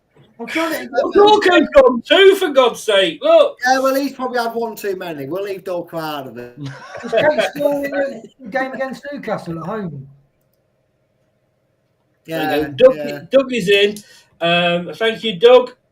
Sorry to see you guys go down. 1 win to go until 20. Mate, look, you deserved it today. I just remembered we got the record. We haven't scored today, have we? We got the record. Well done, lads. 9-9. We did it. 9 games without scoring at home. Yeah. Come on. We complain, don't we?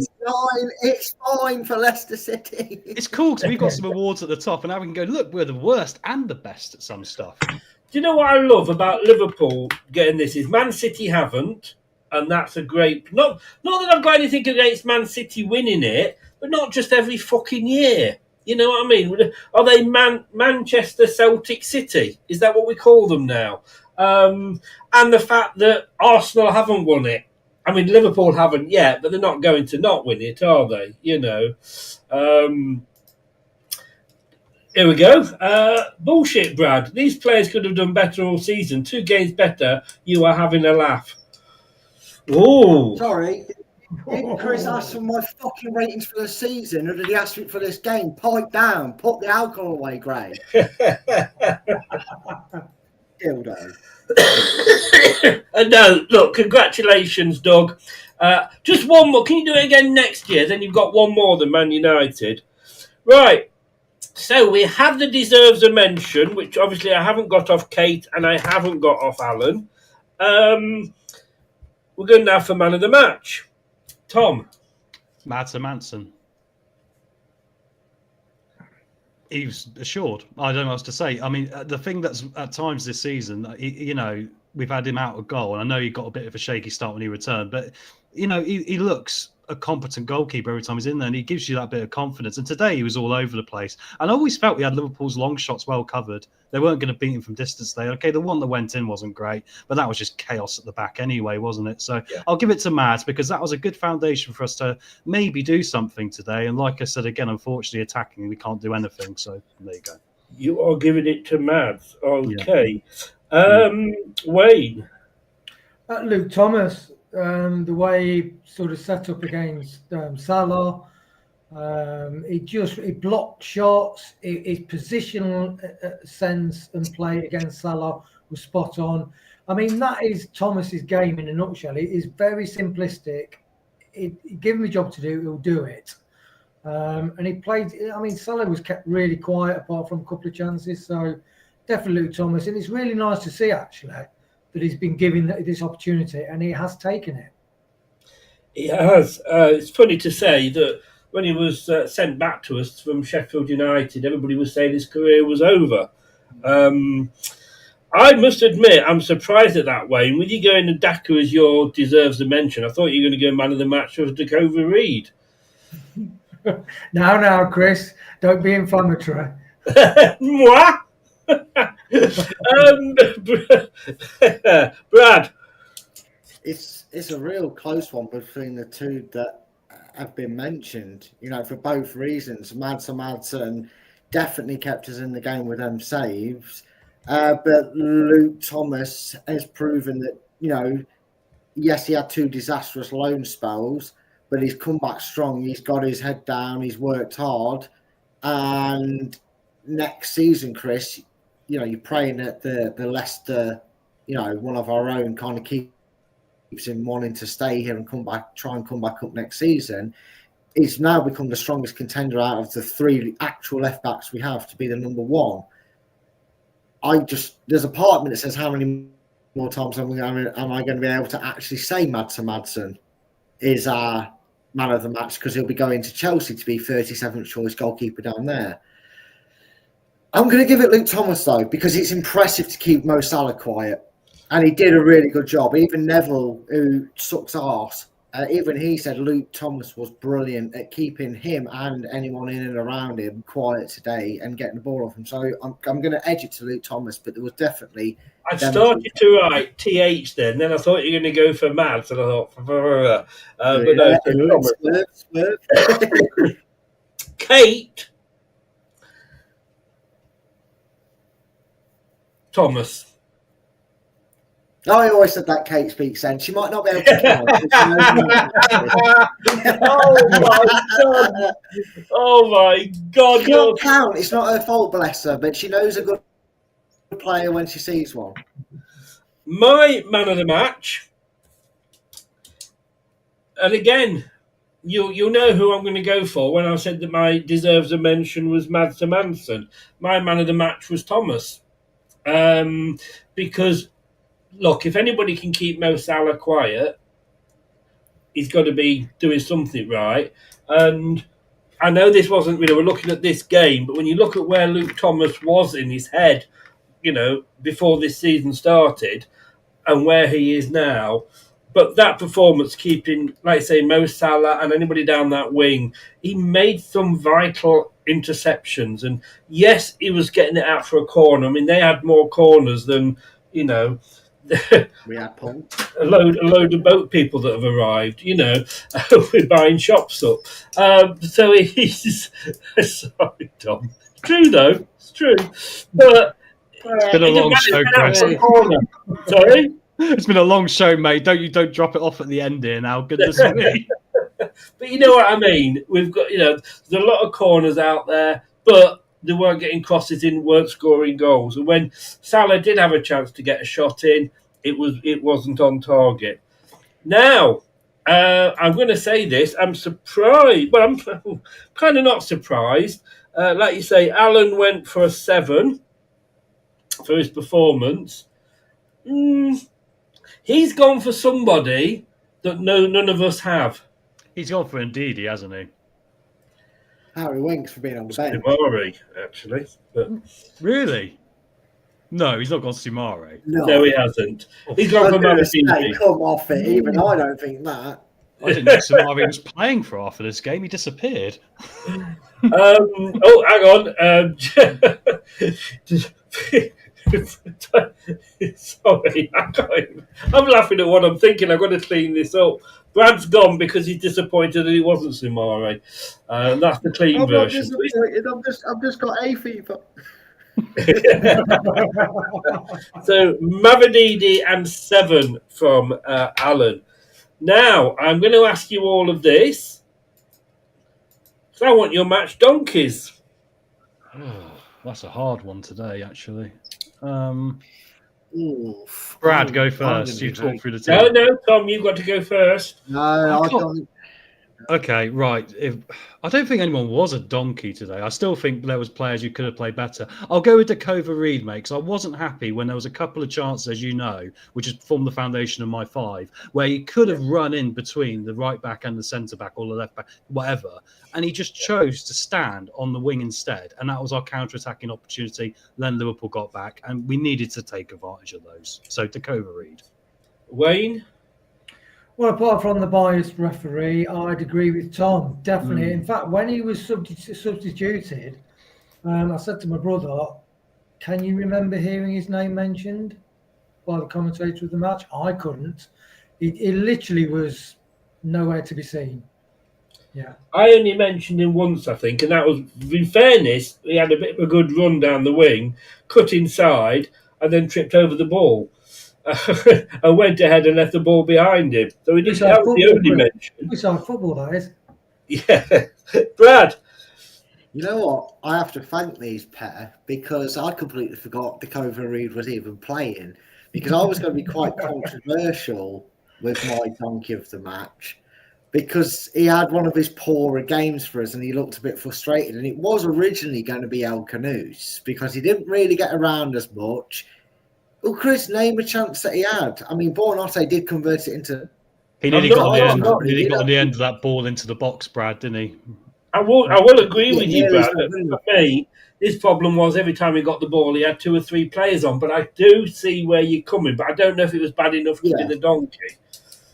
Yeah, however, because you guys have reminded me that D Cordova Reed actually started the bastard game and came off... You know, I feel like your mate, Tom, Wayne, should have turned around to you and gone, at least we've got 11 men on the pitch now when he came off because I didn't even know he was on. So I am now going to revert back and go to Dakova Reed as my donkey of the match. I've written El Canoes down. I've written El Canoes down. Come on, Chris. Let's go on all social media.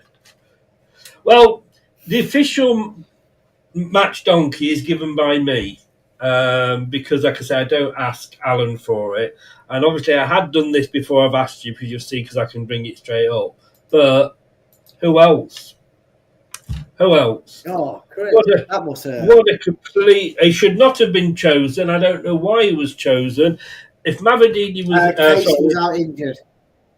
Casey was injured. He should go on the right. He played he played quite a lot of last. We don't know if he did the whole 90 minutes. He may have been taken off in the last game. Why are we getting again so many fucking injuries when we're not playing games? Because he's going about 8 games without giving Casey a kick of the ball in any competitiveness. That's probably why Casey's done a tight thigh. I mean, ironically, Chris, this could have been the game that he went, I'm going to play Justin at right back so I can play Pereira on the wing. Ironically, could have been something he did, but he chose to go with the donkey. Wasn't it Brendan Rodgers that got rid of our doctor physio that kept the title on the side? Yeah. I can't think of Dave Rennie. Dave Rennie, that's it. Yeah, replaced him with Howard Chipman. It was to do with leaks from the club, wasn't it? He didn't like the fact that he thought leaks was coming out from the club through him, so he got rid of him for that reason, which is bizarre because he was so good at his job. He was good at his job, but yeah, for me, we all agree. And as somebody once said on a different show to this, on that bombshell, we're relegated. See what I did there? That's cool. That's got to end on the right note. We have. Guys, it's been it hasn't been a pleasure, has it? Look at that. We all moved then. But it has been good. Has been good. Brad, at least you and me can afford the electricity. That's true. That is true. And Wayne's got the blind shut because he doesn't want to get any more of a suntan than he's already got. Otherwise, he'd probably would have to buy a corner shop. But thanks, guys. We will be back. Can you stay online for me for 2 seconds, Brad? Yeah, I can do. And then we'll talk about tomorrow. So thanks very much, all of you. It's been a pleasure just talking to you. It's therapy, isn't it? Well, it's something. It definitely makes me smile at the end of it. But that's because we've gone nuts. I don't know. Thanks a lot, guys. Cheers, guys. Cheers, chat. God, can't get rid of Brad. Can't get rid of Brad. There I am. The good-looking one is what I like to say. Gray says, cheers, guys. It's been a fantastic show. Look, we have a laugh. We knew we were going down. Last time we went down, it came down to the last game of the season. It feels like it's been going on since the first game of the season. What with PSR and everything else. We try and have a laugh. Look, if you're still in, please do. Please do. Thank you, Ronald.